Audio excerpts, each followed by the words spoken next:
We've also improved the idle and reload animations for empty pistols to keep you more immersed than ever.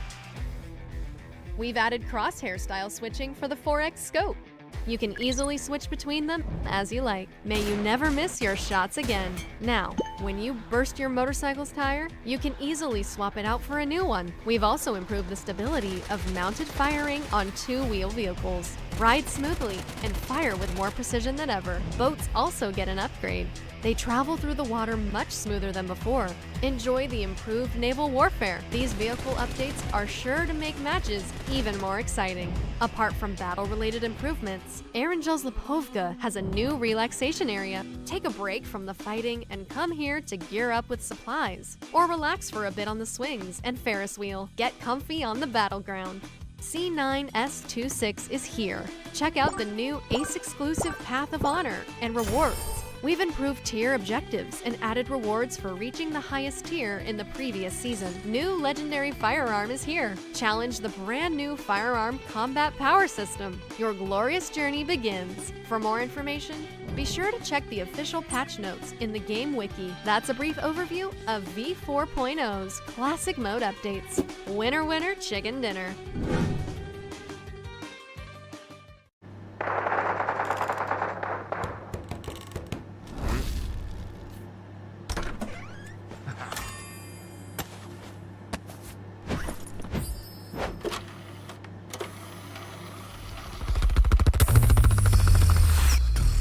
Gyro, PUBG Mobile.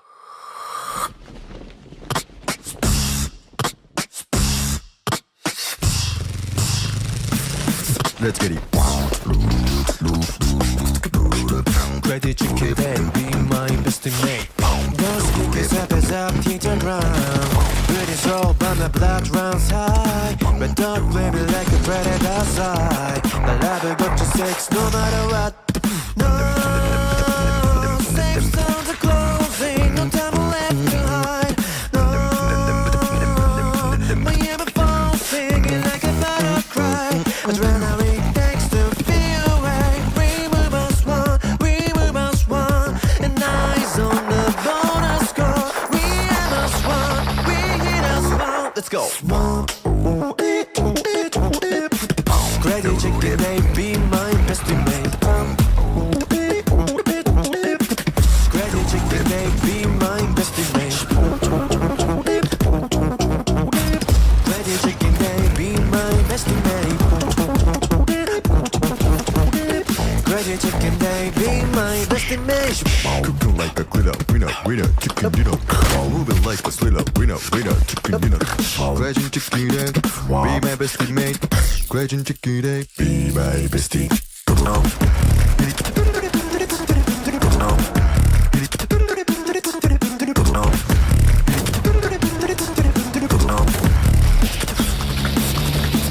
Crazy chicken, they be my best mate.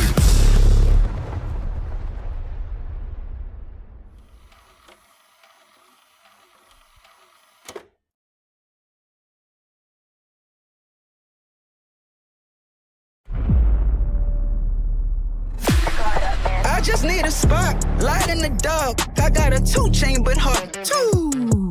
Don't always listen when you talk. We was wishing upon a star. I've just landed. Real enough that this battleground will remember.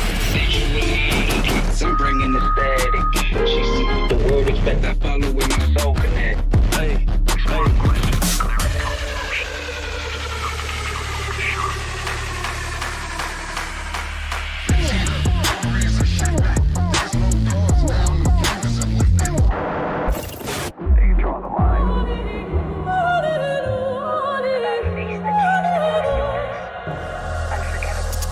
In a storm, I still come aiming, I pressure and rain. Whoa. No fear, every step I claim, face strong, I don't think I change.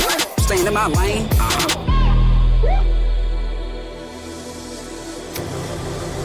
내가 선택한 플레이. 정해진 룰은 없어. 내가 정해. 그게 바로 G-Dragon. Battleground.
reaching a total prize pool worth $10 million.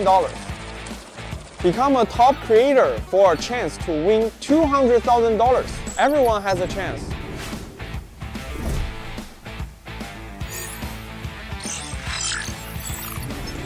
Hi everyone, I'm XL. The two most frequently asked questions I've received have been when World of Wonder would release after having been in beta for so long, and when we'd grant full creator access to players so they could realize their unique ideas. Today, I've come with the answers that everyone has been waiting for. I'm happy to announce that World of Wonder 1.0 officially launches in the next version.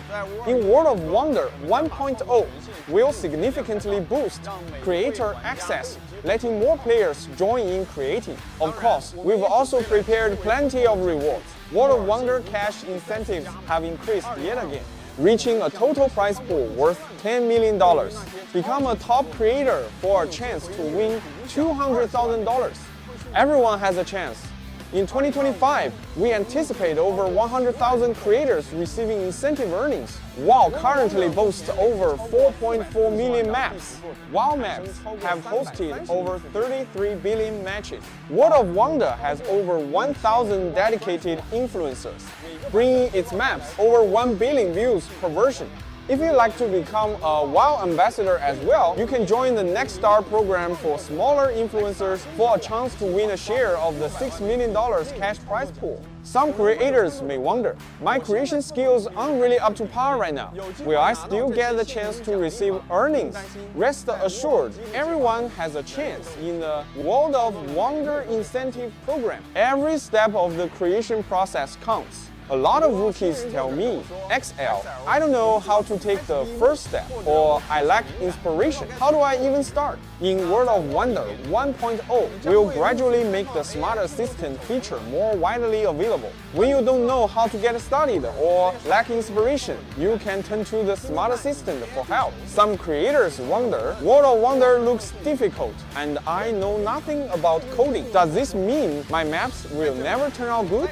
Here, I'd like to recommend our visual programming tool. Through simple configurations and logical calculations, you can design something truly unique without knowing anything about coding. It's sure to take your abilities to the next level. World of Wonder is also an open ecosystem that connects players around the world. For example, we're working with the Prime Minister's Office of Pakistan and collaborating with over 50 global universities to help students gain professional game development skills while discovering new career paths. We are also working with the United Nations to promote environmental and public welfare awareness. We welcome global brands, artists, celebrities, influencers, and map creators of all kinds to join the World of Wonder ecosystem. If you're interested in collaborating with World of Wonder or have any suggestions for us, feel free to contact us through official customer service. Hi everyone, I'm JY. Now that World of Wonder 1.0 has launched, we intend to work with everyone to establish a mutually beneficial ecosystem for the mode. Players often complain that World of Wonder lacks challenges and rewards. In order to meet everyone's expectations, we're introducing the World Pass system in World of Wonder 1.0. By playing World of Wonder content and completing missions, players can earn points and get tons of rewards for free. Upgrading the pass also unlocks lots of customizations and exclusive perks. A certain portion of the earnings we receive from the pass will be invested into the World of Wonder incentive program, increasing our cash prize pool to give back to each contributor in the World of Wonder ecosystem. At the same time, we hope every talented creator's fantastic ideas will be worthy of praise and attention. In World of Wonder 1.0, the new gifting system builds a bridge between creators and players. Fans can gift special World of Wonder gifts to instantly give the creator a like for their creativity. These gifts increase creativity points, which can be used to unlock even cooler custom appearances and are displayed on the creativity points ranking. Top creators on the ranking stand to receive tons of cash rewards. All in-game cash earnings will be stored in the co-creation wallet for clarity and transparency. We've added a strict identity verification process to ensure the security of every transaction. We support withdrawals in the vast majority of countries and regions worldwide. allowing you to turn your creations into real-life earnings, no matter where you're located. World of Wonder 1.0 marks a new beginning. We hope all players with creative ideas are able to become game developers. We will continue working on this mutually beneficial ecosystem so that all outstanding creators are well compensated. May all creators march into the future together with World of Wonder. May all creators march into the future together with World of Wonder. Thank you.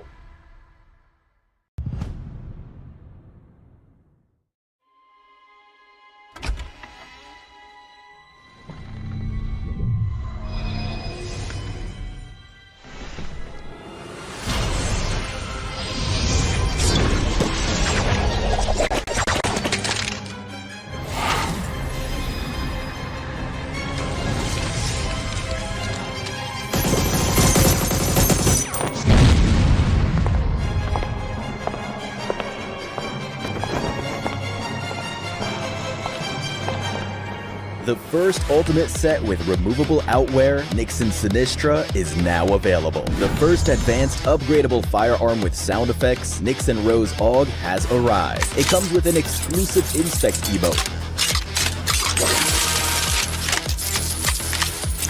Help you stand out on the battleground. Plus, a cool elimination broadcast, elimination effect, and loot crate to turn eyes on the battleground. The matching Resonant Nell glider is sure to make a stunning entrance in battle.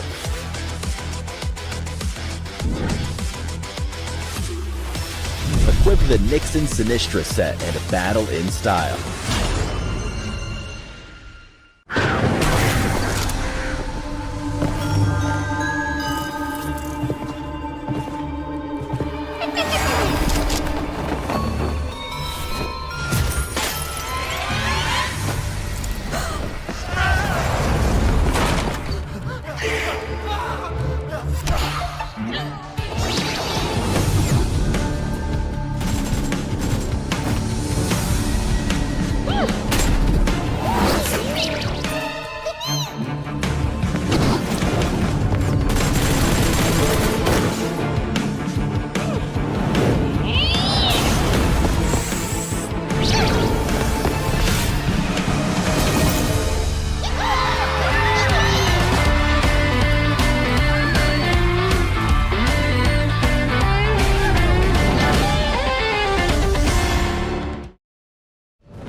Why? That's the reason why.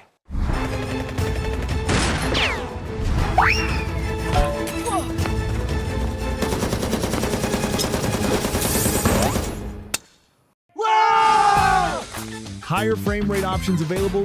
Download PUBG Mobile version 4.0 for the smoothest victories.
Get to know version 4.0 in 3 minutes. No treats? Then beware of tricks. The new spooky soiree version is here. Let's check out what's new.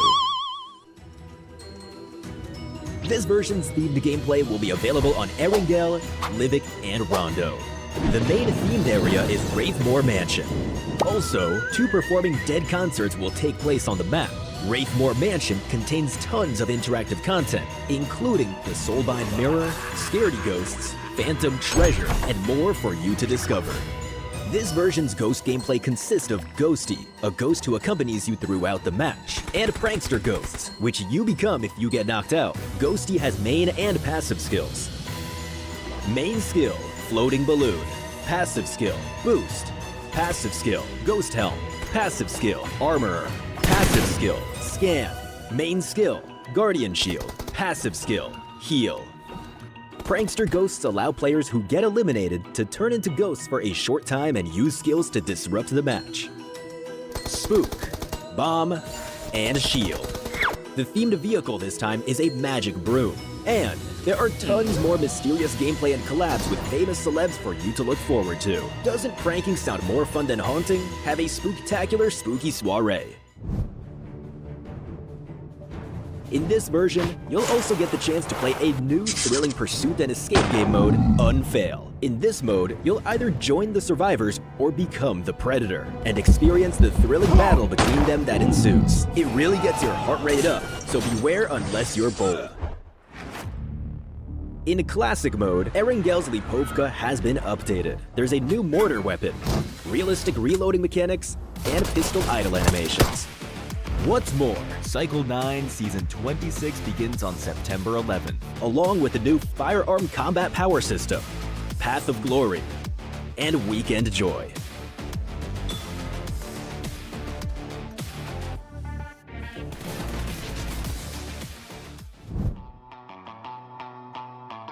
Home will introduce the new Lunar Castle style, a treasure hunt minigame, home competition, and home-style voting event. Perhaps most exciting of all is that World of Wonder 1.0 is officially here, bringing full creator access to all players. Also included are the new World of Wonder Pass and World of Wonder gifts in an effort to create a win-win ecosystem. Metro Royale Chapter 28 has begun, and you can now challenge your friends to a 1v1. We've also added Ghost Crates. And that's not all. Version 4.0 still has more gameplay on the way, so stay tuned for future in-game announcements. See you next time.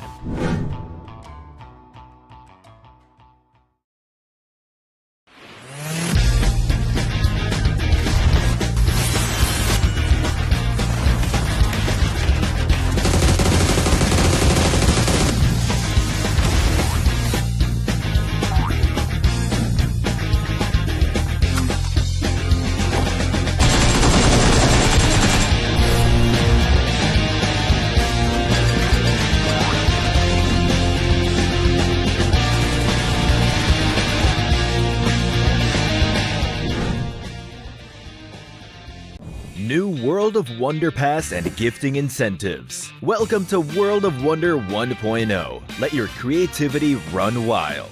The new World of Wonder Pass is here. Complete missions by playing World of Wonder content to earn points. Get creation promotion cards, World of Wonder rune cards, avatar frames, limited time firearm finishes, and more for free. Plus, upgrade to the Elite Pass, originally worth 480 UC for just 299 UC. Unlock tons of customization options, new outfits, and exclusive perks. Through gifting incentives, you can send World of Wonder exclusive gifts to creators. Creators gain creativity points by receiving gifts. Not only can you unlock cooler custom items, but you can also win huge cash rewards by reaching the top of the creativity points ranking. All cash rewards can be viewed and withdrawn from the co-creation wallet. World of Wonder Pass and gifting incentives rewards will also be partly invested into the World of Wonder incentive program to give back to every contributor in the World of Wonder ecosystem.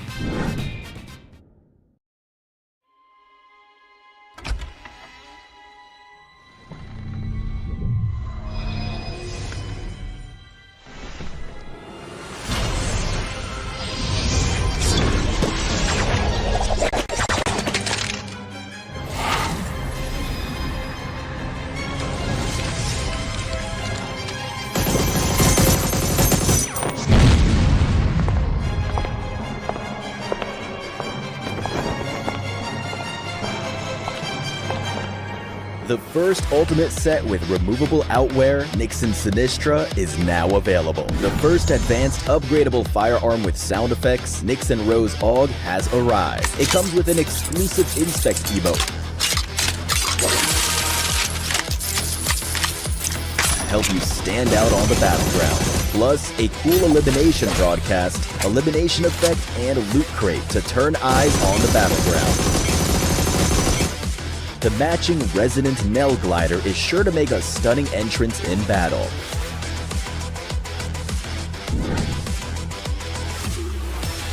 Equip the Nixon Sinistra set and battle in style.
Welcome, ladies and gentlemen, to the day 2 of the PUBG Mobile Challenges League. And my name's Contra, alongside with Cuckoo TV, to bring you all the heat, all the action that we have here in the Grand Finals.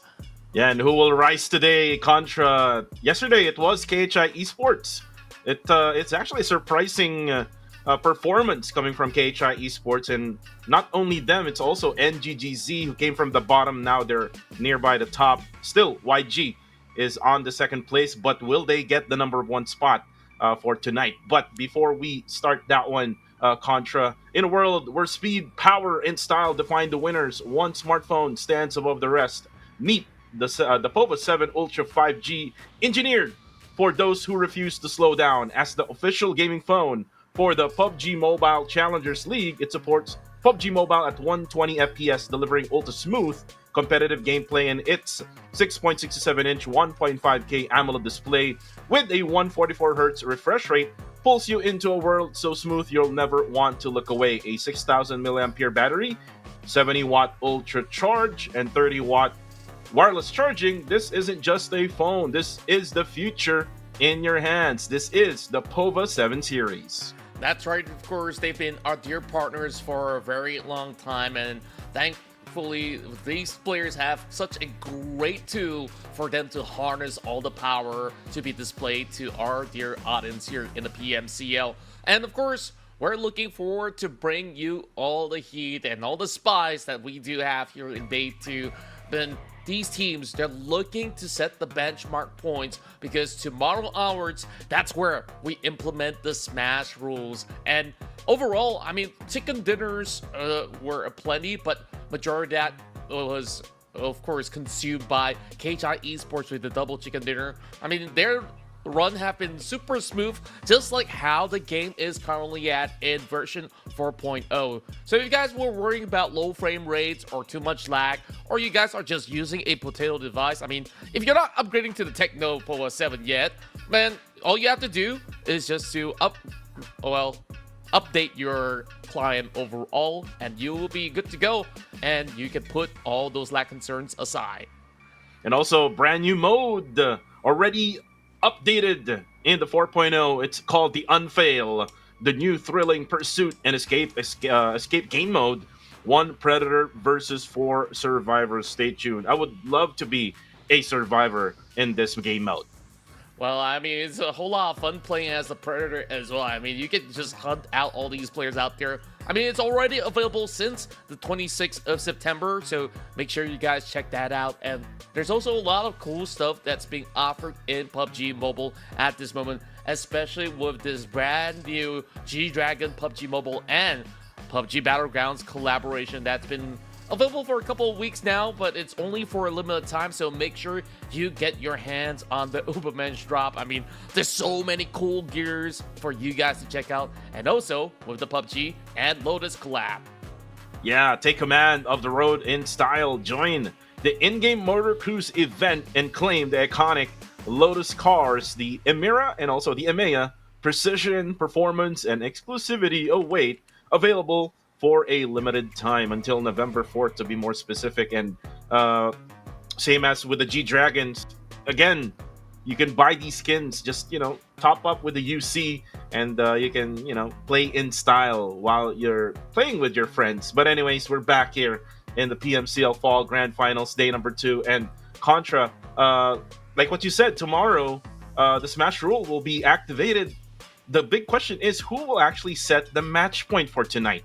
Well, we really have to wait and see. I mean, as much as KHI Esports is currently leading the field, Yangon Galacticos, they're not really too far apart, with 10 points being the disparity between the two right now. I mean, a good game will be able to see YG catch up, and you did mention not so good gamers. They've got a total of 67 points. We'll elaborate further on that as we're already marching towards the tail end of our run already. It's already October 4th, which means we've concluded group stages week 1 as well as week 2. Tomorrow, like we've mentioned, we're going to be playing on Smash Rules, so these teams will have to play catch up right now if they're not going to be able to secure that number 1 spot. Oh yeah, most especially those teams that are in the bottom. Teams like Winning a Future, teams like TTQ. I would also want to say Team Max and Burmese Goals, and these two teams, Contra, were the top teams with their head start points, but weren't able to get those additional points in day number 1 because of these bad games. But anyways, as we look into the tournament format, we are now here in the finals from October 3rd until October 5th. So it's going to be the second to the last day today, and the last day will be tomorrow. Again, tomorrow we will apply the Smash rule, and tonight we will know what will be the match point.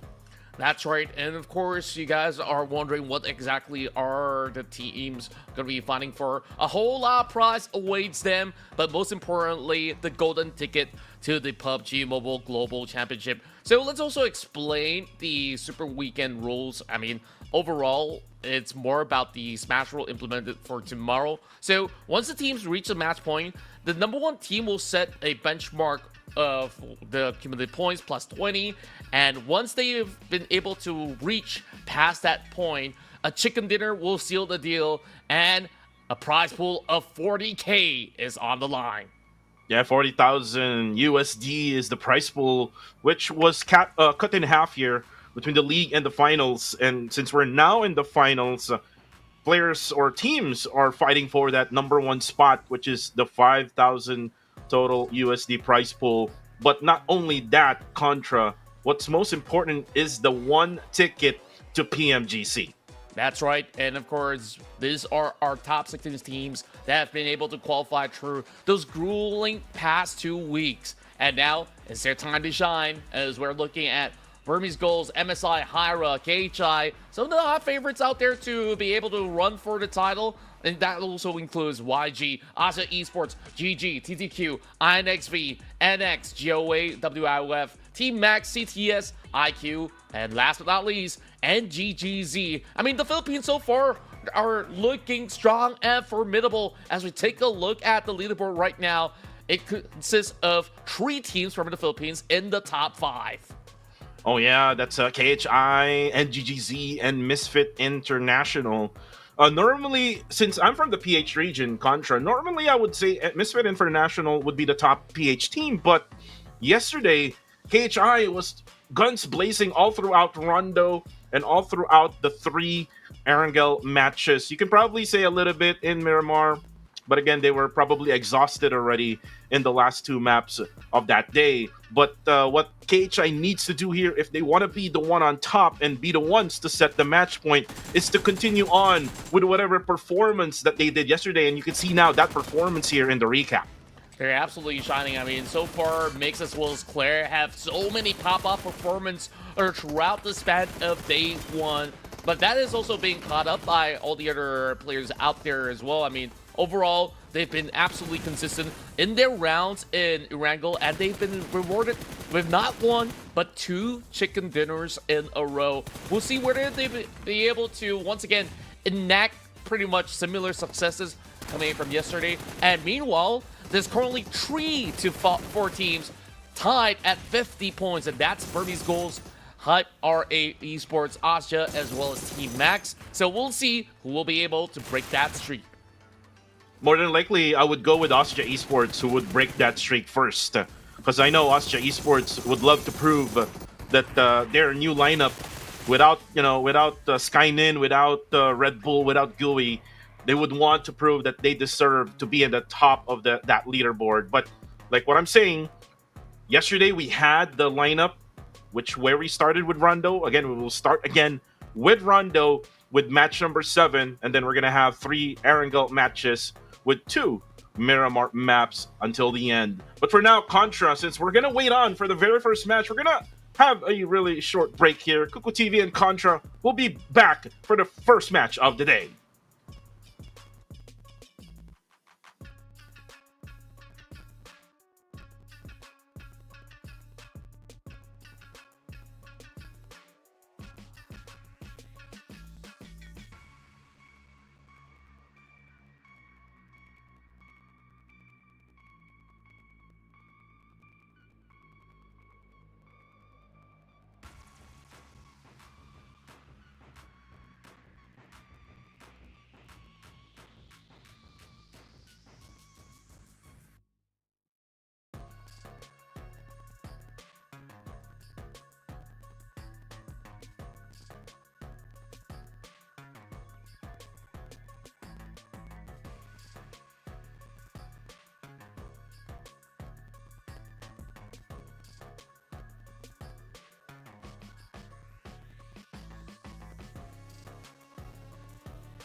Ladies and gentlemen, we are back here in the PUBG Mobile Challengers League Southeast Asia 2025 fall season.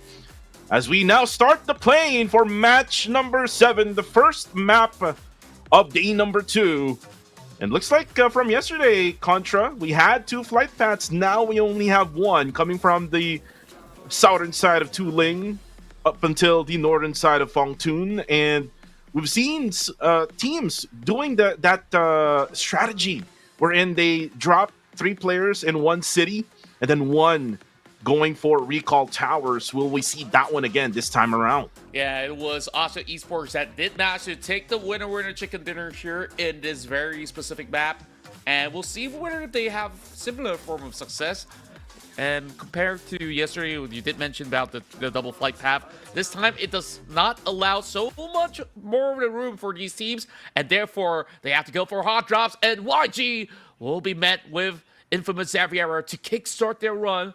A little bit of a widespread coming from the side of Infamous, as it's going to be a fair fight, 3 versus 3. I believe the 2 other members coming from each respective team is currently looking for those recall points as well, just in case if things look to be a little bit dicey, they can immediately go in for the revive. So smart approach coming from both sides of the teams, as Burnout looking to guard the staircase, but he will be pummeled down first and foremost with that double swing coming in from Infamous.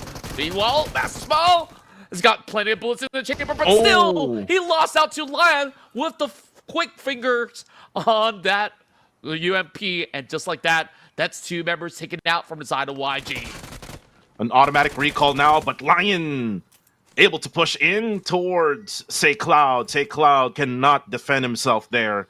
So now Romeo will be the ones to recall, so respawns will happen for Yangon Galacticos. And again, looking at Romeo, it's all goods for Romeo here and the gang of Yangon Galacticos. And if you remember yesterday, they also had that hot drop session with another team. I think it was the same right now with Infamous Xaviera, and they actually won that fight, but this time they actually lost.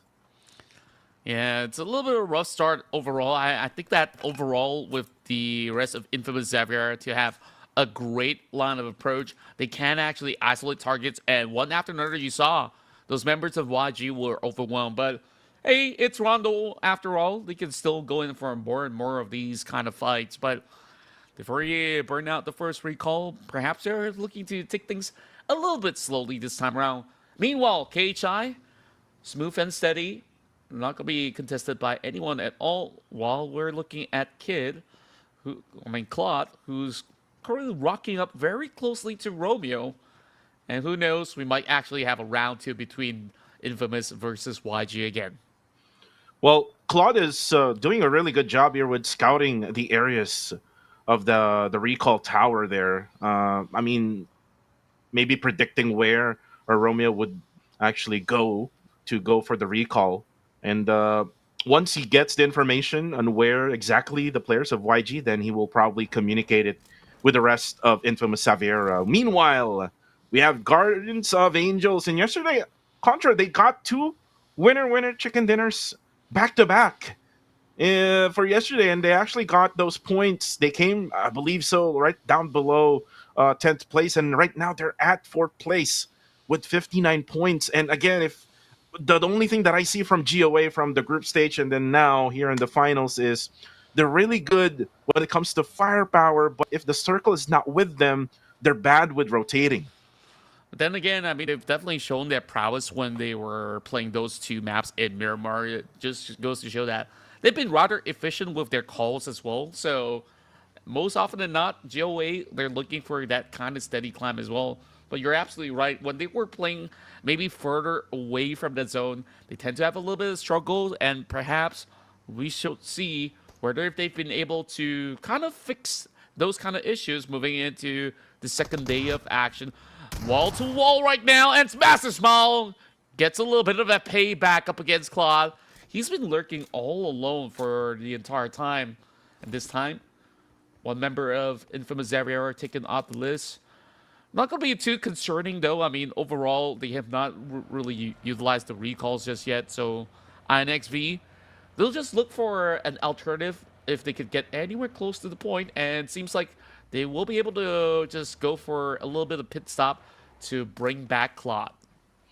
I love that fight there between Smile and Claude. It was a fight between two IGLs, Contra. So, still, the best IGL of the world. I mean, he was the best IGL in PMWC. Smile, able to beat Claude out there, outplay him with the S12K. Well, for Claude, he will get that recall with his teammates, so they will try to regroup. As for MSI, they actually had that blank vehicle. Now they got the Dacia, as they're going to now regroup as well. So it's more on rotation is what's happening right now in those early gunfights. If ever they have dropped at the same location. Oh, but look at this. I say got hit by that AUG from, I believe so, it was XI from Infinity IQ. And after that, he goes for the cover. But IQ probably would say they won't want any piece of Infamous Xaviera. Yeah, not at all. I think that what IQ was also planning ahead is that they want to kind of guard some of all these recall points. And it's unlucky for them that it is Infamous Xavier that did manage to duck by much early on. So now they will just have to respect each other's space. Meanwhile, back towards the side of YG, this time they're also getting visited by the members of NX. They could be looking around, and I don't think that there is going to be a point in time where they're looking for a hot contest up close and personal. So NX, they're willing to kind of share this space. This is still pretty much dead center around the zone. I mean, we could definitely see a glimpse of Neox Factory on the minimap. And therefore, these teams are looking for those pickoff and this open field. And overall, Rondo has just got so many of all these points where you could just set up traps in order to catch multiple teams. There's so many ridges, there's so many hills here in Rondo where you can actually just, go forth and, stay with your squad and, camp. Then again, it'll be much better if you're in a compound wherein you can actually get to the second floor, hide behind some walls. And this is what Nexus Vanguard is doing right now. Joji able to spray down on to, I believe so, that was NGGZ Miner. And also Monboy putting the pressure in onto Miner. Ooh, that's a frag grenade, probably to set up some kind of ridge for him to hide, but then he gets taken down. And I believe so, there's going to be no rescue for him anymore. But the thing is, again, here in Rondo, once your life has been taken away, you have another life that you can actually get, which is your teammates can go for the recall. True enough, and you did mention about those terrains as well, which they can just dig a little bit of a hole for them to find a little bit of cover for the meantime. Lo Huasin now having an EMP zone on top of CTS. Hopefully they're not on Pico buses or else they'll be halted for a little bit. But that will subside as this zone will go deeper over onto the eastern corner map, forcing teams to be looking towards Mayran. While YG so far getting shredded apart.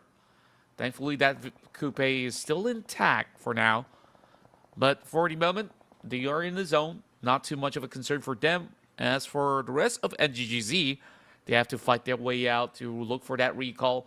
And Range, he's on the lookout. He knows that there's going to be somebody out there. And there we go! Gerald! With a surprise attack coming from Range, but not enough to quite get him off the list just yet. Range now looking for another opportunity, but he kind of missed that mark, so he will have to try again. Gerald will still go in for the rescue to bring those teammates back alive. Yeah, you got a little bit of the seconds there in order for you to recall. If I'm not mistaken, 4 or maybe 3 seconds to recall. So Gerald able to defend himself. Range unable to take the hit though onto Gerald. But looks like we're going to have a CQC battle here. Range versus Gerald. Gerald will have to defend with SLK as well. But then Range with those 2 shells left able to connect. And there you go with the connection. And now the elimination. And now the thing is, he was able to get the recall. Now makes it a 1v3 here in the X Factory. But they still have to loot up those weapons, though. I mean, there's a couple to go by around the Ox Factory, but Miner and the rest of NGGZ is already here, Looking to trade right back. Range now with his S12K yet again. Unleash a couple of clips, but not quite enough to hold down the line just yet. Miner, he will falter, but will be picked up by NGGZ regardless. So Raimon should be able to go ahead and pull the teammate back alive. So NGGZ will now take over the entirety of Neox Factory. And Ryman just threw that frag grenade in order for him to go for that recall. Nobody else from NGGZ would go nearby him. So Ryman able to recall range. Range will most likely drop at this location. And the thing is, when you recall someone, you will get guns right away. And one of the basic weapons that you will get is a JS9, which is what Pretzel has now. So it looks like they're going to go in for the box and kill here, or the pressure in for NGGZ. Ryman does have the S1897. Monboy now comes in, so now makes it a 4v3. This is going to be pretty hard for MGGZ. Yeah, they're currently box strike in, and the zone is already closing true. Still stage 2, though, so it's absolutely tankable for the moment. Oh, Raimon! He just walked straight to the grenade! What? Beautiful setup, but I'm not quite sure. I mean, that's a little bit of a team knock overall. A friendly nade, actually. Yeah, I mean, thankfully they weren't overcommitting. If they were, then NGGZ could just easily take them down. Another nade to keep them at bay for the moment. Jaro finally getting called back into the fight. As Raimon now utilizing the smokes to keep the rest of NGGZ at bay. Monboy now comes it back into the fray. And it's been quite the predicament between the two. Miner finally getting exchanged onto Monboy again. And here go, swings into the smoke. Michi gets it. Nice play there by Michi. Right timing, right patience from Michi. And now frag grenade from range. But then he gets spotted. Michi with another knockdown. And for MSI, it's only going to be for Ryman now. Up against 2 players, or maybe 3. Oh, but Ryman able to drop Michi with the S1897. Miner now has that molly. But here comes the shotgun from Miner, and NGGZ just wiped out Misfit International. Oh boy, they were having such a great run yesterday. And it was such a back and forth between MSI as well as NGGZ, which saw them farm a total of 3 points as well as 5 respectively. But I felt like that self-made or teammate in that sense kind of held them back. And it started slowly turning into this disjointed fight where they were going one after another. Big nades set right in from Demios to be able to connect. As we look at CTS looking to infiltrate, as they will have to fight through. This member only with a JS9, but he does just not enough damage. Cute Loki, he took 2 down. My. Oh my god. Can he actually do it again? Can you do it? Can you do it? Does. Oh, no. Oh, no. Still great effort, though. Yeah, but here comes the third party, CTS.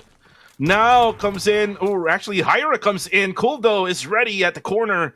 S12K finish onto Hyra. Now Capo waiting for his teammate. There's a recall coming in. Hash now on top.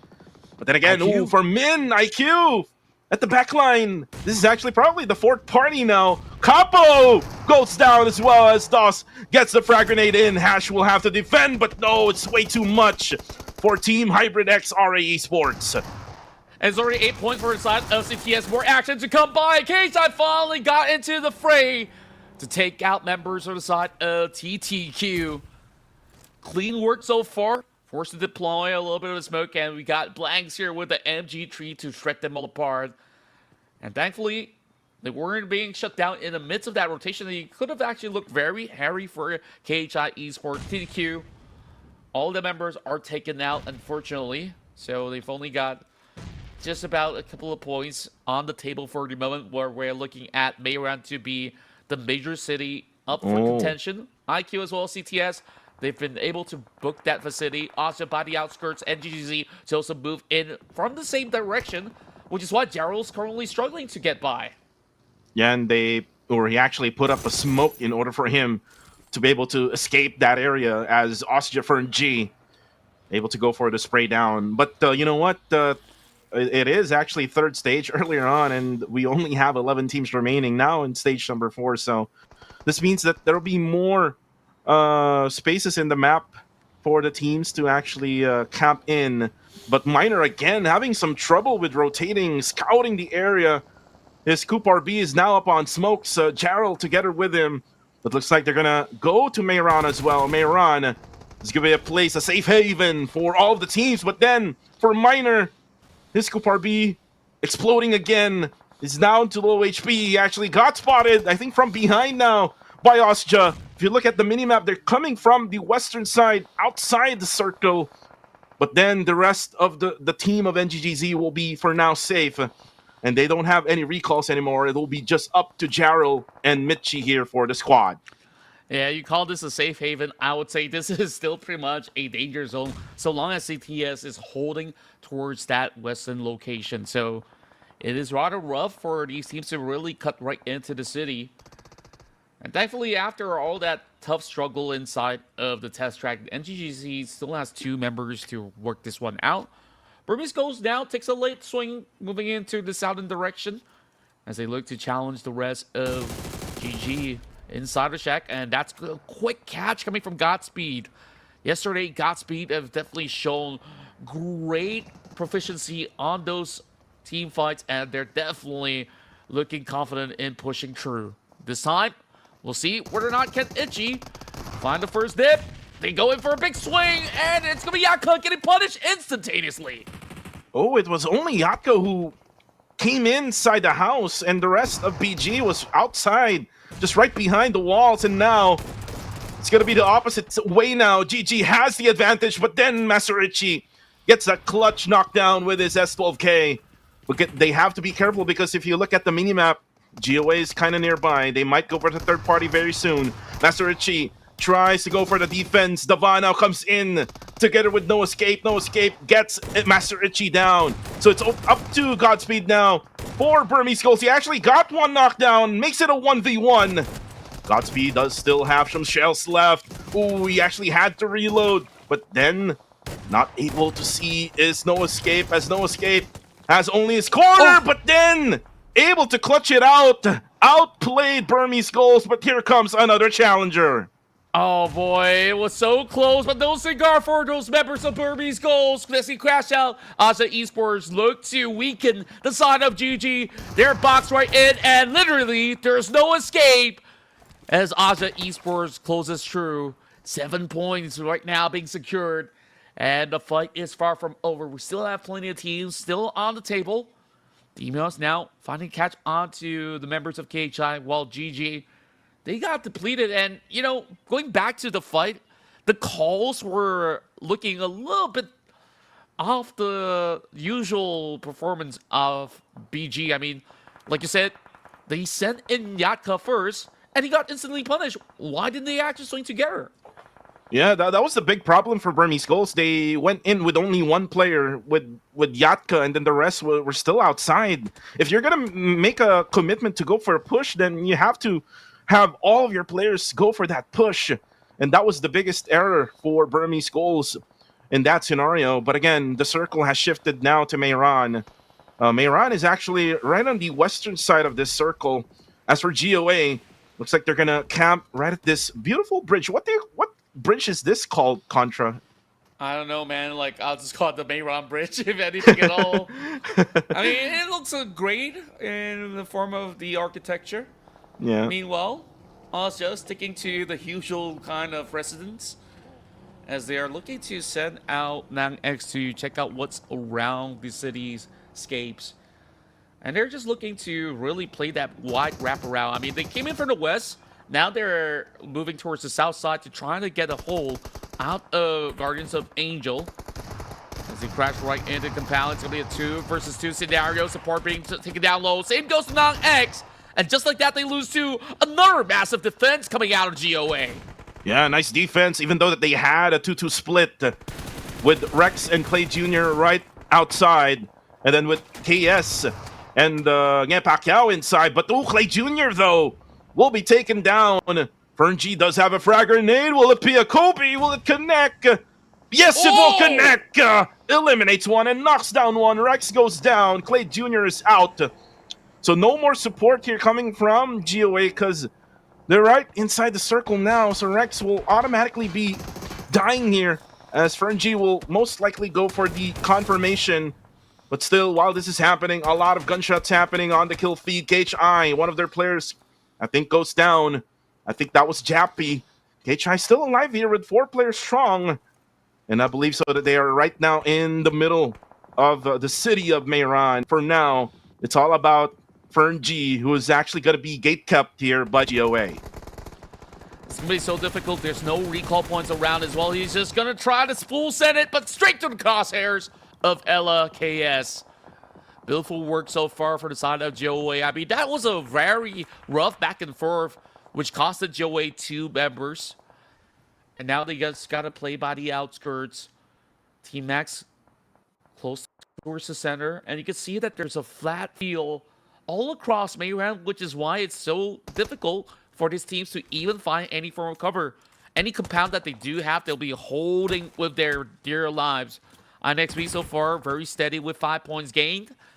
And you see, this is the reason why nobody wants to play in the center. It's pure flat grounds. Oh, yeah. I mean, you have to be in a compound in this type of situation. By the way, YG has been eliminated while we were having that fight. So YG won't have a good game here in Rondo, even though they were the kings of Rondo before. But for now, we will probably crown here the winner chicken dinner for Rondo later on with 6 teams remaining. CTS, though, it's kind of pinned down here because there's just too many teams right at the edge of the western side of the circle. It's going to be KHI and IQ.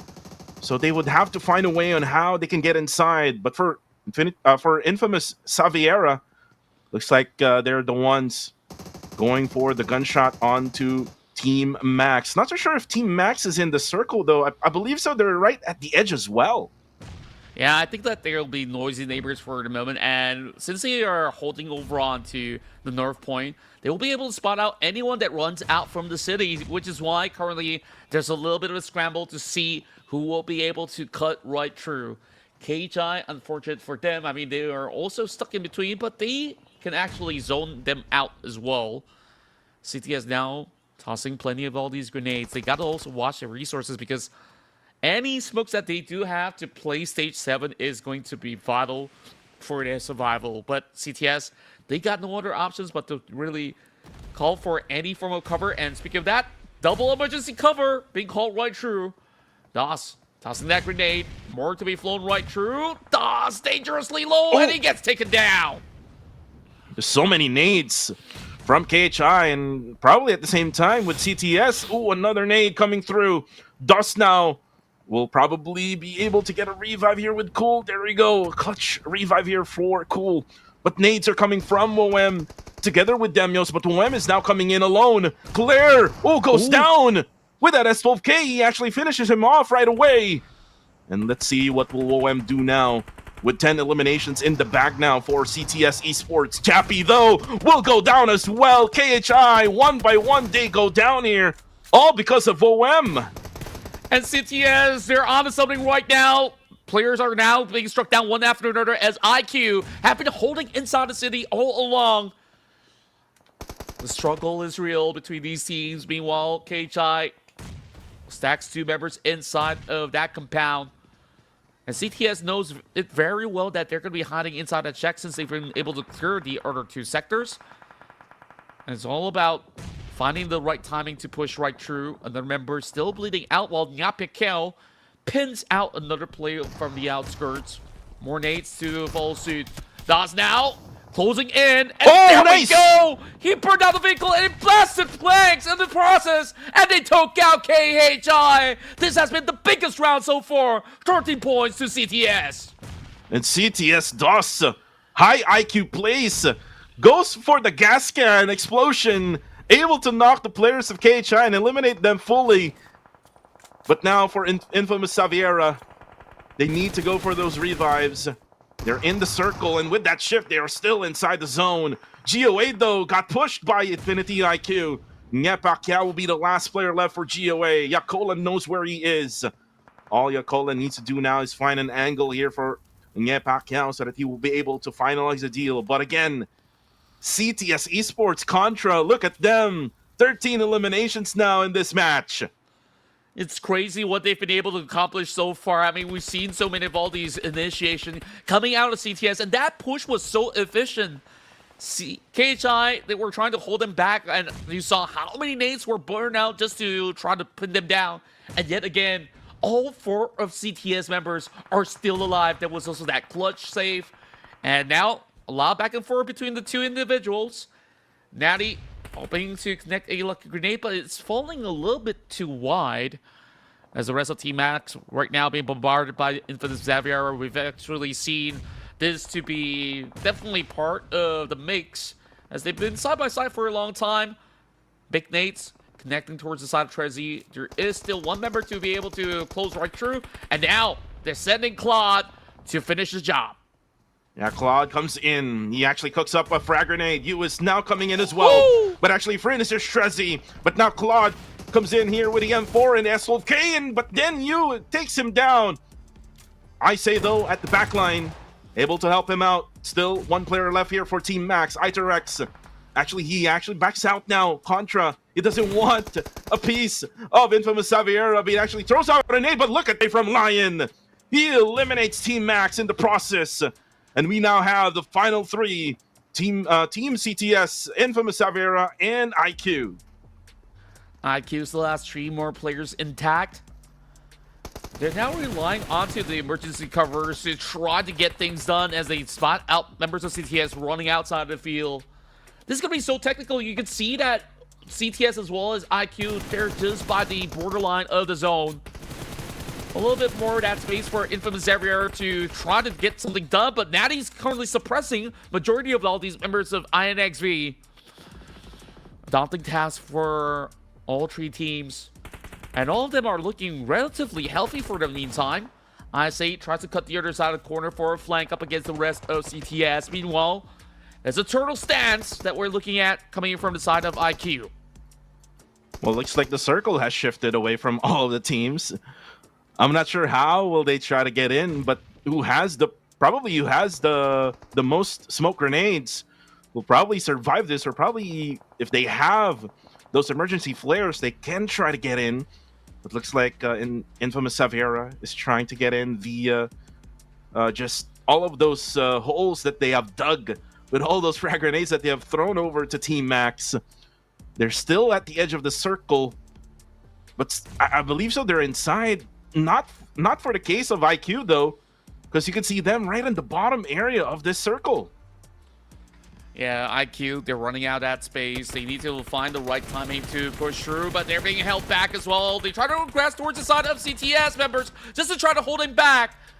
There's still a couple of covers for them to play through. Thankfully, they've been able to make the cut for now, but it's drawing to a close. Sizzy, he needs to find a catch or else they will all bleed out.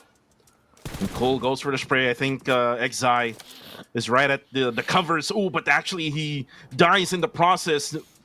It was Isay from Infamous Xavier who gets the final kill to Infinity IQ of Cambodia.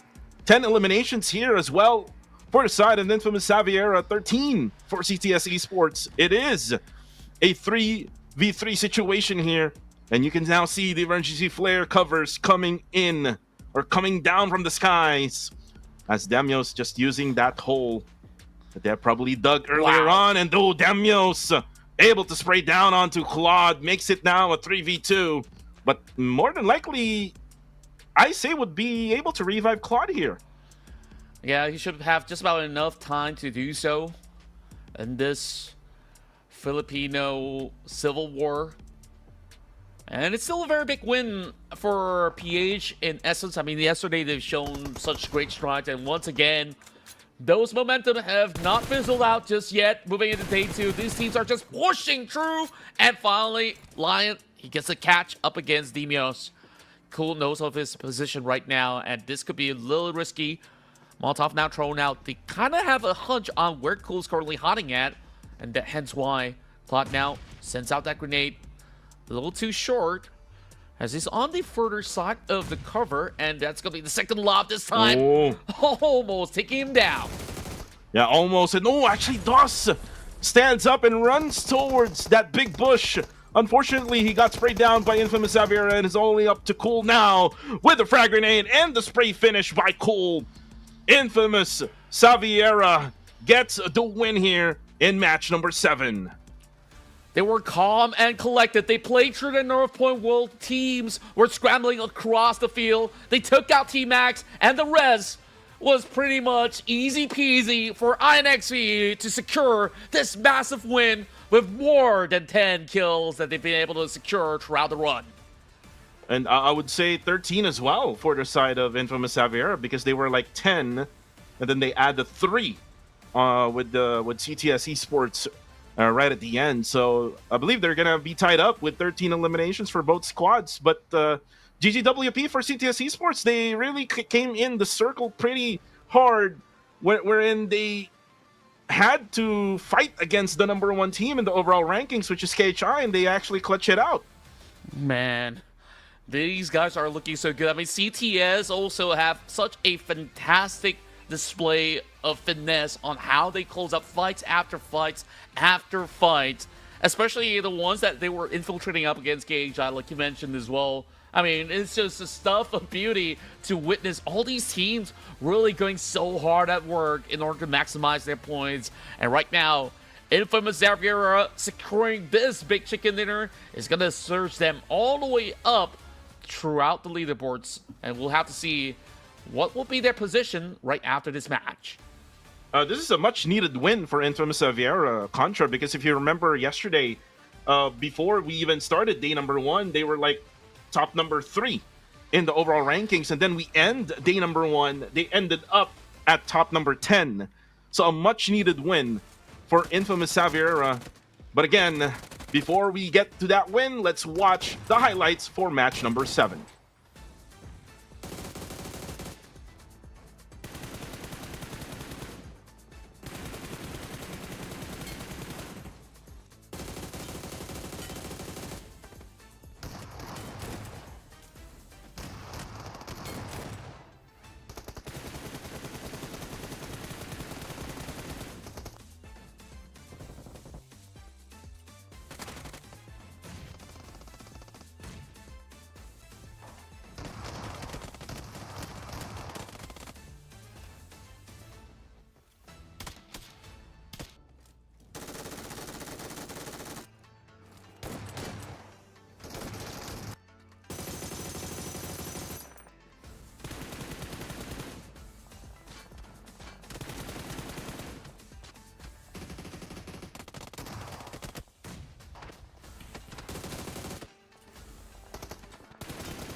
It's Mayran madness for match number 7, as we saw the players just got into Mayran, and then the circle came out to Mayran, and then eventually Infamous Xaviera gets the winner chicken dinner. They got 24 points in this battle. CTS able to get 19, so it was actually 14 and 13 eliminations. I thought they would tied up at 13, but anyways, you can see also here on the second page teams that we would say that would have good games here in Rondo, like NGGZ, MSI. Also, by the way, YG didn't have the good game here in Rondo, so they would have to bounce back, knowing that this is the last Rondo now. We're going to move on to the 3 Erangel maps, where yesterday, Contra, we saw the Filipinos playing good in that map. Yeah, I mean, overall in this map as well, they've been able to really suppress all the other teams across Mayran And I would say at the very least, those who are in the middle pack have been able to garner quite significant amount of eliminations, and now the tie between the middle of the pack have been broken because they started off with 50 points, and you saw teams were funneling plenty of all these elimination points, and now KHI will sit at the top still with 87 points, marching closer and closer to that 100-point mark. Whereas, you take a look at the midfield, MSI, despite having some tough struggles, they're now in that 5th position. And XV, after securing that chicken dinner, they now have 61 points, and they're definitely running for the title. Yeah, they're wanting to get through that title. I mean, anyone would want to get to that title because that's the only ticket for you to get to the next stage, and the next stage is the global stage. But anyways, top 4 teams here: Infamous Xaviera, CTS, IQ, and Austria Esports. I did mention Austria that to be the ones to, pop up eventually with those teams that are having a 4-way tie with 50 points, and they were the only ones, I believe so. So for the MVP, it'll be Lion of Infamous Xaviera with 6 eliminations here, with 868 damage, 396 damage taken, 33% team contribution with 2847 survival time. I did mention this way back in spring. Lion probably be the future of PH Region Terminator, and right now he's showing that he has that potential. Contra. True enough, I mean, we've seen him really go for all these great pushes as well in order to secure plenty of all these players moving towards his direction. And even from the outskirts, he's been able to really nail down a couple of all these players. And now that we're done with Rondo, we're going to change up the scenery as we go for 3 rounds of Wrangle back-to-back before diving into Miramar to end off the day. So for now, we'll take a little bit of a break. And when we come back, we'll bring you into Match 8.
And here we go as we move back into our classic matchup of Erangel.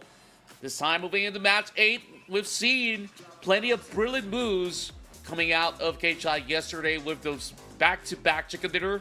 We'll see if they can pull through yet again. Last round, they were denied by CTS, as this time around, we have this flight path that will be absolutely different from what we saw from yesterday's run, and it will kick off from the corners of shooting range into Novorobnoye. Well, what we need to talk about here, Contra, is the circle. Circle yesterday was very difficult for most of the teams because we had 2 circles where it went to the bottom side of the map, which is in Sovsnovka military base. One in Sovsnovka base itself and one in the beach area in Sovsnovka. So let's see if this circle will be normal as what we had in the 3rd Erangel yesterday. And you can now see teams dropping out. We would see probably normal drops here, not much of any contestments with the vehicles, because this is probably a normal flight path compared to the flight paths yesterday. And wow, Contra, look at the circle. Oh boy, we're moving back in once more into the islands again.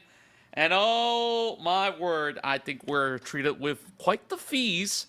Although, you know, we've been talking about a watch party happening in the Philippines where they're having quite the feast themselves. Oh yeah, I saw the pictures. They're having some buffet dinner. Oh, by the way, before we continue on that one, look at the top eliminators here. Osjanang X showing off why he's called the Cambodian Terminator with 19 eliminations, while for the Philippines, it is Migs from KHI Esports. But for Myanmar, you don't see YG in the conversation in the top 5 elims. Let me ask you, Contra. I mean, you've been casting the players of YG for quite some long time now. What do you think is wrong with their gameplay? I feel like they're just being a little bit more conservative. They haven't really got to that form where they're looking for those big funnel of points just yet.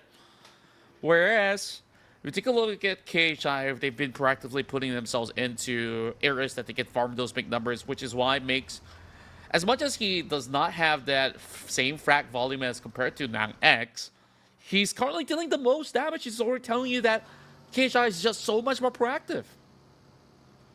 And it's not just one player for KHI, but while that is what we're talking about, look at this. Nexus Vanguard, as usual, they go for the bridge camp right at the right side bridge. Infamous Saviera survives that trap that Nexus Vanguard had just made. Good thing Lion was not knocked down. Oh, look at the Murado just bumpy ride. Trying to tumble around. Yeah, and I want to go back to the watch party.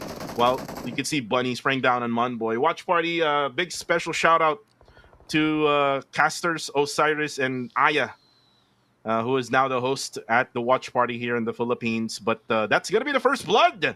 Munboy will be taken out by Zuki of TTQ. I'm surprised it took a little while. I mean, Nexus Vanguards, as much as they were camping out the bridge, there was only 2 members that were holding out to that point. And therefore, they haven't really found that conversion. Instead, TTQ was the one to actually have a more efficient setup to be able to take one over onto the far western corner of the bridge. As now we're looking back into the mainland, a lot of teams are trying to figure out how to get that access into the island. So perhaps certain teams will be waiting until stage 2 or stage 3 in order to do so. And it will just be taking BG a little bit of time. I mean, overall, I think BG have definitely shown that they're starting to be looking for more avenues of fight, but you saw that trait in that last round of Rondo. It wasn't exactly the most efficient calls where they were sending Yaka to face check first, and then they went in one after another, which kind of costed them. I mean, it was still a really close round after all. We had Godspeed to always be the main player to try to salvage situations, but that was a little bit too much for them. And now BG, who have started off in the top 2, are finding themselves sliding into the list of 10th as well as 11th. I say 10th and 11th because they're currently tied with Hyra Esports. And speaking of Hyra, they're basically the rookies here for the PH region when it comes to playing in PMCL, and they're playing fairly well, in my opinion. If they get more experience, I would probably say that they would be better than some of these top tier teams. So I'm not sure if they're gonna get a little bit more points for today, but if they do, then well, GGWP, kudos to Team Hyra. But for now, the story here so far is YG. YG having a little bit of struggle earlier on in Rondo.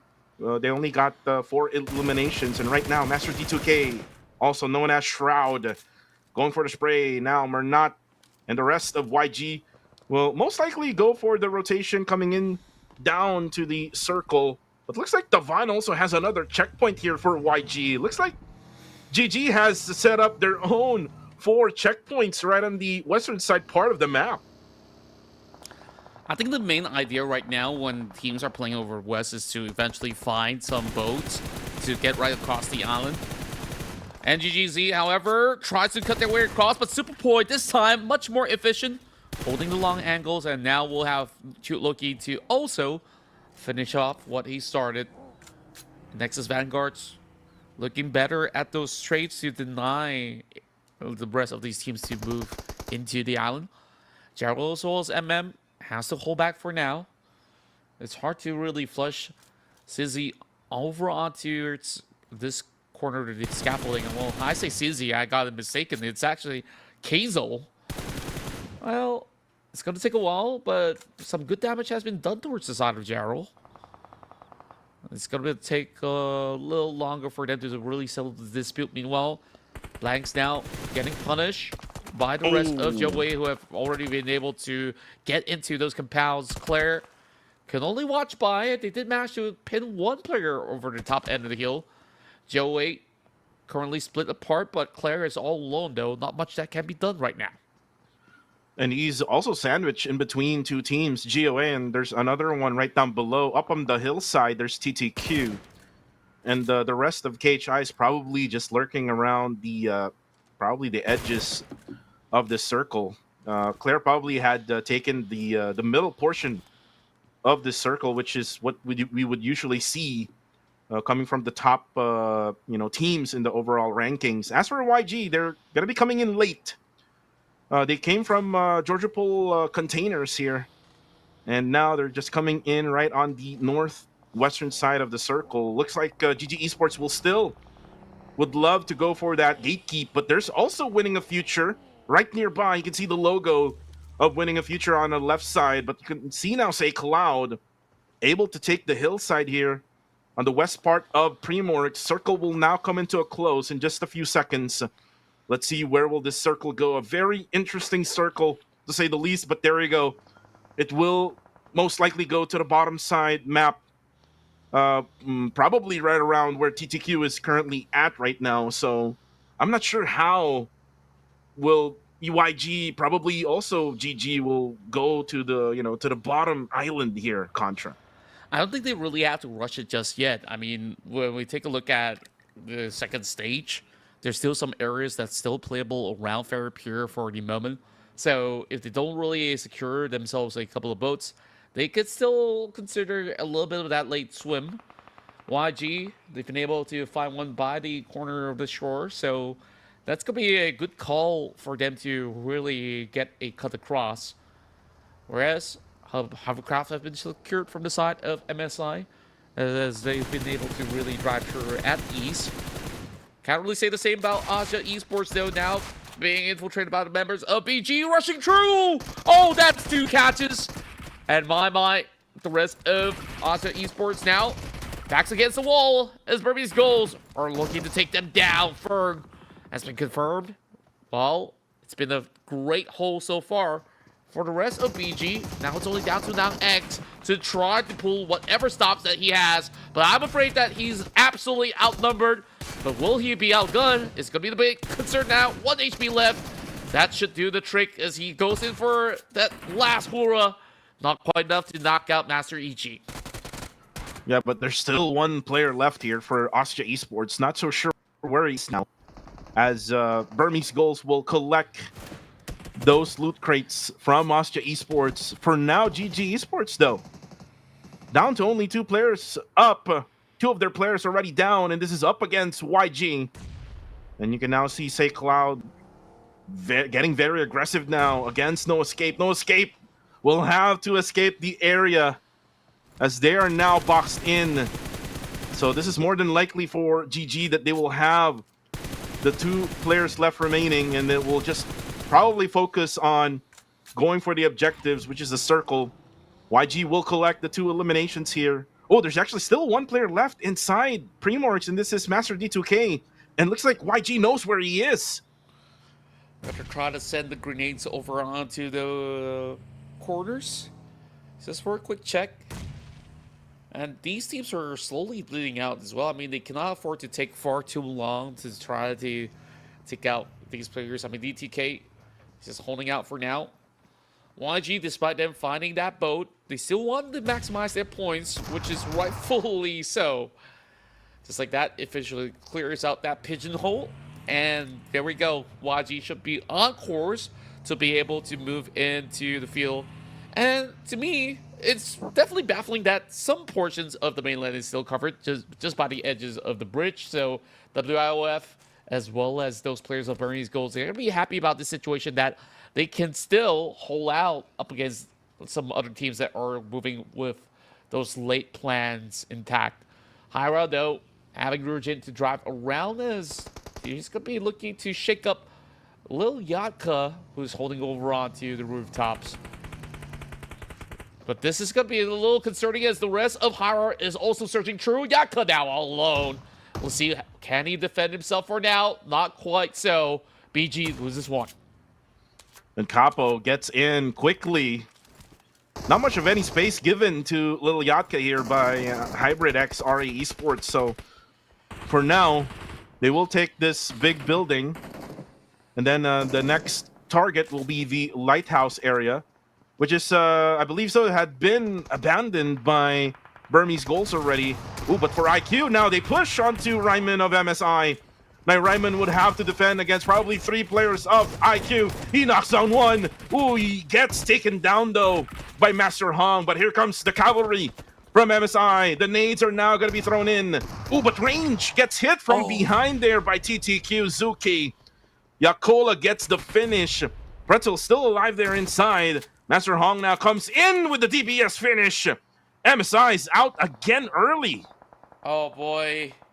They're now stagnating with only 63 points in total. 61 to be exact, actually, now that they've been taken out. And this actually allows INXV, Austria Esports, as well as Team Max to have certain chances for an overtake. We'll have to see how this one plays out. And GGZ still being held hostage by the blue zone. They set this one up as Team Max. They caught out that player coming in from CTS Demios. Weren't exactly expecting all the parties to still be camping out over the bridges. And now, Team Max might have actually found just about enough clearance to finally get right into the zone. For GGZ, they're actually up against CTS here. Wowam and Cool waiting for any movements from the side of NGGZ. They do have the vehicle, so if ever that the blue zone will be way too much for them, they can go for the escape. For the meantime, look at Bunny. Ooh, no escape. He's probably gonna die. No breath anymore here for him. He has to go up the waters now. He's down to very low HP, but CTS! Oh no, that's a wrong move there. They were able to get in the vehicle, but unfortunately got sprayed down by NGGZ. Now the circle has shifted. And you can now see that the circle is within the bridge. BG can take advantage of this one, as well as Team Hyra, who can probably go for the bridge camp right on the edge of the northern side of the circle. Yeah, they could absolutely do so. We still have to remember to be around the forestry. And MM, he's got to be absolutely careful about this one, though. He's hoping to drive through the shorelines to get a cleaner access into the zone. Meanwhile, GOA, they've been holding firm, denying that space away from Godspeed. And it seems like Burmese Goals They haven't really cracked the code just yet. Just try to really hide behind that crate, as Ella has been going in for a little bit of check, but not really finding anything much at all.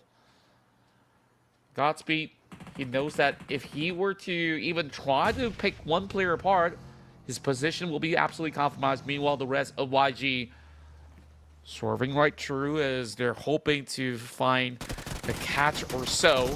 Sid now initiates, but from the back, it's Romeo Boy arriving to see Bernat to be able to follow suit. Two members shredded apart from WIOF, and YG is looking to clear out the entire sector. They gotta also check every nook and cranny. I mean, it isn't exactly all the safest to play this one out. Seikao on the ground while YOLO's tries to hold down all alone. It's gonna take a while, but Master Smile should be able to get that pickup. We'll see whether if there's gonna be any dent being put upon these players. And the other player of WIF is just so far away. The exchange goes through Bernat. Oh, he's soaking too much damage. They gotta wait for St. Cloud to recover here.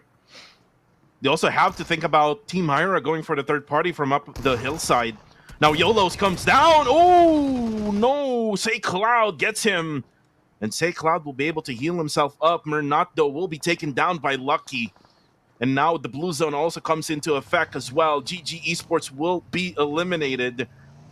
For YG, they will have to leave Mernat behind now, as they're now inside this Murado.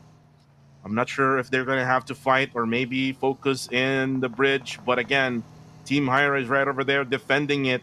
Looks like YG has a different idea. They will now go down below the bridge. There's also top right on the other side of that mountain. They have to be careful here, Contra, because Team Hyra has some angle, most especially Capo, who's right just beside the bridge. And now he's going to cook up this frag grenade. Let's see if this will connect. Frag grenade coming in. Ooh, St. Cloud gets damage. Down to just 1/4 HP. Frag grenade from him. Ooh, the nade from Capo just bounced off the pillar. Ryujin, though, will be taken down by Smile. Good catch there from Smile. So this means that YG can probably reposition from where they are right now. FC could do just that. A big scramble for these teams who are trying to really make their way across. TTQ just by the edge of the shore, still looking to hold out. Meanwhile, this ship somehow still covers the entirety of the bridge. And who knows, maybe the direct center is actually on the bridge itself. Okay, this is getting a little bit too ridiculous if you ask me.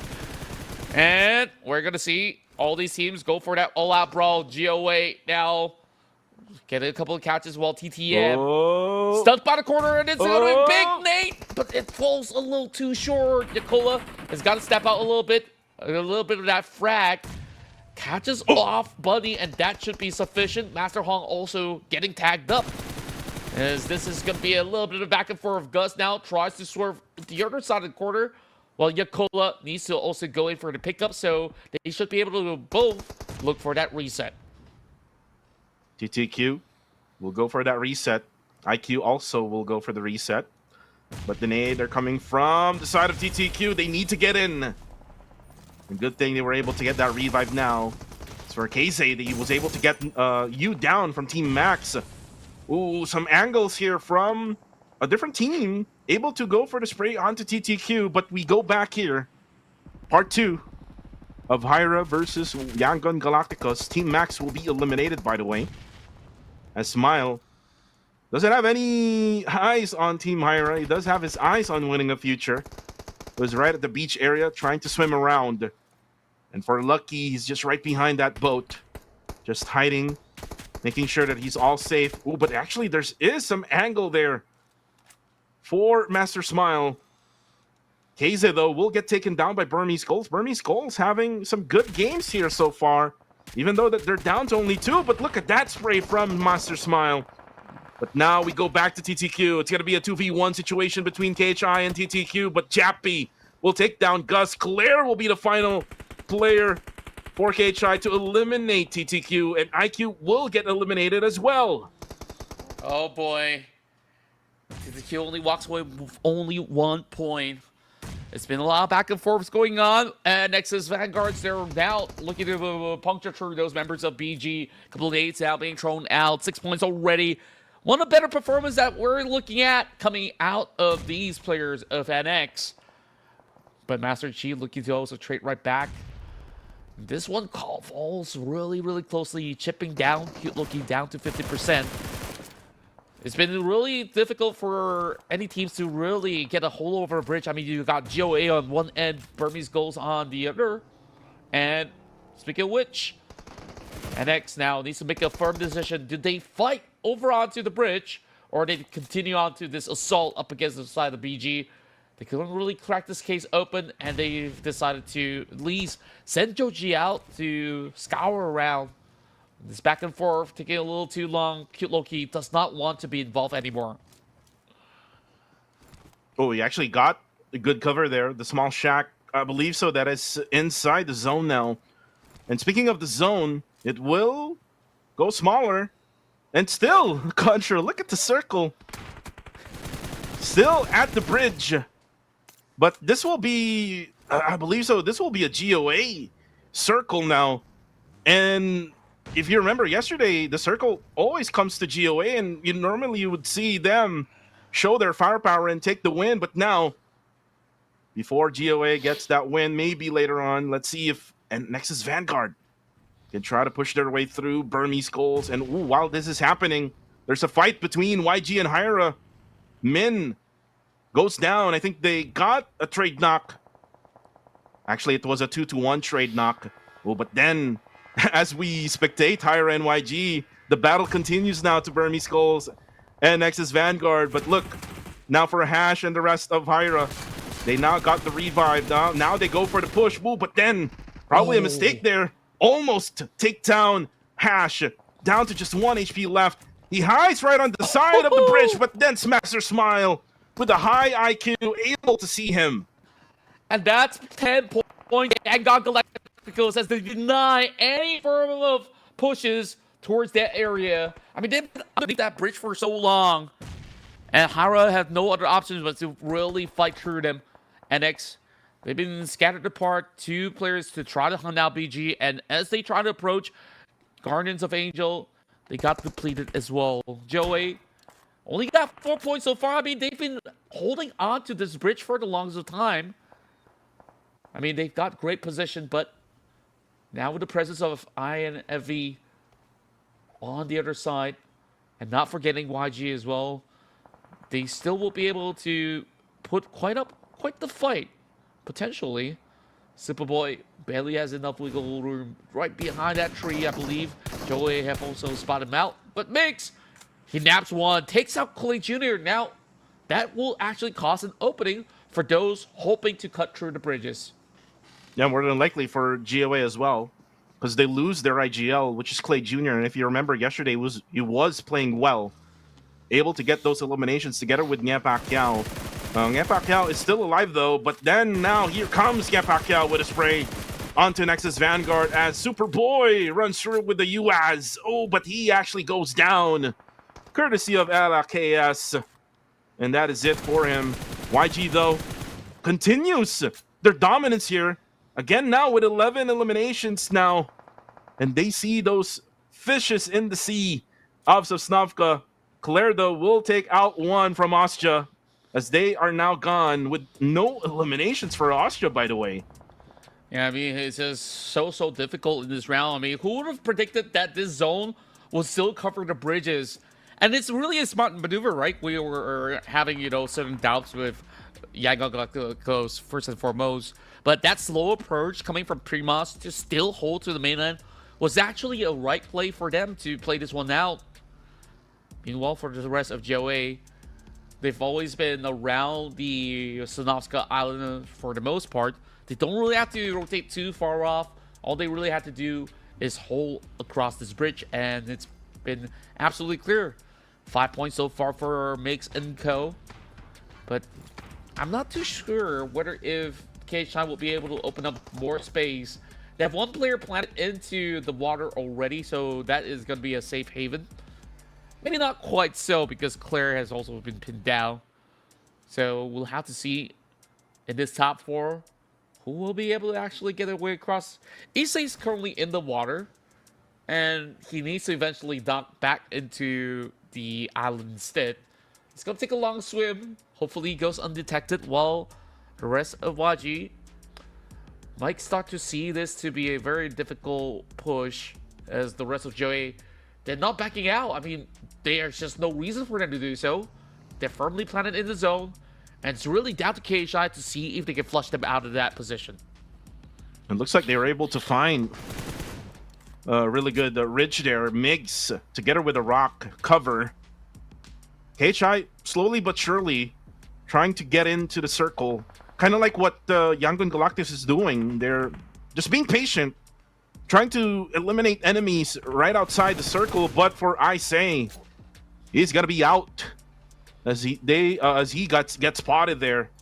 I believe so by Claire, and Claire just being seen here by Say Cloud. Claire has to be careful. Oh, we got some shot there at the face.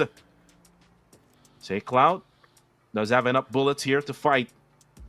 It'll be a slow stage number 7 here up until the end, because no one is wanting to get knocked down. But look at Claire over peeking, gets spotted by LKS, and now no more to go for Claire, and more than likely will not get a revive anymore from his teammates. Yeah, I mean, he's too far apart. Of course, kudos to the rest of Joey, as they've been playing such an efficient game. They didn't really have to overexert too much of that pressure. They know that teams will eventually walk towards their direction, and they get forward to hold. And take a look at this. The zone bounces back to the bridge. Oh, wow. And YG. It goes to YG. YG, they have to hold out. Oh, boy. Unbelievable, Contra. This is such a rare occasion, right? Like, we've not seen this for such a long time. And considering the fact that right beneath the bridge, there's some grounds that's being covered up. So there are still possibilities where if the fight between Joey as well as KSHI settles, either party could just camp right underneath, and they might be able to still find enough space to play against YG. One frag grenade will change everything here, Contra. LKS needs to be careful. Yep, Akao now goes for the spray down. As Smile gets Jappy. KHI now only has one. It looks like they have went to the waters now. Say Cloud will confirm Migs though. So now it's gonna lead to a 3v2, and one nade will think Contra. It now makes it a 2v2. Looks like Rex will get the revive though, but then Pacquiao gets a clutch knockdown onto Say Cloud. Now it's gonna be one player left for YG. Here comes Master Smile. Yes, a Divias on hand here against an UMP 45. But then you go, here comes Pacquiao, comes in, and GOA steals the winner chicken dinner away from Yangon Galacticos. You say steal, I say this was rightfully owned from the side of Guardians of Angel, as this will be their third chicken dinner, and they are still that dominant team hailing from Myanmar. And my YG, they saw the chances. You mentioned that, yeah, that was that beautiful nade, but there's still that cover coming from Kel that puts a dent onto them, and they were just trying to run across. They know that, I mean, YG, that was the right play as well, because that's the only chance that they were given before the revives go through and they get outnumbered once more. And wow, GOA, they were just showing such a firm hold throughout the entirety of this island ending. Well, there's a lot of conversations right now on chat here, Contra. Like, I mean, I would agree with some. Like, YG goes for the aggressor. They got the circle. They got the middle portion of the circle, whereas GOA got the edge right on the, I believe so, on the bottom side of the circle. So, I mean, it's all because of that nade, Contra. It's all because of that nade. It changed how the course of that ending between the two for GOA and YG. And again, GOA got that, final elimination to Master Smile, getting that win. And you can now see the stats here.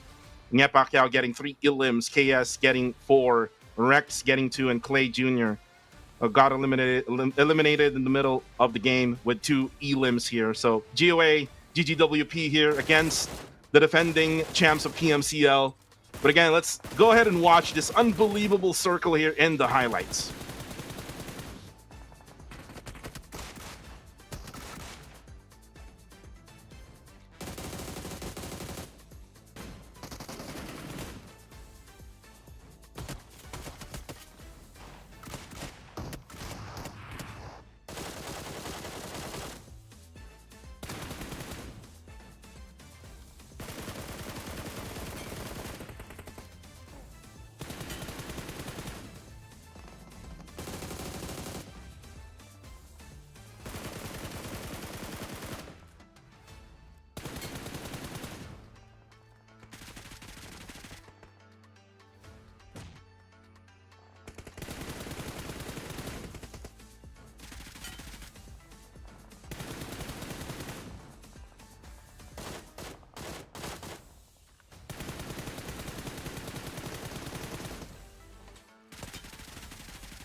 An unbelievable circle indeed is what we had in match number 8, as we now see the winners here. Guardians of Angels getting 21 points, but again, a bounce back game for Young Galacticos, getting 19. And most of their eliminations are coming off from the edges of the zone. And then eventually, right at the end, the circle went straight at them. But again, there's a lot of things to, think about right at the end. And what they just chose is to, go for the push towards GOA. And GOA just having the numbers advantage against YG. The second half of our match rankings here, you could see that MSI is having a little bit of trouble here for the first couple of matches here for day number 2 of the grand finals. Just a matter of time that they bounce back here, I would say probably in the next match, Contra. Well, we really have to see, but at the very least, from such a difficult round, a lot of all these teams have been able to somehow find a little bit more of that space to still contend for some of all these spots. And at least everyone except for GG have been able to score quite significantly. So I'm hoping to actually see more and more of all these big tussle. Now we're going to wrangle once again. Let's hope that it's not another island finish. I mean, we've seen plenty of that.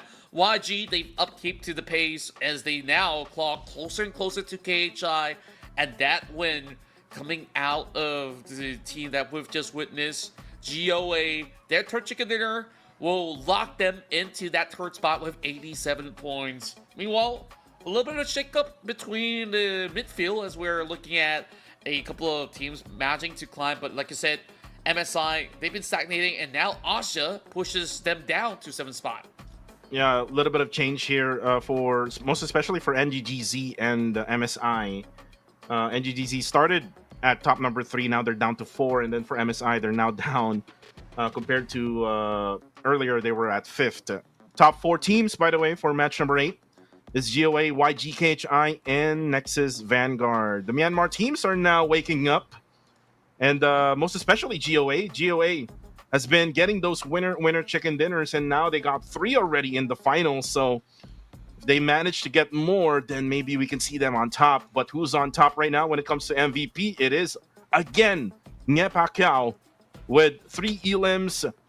Look at this, no damage taken from Nye Pacquiao. So he didn't had any bullets onto his body or any to his player. But again, GOA has to continue this. They're still at the top number 3. They need to be on top number 1 in order to get that championship. And as we play along, Contra, you have to update as well your apps to version 4.0 so that you can enjoy that super smooth battlegrounds, enjoy more of the frame rate options. Some of the devices out there, most especially to our official gaming phone, which is the POVA 7 series, it is available in 120 FPS.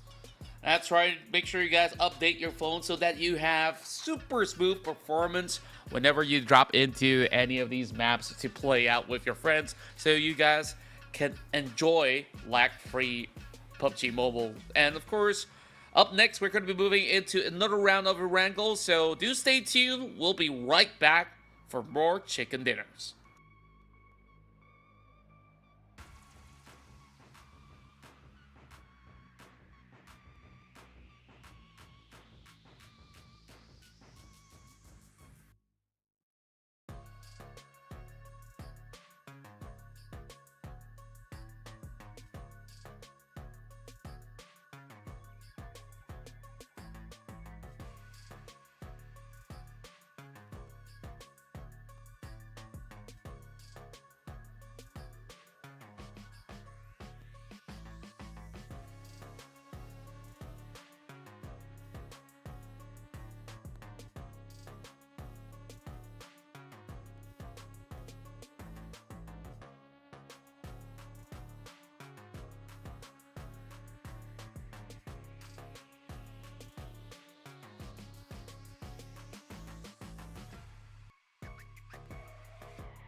Well, that took a while before we hit right into our 9th match of the Grand Finals. You're currently watching the PUBG Mobile Challengers League Southeast Asia, where the finalists across the board will be looking for that one spot to hit to the PUBG Mobile Global Championship. This time around, we kickstart the run with the flight path coming in from hospital grounds to be headed towards Kameshki. So it's going to be a little bit of a wide swing to get back into the island. So GOA and another team will be looking for Plan B. More than likely, Plan B for GOA and Nexus Vanguard. I would also say winning the Future and Infamous Xaviera, because they go at Milta and Milta Power. Another team, which is TTQ, who would need to get down at the farm area. So those are the teams that will be affected by this flight path. But for the rest, YG, Hyra, GG Esports, BG, they won't have any much hard time when it comes to dropping to their usual dropping points. So for now, it'll be a peaceful early stage in the game. So more of the loots is what we're gonna see. But again, the big question still is the circle, which we will now see.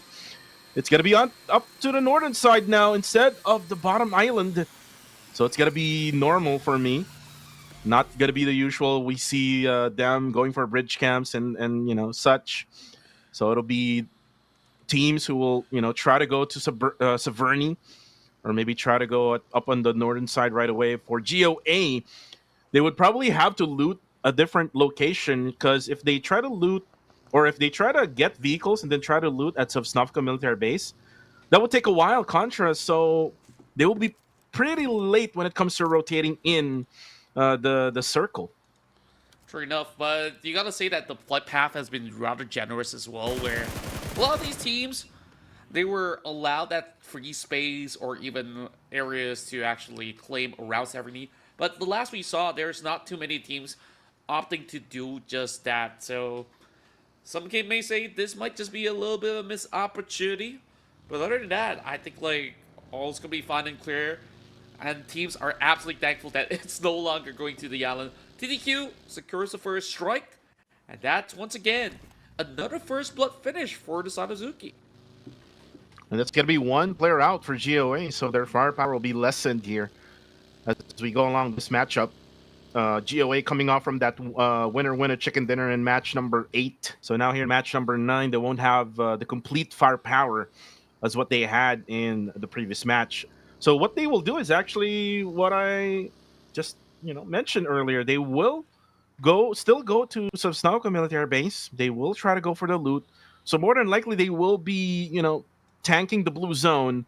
Same goes to Nexus Vanguard. They will still try to go to Novo Rep Noye, and they will be rotating in late, probably just staying at the edges of the southern side of the circle. As for CTS, DOS now just crossed that bridge right beside wherever YG dropped at. More than likely, YG already rotated to a different area because you don't see them around in the mini-map. Except for Hyra, who is still at the Northern Georgia Pool Apartments. And for DOS, just looking for any other loots that he can get here at this very area. Ooh, for Say Cloud, though. It's actually very close nearby. CTS actually has the mountaintops here at Mount Gotka. DOS now has the M16, does still have the usual weapons that we normally see them use. And not able to get a hit to Yangon Galacticos. And for YG, they will focus for now their objective, which is again getting into position right at the middle portion of the circle. Plenty of space to claim out. YG definitely have a clear idea of how to actually go in for all these firm hole. And teams will have to journey towards that direction. So perhaps that might be another good opportunity for them to find a couple of catches. Surely they may not look like the kind of same explosive team throughout the week 1, week 2 skirmishes, but overall, I kind of like the steady progress that they've been making. Round after round, they've been able to really hold firm. Can't say the same about Burmese goals, though. They've been sliding down the list, but now regaining a couple of tempo. especially from that big round that they've gained from the past match. Now, back towards NGGZ. Yesterday, super explosive. Today, I think we've seen a couple of glimpses of brilliance moving into Rondo. But last round, I don't think that they have been able to really get much done. So, hopefully, they will be able to bounce back. I mean, they got to also keep up to the pace of GOA, who's been securing chicken dinners after chicken dinners. And currently, there's already some big lead build up. 12 points above NGGZ is currently where GOA is at. Now, I want to talk about KHI, and KHI has been playing it safe so far here. In the couple of matches that we had in Rondo and the first Erangel. Whereas the top number 2 team, YG, has been playing so aggressive, even though that they didn't have the circle in match number 8. And they ended up with double-digit count of eliminations and even almost getting the winner with a chicken dinner. So if KHI would want to keep this number one top ranking, they would need to do the same. They would need to be aggressive. They don't have to play it safe.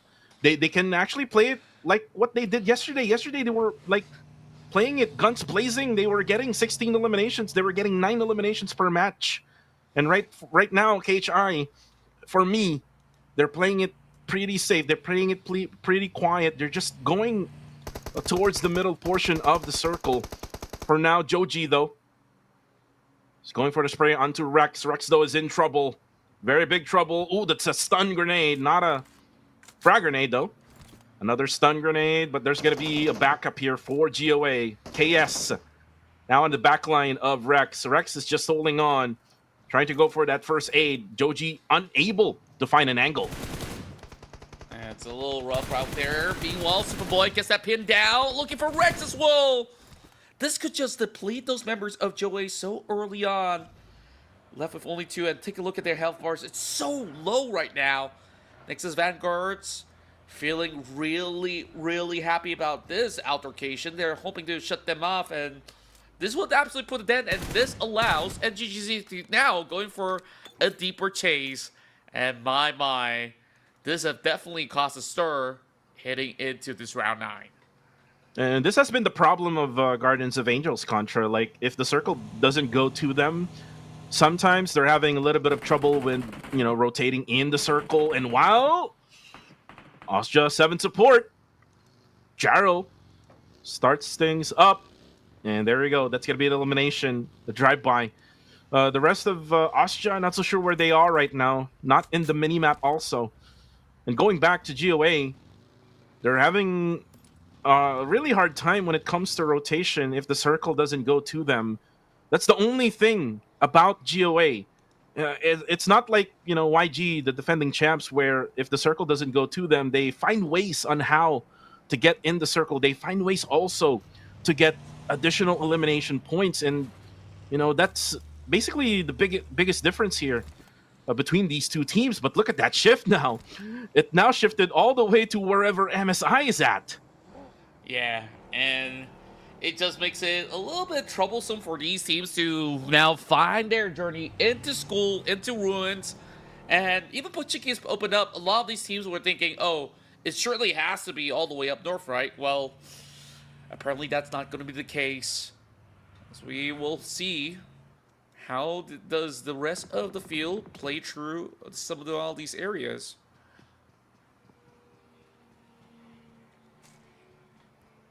And right now, MSI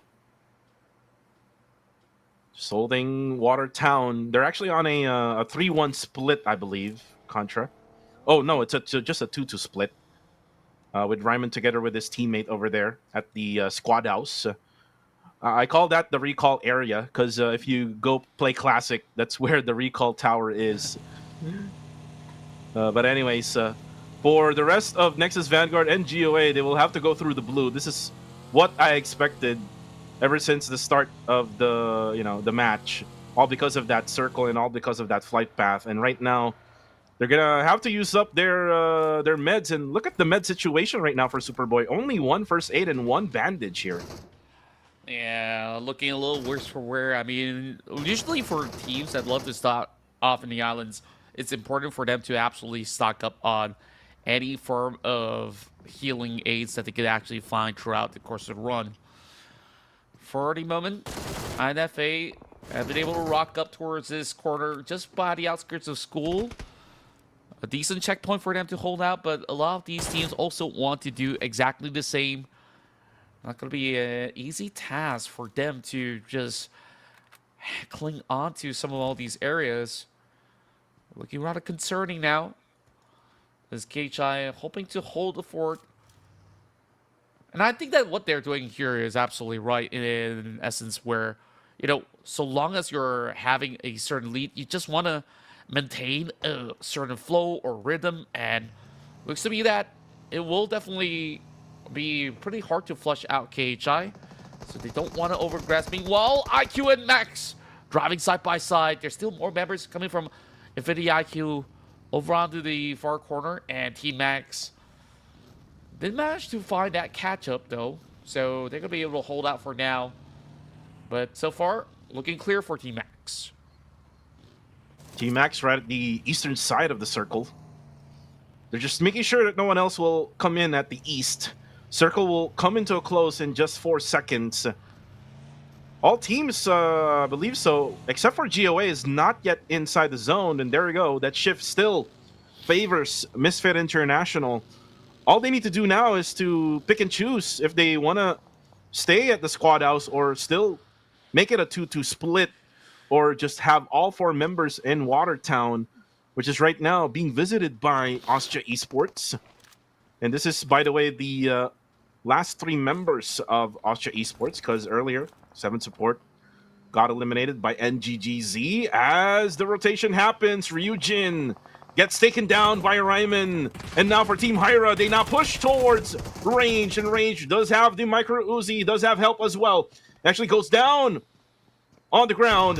It's going to be a battle between 3 players of Hyra and 2 players of MSI. But again, they also have the 2 other players right on the squad house. Oh, but the nades actually comes in. Range drops Min. Range has to be careful, though. He's down to very low HP. And also Pretzel sees one of the players of GG. A lot of teams right now has their eyes on MSI. Yeah, this is going to be a really tough area to play things out. I mean, there's so many compounds to actually check out. Pretzel does have those big grenades. Oh, that one just a little covered over onto the corners of the walls, but great follow-ups. Not enough to take out Capo. There should be a safe onto Min already, as Hash have gotten that far corner to go in for the rescue. Still looking for those clear bombardments, but not quite finding it all together. Joey, they've been waiting all along. They've heard all this noise, and the moment that all these resources happen depleted, Joey can take a swing as well. So we'll have to see when exactly will they be involved. For now, as much as there was a lot of exchanges coming from inside of MSI, it doesn't seem like it has resulted too much. Now that they've fully recovered, the rest of Hyra so far bagging those efficient 2 points, but not quite enough. I mean, MSI, they're doing whatever they can to keep themselves afloat. Whoa. Oh. There goes Stefan. Yeah, there goes Stefan with the explosion. And nobody else can, rescue him at that point. For MSI, though, I mean, I was like thinking that this might be their game, but still the struggle continues here for MSI. And what they need to do here is to activate Monboy and Range all together.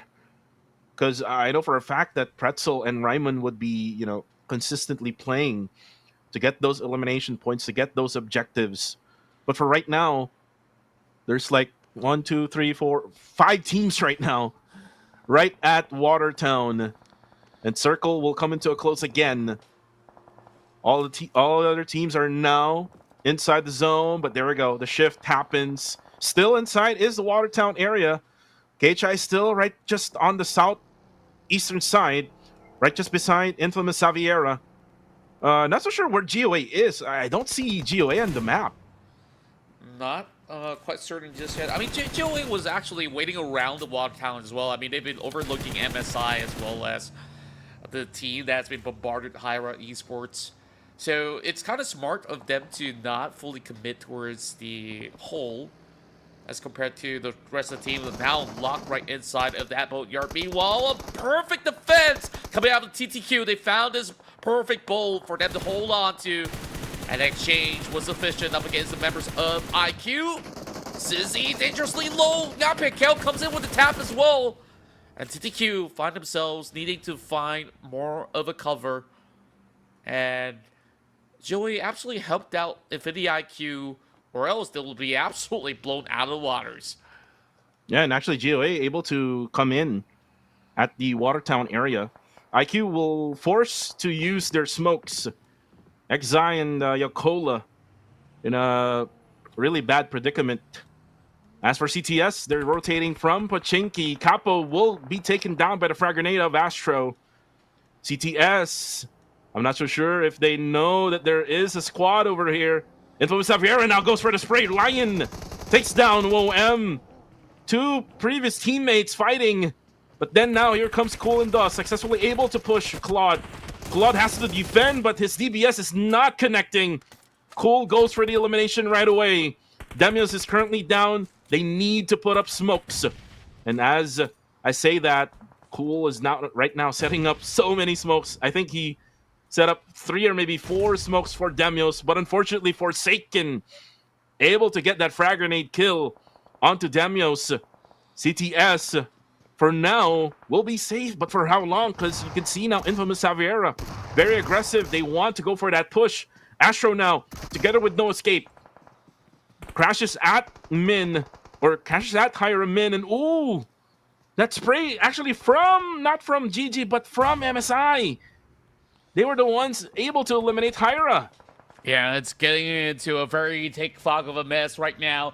Players now fighting for those space throughout the terrains over on the outskirts while inside of the Watertown. It is just going to be a big scrabble.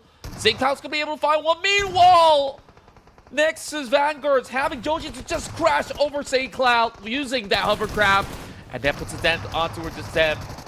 Your real boy trying to fight his way around. Meanwhile, there's bad cover, but there is going to be a lot of room from the back as the zone creeps right in. And over on the small little picture that we have over the corner, Infamous Xavier once again looking to find an opportunity. But it is going to be a daunting task for the moment. Yeah, Lion able to finalize the deal there. CTS will bow down to Infamous Xaviera. But for YG, they have to be careful here because they're kind of stuck in the middle between Nexus Vanguard and Winning a Future. Winning a Future is just trying to lurk around the northern side. Oh, but Joji will get naded. That is it for Nexus Vanguard. And now the next target will be Winning a Future. But here comes the nades. Oh, but he actually goes for the knockdown. Minus goes down with a spray from Smile. Nice, beautiful spray there from Master Smile. There's a huge scramble still happening right now. The big nades now connecting over Zadison. Burnett could not hold on for too long. They try to spray them down with the DBS, but now down to where it's Master Smile. He's looking to bail out of the situation. And he's also going for the pickup. YG still holding firm, though. Not out for the count just yet. Still a very difficult area to play this one out. TTQ holding over the back end. Does not allow YG to go too far off. And right at this moment, it is just going to be a very tough squeeze for those space. Infamous a little late to the scene, and they have to clear out majority of all these players. They've already secured 5 points under the belt.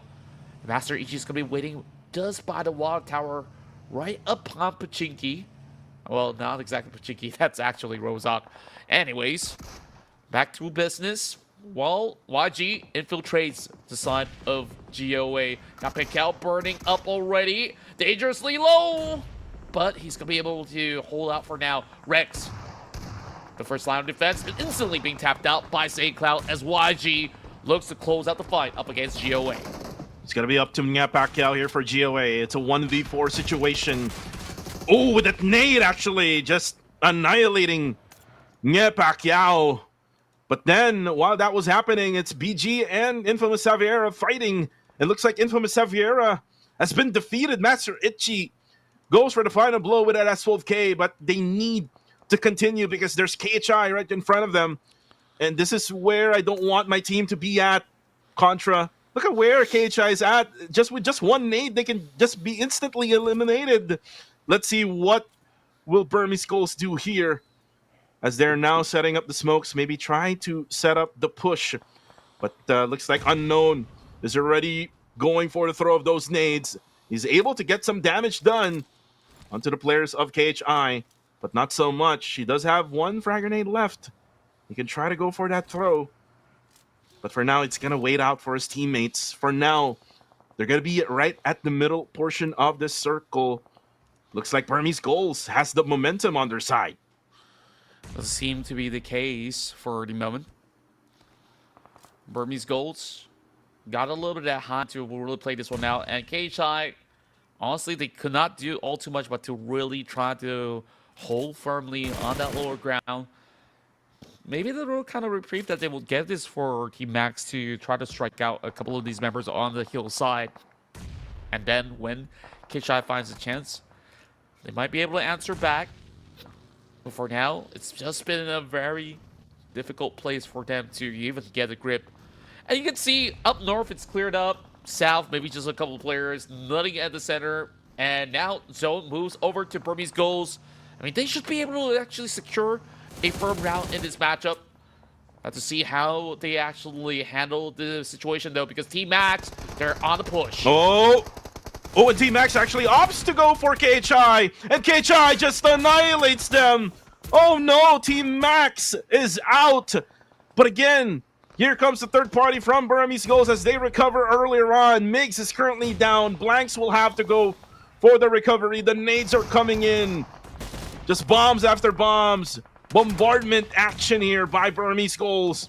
Say Cloud, though, will eliminate Nang-X on the bottom right-hand side of our screen. YG and Ostja going at it.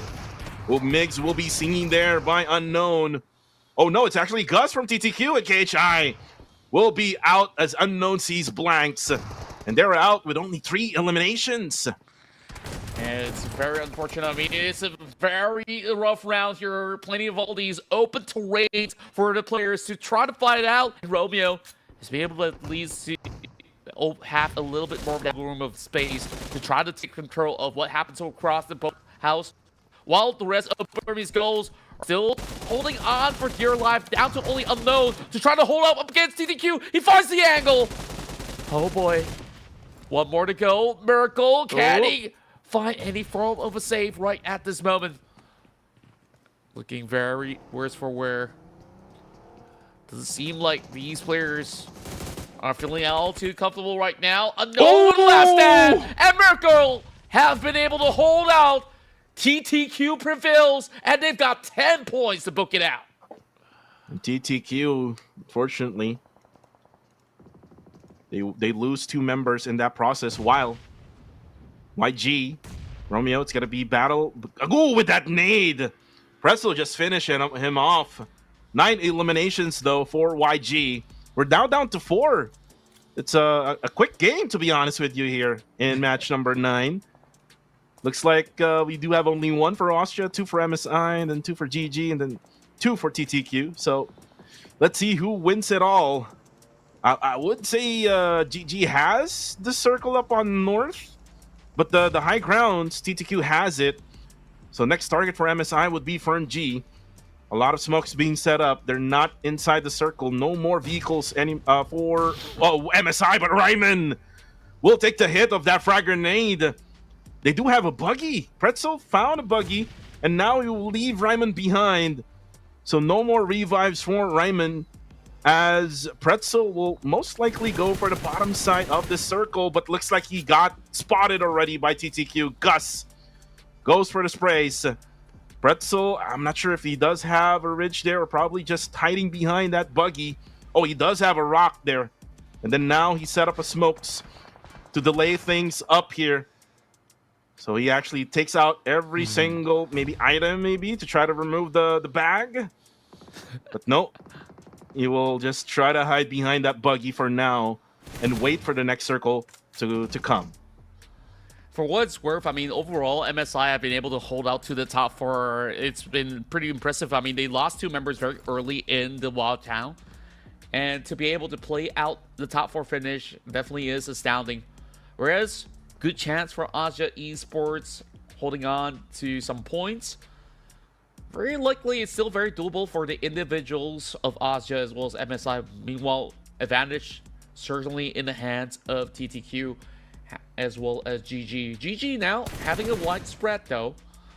A couple of shots now being fired from the side of Master D2K, and I'm not liking what TTQ is currently fielding right now because they are hoping to bring that hovercraft into play. But they're still on the lower ridge, so it is going to be a little concerning. So Master DTK might actually find difficulties in clearing out that hovercraft, but even so, there's still going to be opportunities for these teams from the outskirts to also chime in. So Miracle, we have to see whether this is going to be some 200 IQ plays coming out of him on that hovercraft. As for Pretzel, he just needs to wait for TTQ and GG to fight. Doesn't really have to go third party right away. Right now, he's being bombarded by Gus. Still has 3 frag grenades left. We'll throw one. Not so sure will that one connect. It's just way too far for Gus to throw that nade. So Pretzel will survive for now. 36 seconds left before we go to the next stage, which will be the final circle. And then we're going to have stage 9, which is the closing of the blue zone. Let's see who wins it all. For now, when it comes to positioning, Good Game Esports has the best position so far when it comes to circle. Yeah, they don't really have to do all too much, which is why you see a little bit of standstill at TTQ. They've been overly aggressive as well. I mean, despite doing so, GG did not have any form of avenue to go in for the punishment just yet. They really want to single out Pretzel, understandably so. I mean, he could be the thorn in the flesh for either side of this party. And Pretzel has been locking his eyes onto TTQ for a little too long now. I'm just hoping to see Master DK lurk around to be able to form up something because Miracle's not really doing too much on that hovercraft as well. I mean, he's just being a little bit pesky, just trying to hold firm onto that tanky vehicle. Meanwhile, took too far long. Pretzel will deplete the hovercraft. That's the thing that I was talking about. I mean, if you have the hovercraft, you're supposed to play dive bomb somebody out there if he really has a beef up against Pretzel. They both could have actually hopped into the hovercraft and pushed through, but they didn't. And I guess like they don't want to give a position away. I understand that. But they lost that hovercraft for free. So I would say it is a little wasted.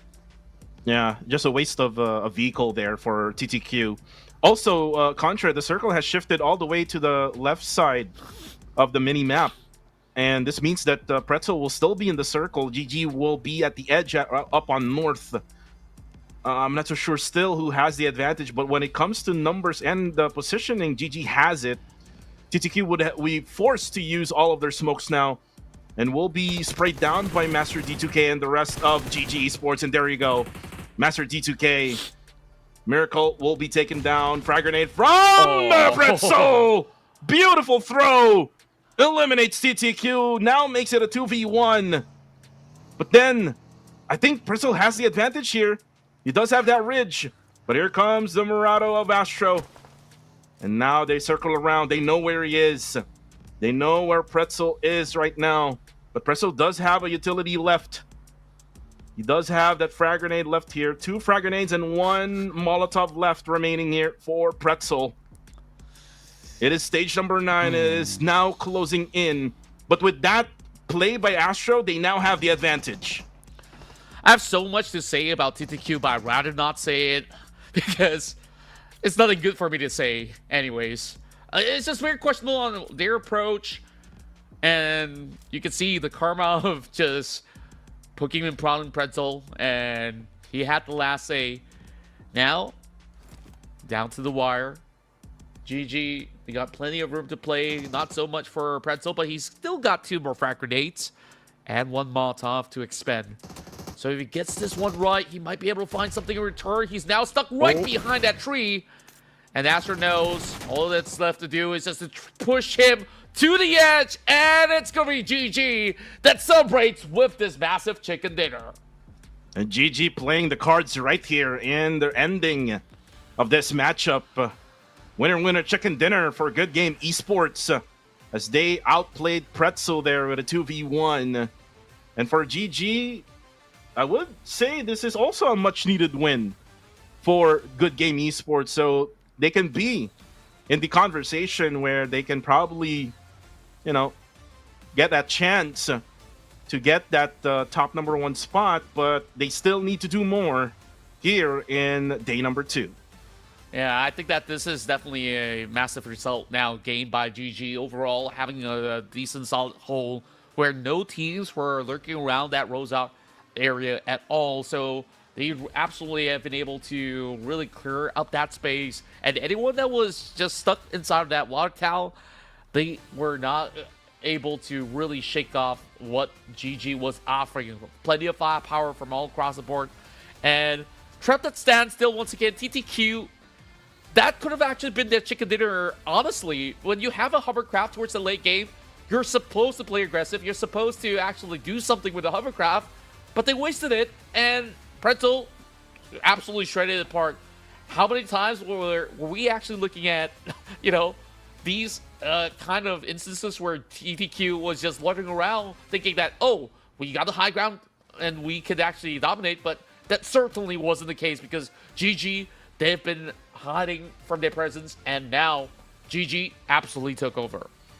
Yeah, I would agree with you on that one, Contra, because you can use that hovercraft to might as well push GG Esports right at that ending, and then if the hovercraft would explode, you can have that hovercraft as cover, and maybe you could be at the middle portion of that circle. Then you have circle advantage, you have positioning against GG Esports, but you have to also think about what Pretzel can do from the bottom side of the map. So I think TTQ was just, you know, stuck with whatever decision that they were thinking that time. But winner, chicken dinner team stats here. GG Astro getting 2 for the rest here, and then one for the 2 other players. But again, with that winner, chicken dinner of Good Game Esports, let's go watch this highlights here for this match.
And there you have it. It is GG that secures the chicken dinner, but TTQ have overwhelmed the rest of the competition by taking out majority of all these players throughout the field. They were surviving throughout the corners of ruins, and they've been able to at least squeeze those 16 points despite, you know, scrutinizing the play with the hovercraft. So at least that's still a big amount being gained by the teams that were involved in the top four. Meanwhile, it's been a big search for some of these names, but not too much this time around coming out of IQ as well as CTS. They got taken out early, while NGGZ looks for a little bit of maintenance, securing 3 points. And this was one of the rounds where GOA, they crashed out early with only 2 points. And with that match ranking, now we have a brand new #1 team.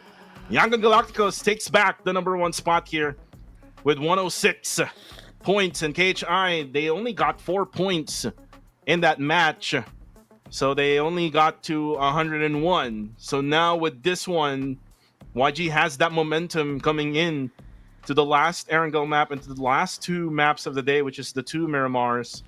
KHI needs to be better, and we know for a fact yesterday KHI really struggled in the two maps of Miramar. They have to be better playing that map later on. MSI, though, also able to get those additional points here, as they're one of the teams here in the top 4 teams in match number 9. I almost thought that they will get eliminated early again. So, again, this is their bounce-back game.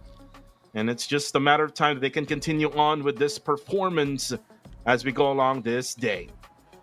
Yeah, we're definitely looking at massive improvements coming in from teams hailing from Myanmar. I mean, the Brave side so far definitely have been able to really put up quite the fight.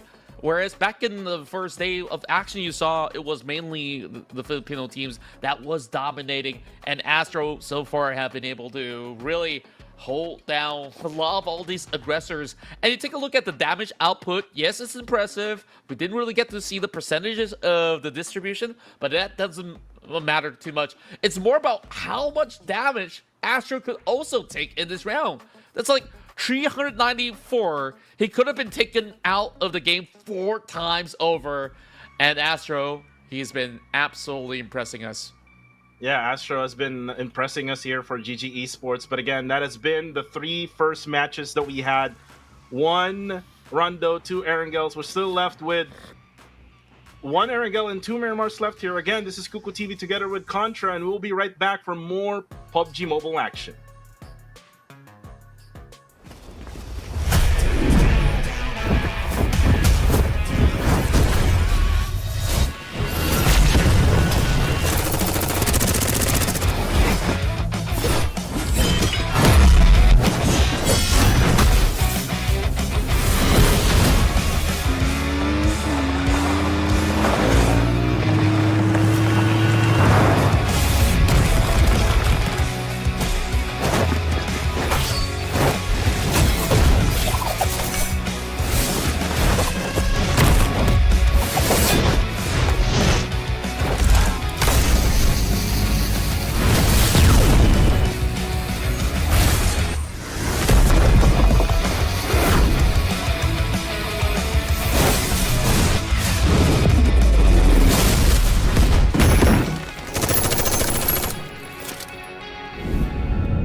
New RP A15 is here. Level 100 Mythic Custom Color Male Outfit is here. Get rewards worth up to 80,000 UC. Come take a look. New Mythic Custom Color Male Outfit. Freely change colors to show off your own unique style. New upgraded Candied Haunter MP7 is here, along with tons of firearm finishes, as well as the Skeleton Trail UTV vehicle finish. Tons more items await. Get all of the above with just 720 UC and reaching the corresponding levels. Upgrade to Elite Pass Plus for even more surprises. Exclusive avatar frame, victory dance, collectible statue, and weekly 50% bonus rating points. And you can get all 720 UC back. Event period 2025 9/11 at 2 o'clock. 2025 11/10 at 23:59. UTC +0. Unlock RP A15 now.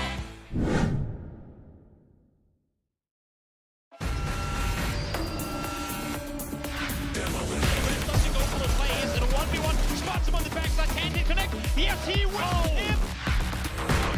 Razak here with the shotgun around the side. And our PGC champion.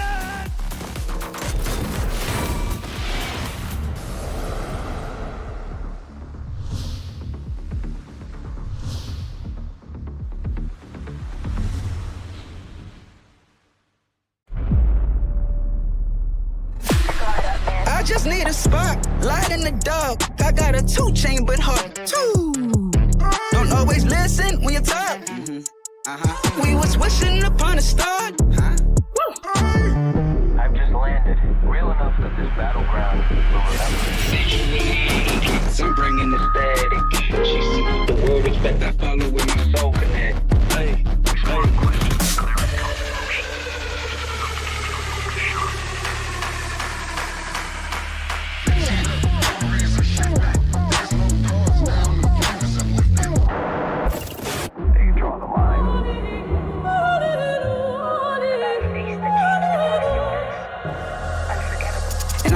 storm, I still come aiming, I pressure and rain.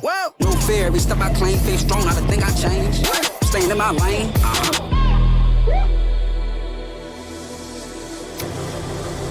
내가 선택한 플레이. 정해진 룰은 없어. 내가 정해. 그게 바로 G-Dragon. Battleground.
Why? That's the reason why.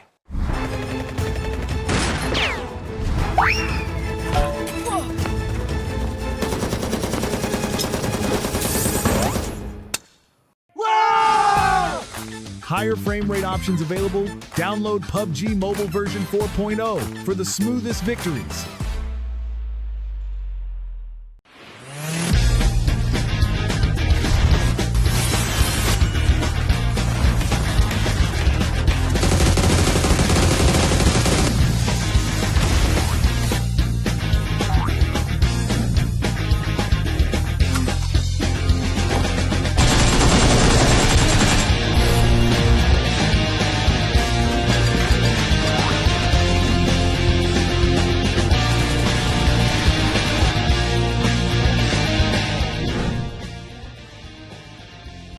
New World of Wonder Pass and gifting incentives. Welcome to World of Wonder 1.0. Let your creativity run wild.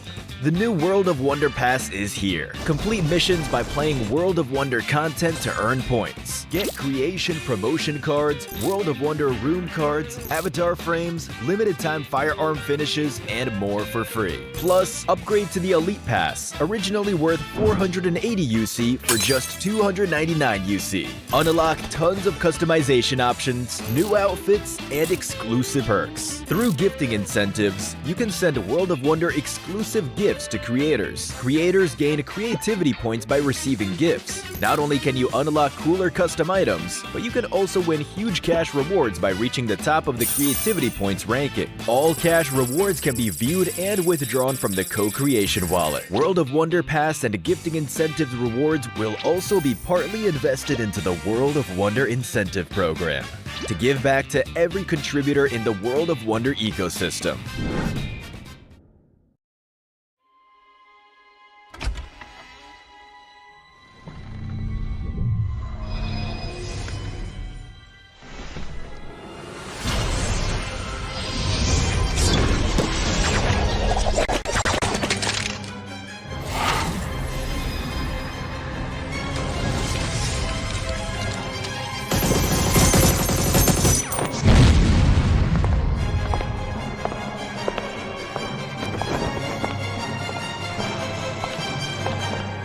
The first Ultimate set with removable outwear, Nixon Sinistra, is now available. The first advanced upgradable firearm with sound effects, Nixon Rose AUG, has arrived. It comes with an exclusive Inspect emote,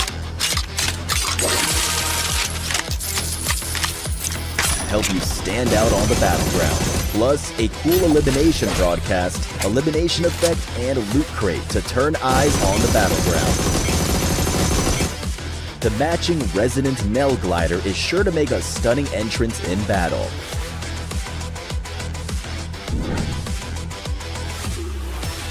Equip the Nixon Sinistra set and battle in style.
The journey continues with only 3 more maps remaining before these teams will have to play true Smash rules tomorrow. Once again, it's your boys here, Contra and Cuckoo TV, to take you along for the ride. And of course, it's been such an exhilarating moment for all these teams out there fighting tooth and nail in order to be crowned as the champions of PMCL. But of course, now we reached that halfway mark. So all the teams who's hoping to at least get anywhere close by, they gotta push through. Yangon Galacticos, they're now holding that #1 position since KHI got depleted somewhere in the midst of the fight. So Cuckoo, do you think that there's gonna be any form of instance where KHI will be able to bounce back? Well, before I answer a question, in a world where speed, power, and style defines the winners, one smartphone stands above the rest. Meet the POVA 7 Ultra 5G, engineered for those who refuse to slow down. As the official gaming phone for PMCL, it supports PUBG Mobile at 120 FPS, delivering ultra-smooth, competitive gameplay. Its 6.67-inch 1.5K AMOLED display with a 144Hz refresh rate pulls you into a world so smooth you'll never want to look away. Its 6,000 milliampere battery, a 70-watt ultra charge, and a 30-watt wireless charging. This isn't just a phone. This is the future in your hands, the POVA 7 series. Well, you said it so well. Now I'm really tempted to really get my hands on the POVA 7 Ultra. I mean, overall, they've been really providing all these teams with some of the best in the line for you guys to game all day long. And of course, look at the current circumstance right now. They really got to find any form of an edge in order to pull through. So last round, GG still managed to top the record of points for that round of Wrangle. And like you said, it's a very fast round. Maybe it was a standstill between the top 3. But overall, the tempo of play just gets better and better as we go through those rounds. Oh yeah, and just to answer your question, maybe KHI can, get a better round now as we go along this day, because we had that break. But you have to get your apps updated so that you can get your super smooth graphic. It is available right now, and enjoy the smoothest battleground. And like what I'm saying, KHI, can get their gameplay much even smoother as we have the final Erangel match. They just need to be more aggressive, not be passive, as what we have been watching them ever since that Rondo match at the start of the day. And for the rest, like NGGZ, they just need to find ways on how to get into the circle. Also, a brand new mode is what we call Unfail. It already is available in your apps. It's the new PUBG Mobile thrilling pursuit and escape mode. 1 predator versus 4 survivors. Stay tuned for more updates about Unfail. That's right, there's just so much that you guys can check out, including the G-Dragon collaboration that's been out for more than a week now, so make sure you get your hands on it before it goes out of the store. So that being said, not only do we have the G-Dragon collaboration, there's also plenty of other cool stuff like our collab with Lotus as well. If you guys are fancying vehicles, I mean, overall, you guys can play around driving through with this team event Moto Cruise, available until November the 4th, so you guys have plenty of time to enjoy the ride.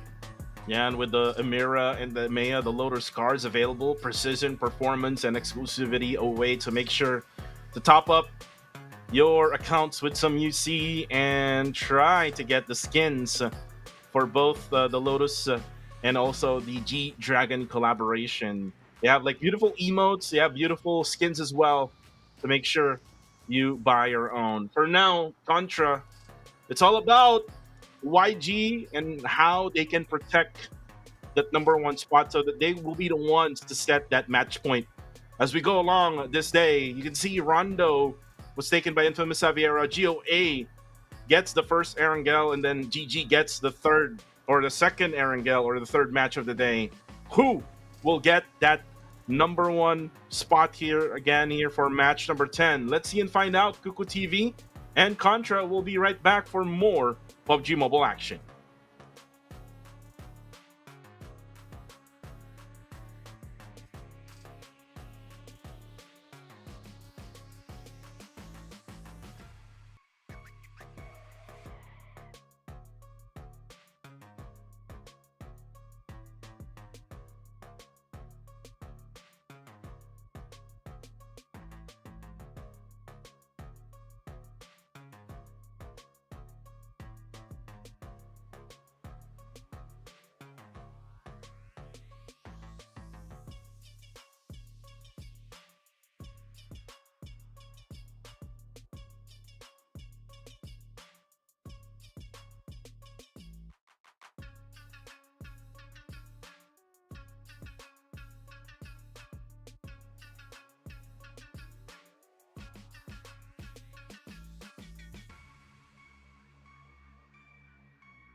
are back, ladies and gentlemen. We are now flying in the last Erangel for the day. Again, this is PMCL Southeast Asia Fall 2025 Grand Finals Day number 2. Match number 10 on your way. Flight path coming from the western side of Hospital. Down on the bottom of the map, which is underneath the area of Novo Repnoye, just right beside Sosnovka military base. This is a much different flight path compared to every flight paths that we had so far here in the finals. But again, the circle is a very crucial part here. In the first Erangel for today, we had the circle down below, second circle right above.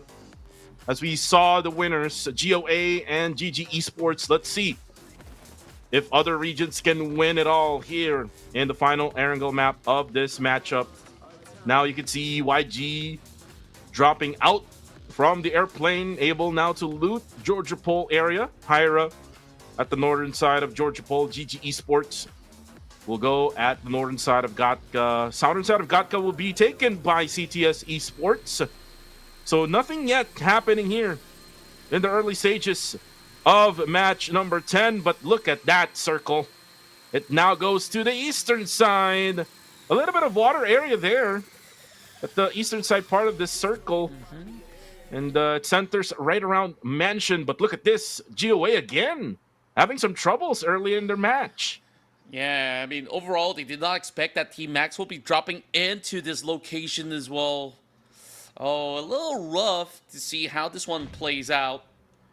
But all in all, Clay Jr. have been able to make the hurdle out of that compound. So the coast is clear for the moment. Can't really say the same about the other members, as they are still journeying their way into the middle base just to loot up very quickly. Now that they've already received a little bit more of that intel, at the very least, they will be able to work off of all this kind of info being gained. Clay Jr., does he have any form of weapons? That doesn't seem to be the case. Empty-handed, and this is just not looking all too good to kickstart their run, but potentially he'll be able to call some backup in the form of his teammates in order to get him out of that situation. We'll have to see how these teams will be able to traverse all the way into Milta or so. It's a little bit of a bumpy ride going through. As the rest of Team Max, they're not going to be wasting too much time. They're already looking for the quick swing back into the mainland.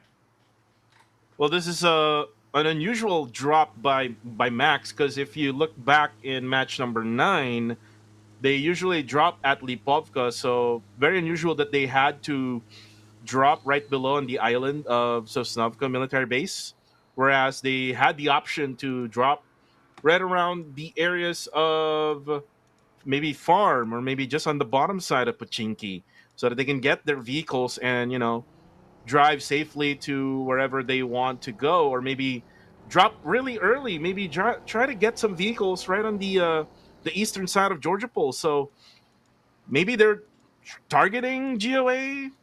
Let's see if there's going to be a retaliation from GOA, as they're now being left out by Max at the bridge area.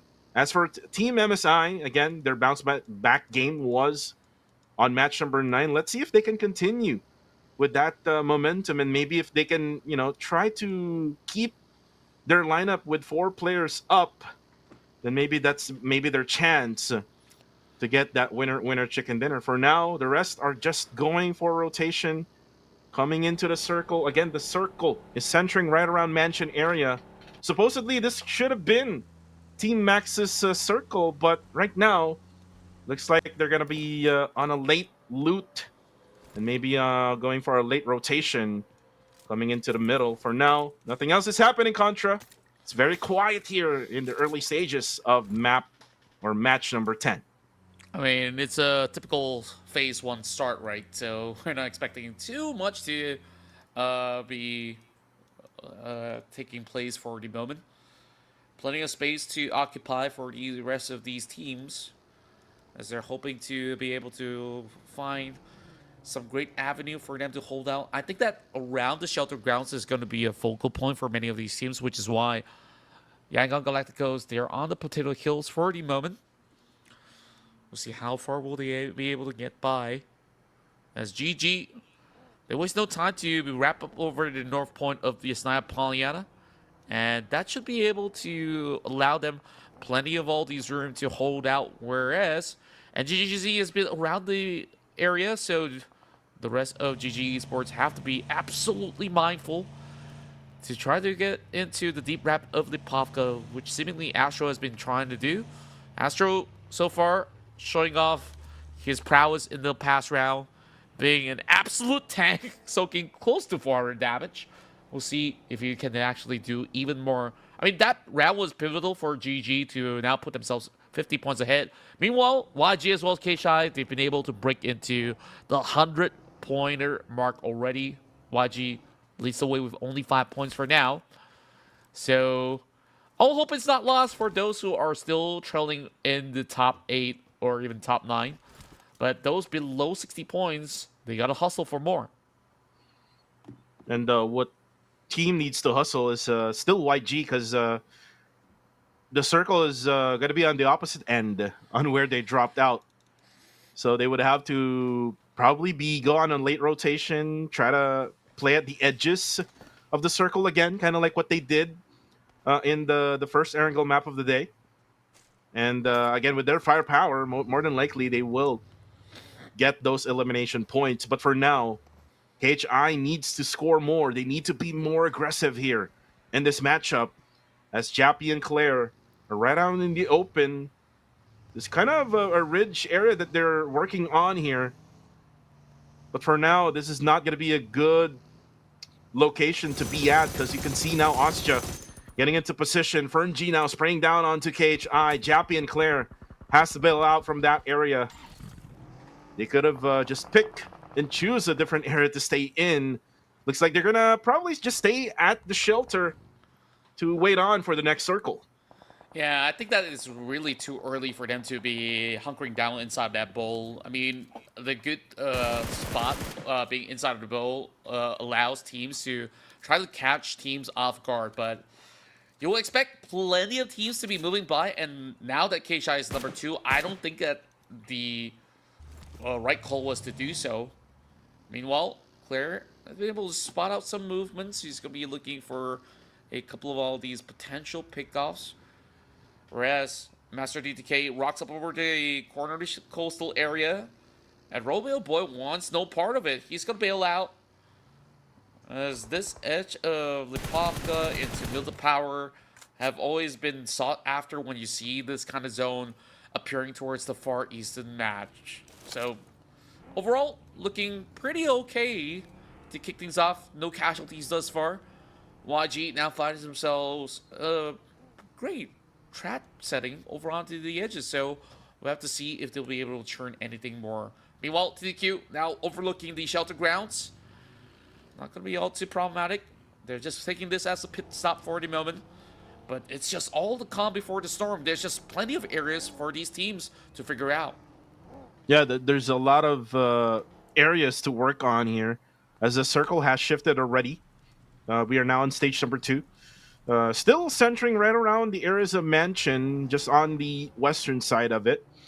YG still at the northern side. They were trying to get through where GG was at, but looks like GG will have to reposition as the circle has shifted away, or a little bit away from the eastern side. CTS now. CTS, again, after that Rondo match, looks like they kind of calmed down here in the Erangel matches here. And you can see them rotating in. They were able to find a good position here to stay in, but again, Ostja is just nearby the area. As for GOA coming from the Sosnovka Island, they're now able to come through shelter. Looks like they're going to run through the open areas as well here, right above shelter. There's just so many teams already in position. We have Ostja. We also have KHI right above shelter. Migs is right over there at the tower, Mushroom Tower there. You can also now see Clay Jr. down to low HP, and there you go. That's going to be the first knockdown of this matchup. And more than likely, he will be the first blood, as Migs is trying to go for that thirst with that mini 14. And we'll just probably die. There we go. That's it. Just die by bleeding out. First blood by Mix. So unfortunate on the circumstance he found himself in. KHI so far being very efficient, holding on to that tower for the meantime as we're looking at GG to just traverse across to secure themselves the compound, and now erupts into a battle with Team Max dropping a couple of these grenades. No escape now, closing right in. Will they be able to find it true? Oh, not quite yet. Trezzy immediately pins him down the moment he steps right across that window pane. And now the rest of Team Max comes in, regrouping. Devon coming with a high elevated angle of a flank. Might be able to turn up with something. But GG, they're holding firm. They're trying to bail out no escape. But by doing so, Control Knight now gets picked off. Astro supplementing from the back. Not quite what it will seem to be as we're looking at all these players going neck to neck. Devon finally got contributes. And Team Max, they're in a little bit of a shamble right now. Trezzy, as well as Iter X, they're pretty much holding on to the same compound, while GG, they get their chance to go in for a reset. And when exactly does the rest of the teams want to chime in? Because there's a big flock of crowd to be moving into the sector. It looks like GG was able to turn things around here against Team Max. Chernai is currently down up on second floor. Iterex, though, down to very low HP. No escape. Hasn't revived yet by his teammate, but Master D2K comes out to go for the spray. Iterex goes out. And now they go for the revive as he has 1 HP left, bleeding out. Trezzy will be the last guy for Team Max. And while this is happening, Infamous Xaviera and Team Hyra going at it with very low HP with a Micro Uzi on hand. Capo, oh, gets one knocked down. Ice with 1 HP as well.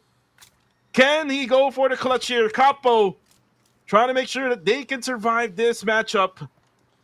And now he actually tries to heal up. There's actually still another one left here for Infamous Xaviera. Claude now comes in with still high HP left. Oh!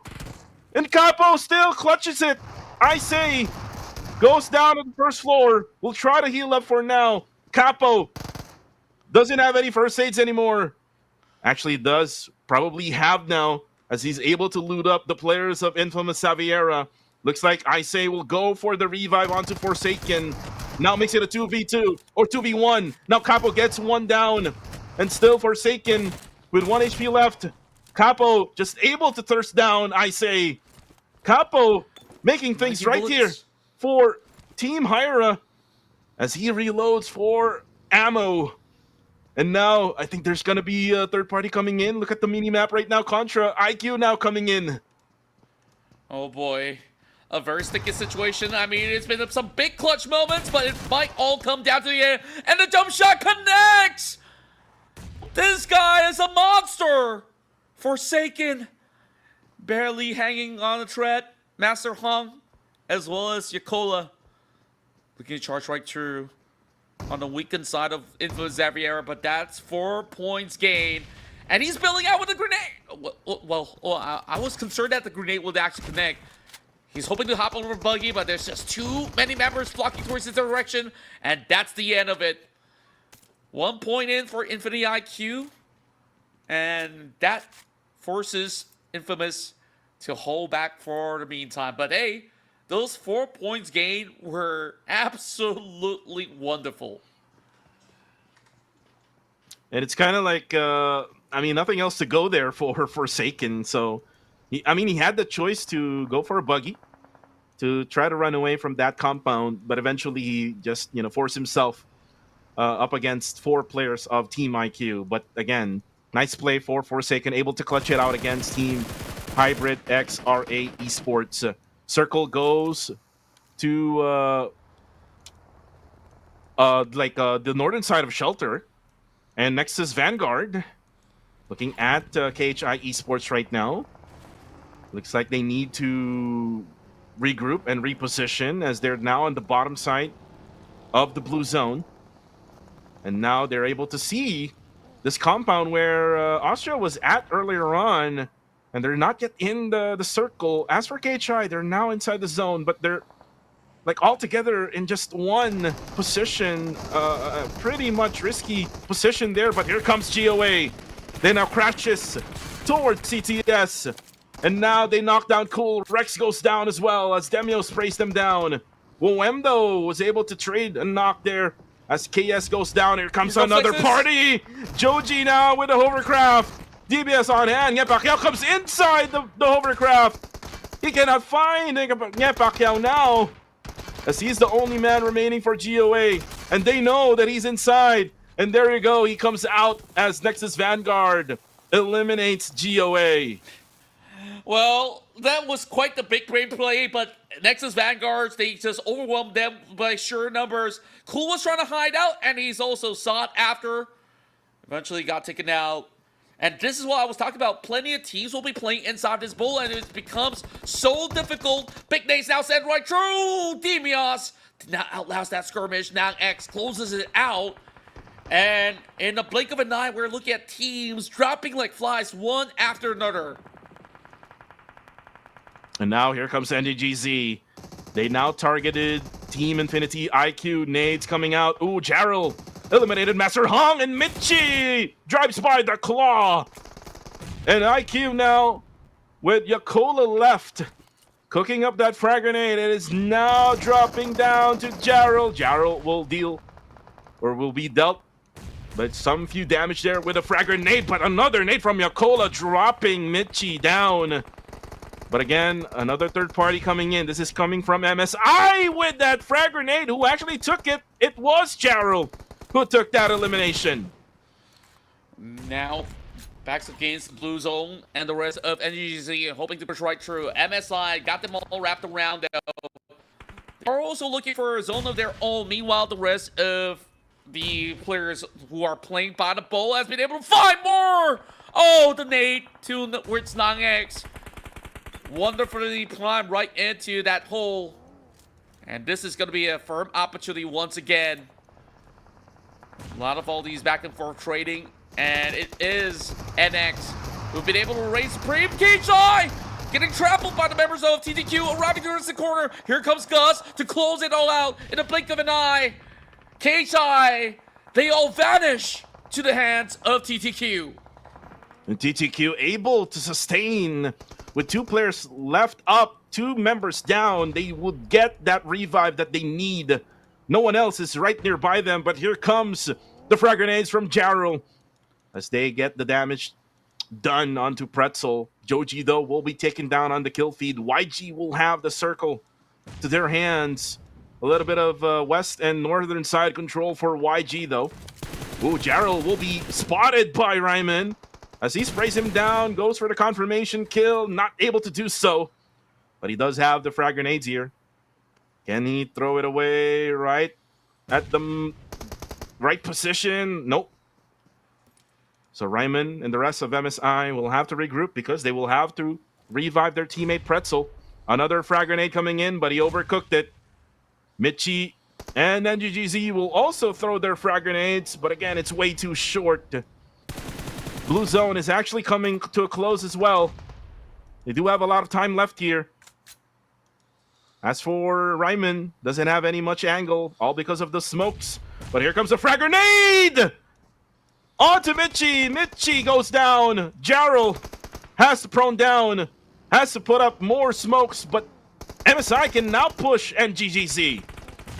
Yep, this is going to be a big one as MSI have been able to hold it back out, and they just trampled Michi altogether. MSI, they paved the path, a huge finish. 5 more points out of the tally, and NGGZ, they were trying to zone them out, but it is too much for them to handle. My.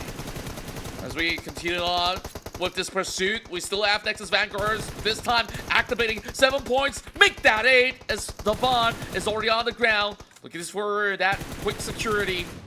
Astro barely surviving. That vehicle's been blown up already, but somehow he still survived. But those bullets are coming right through. GG on the hunt.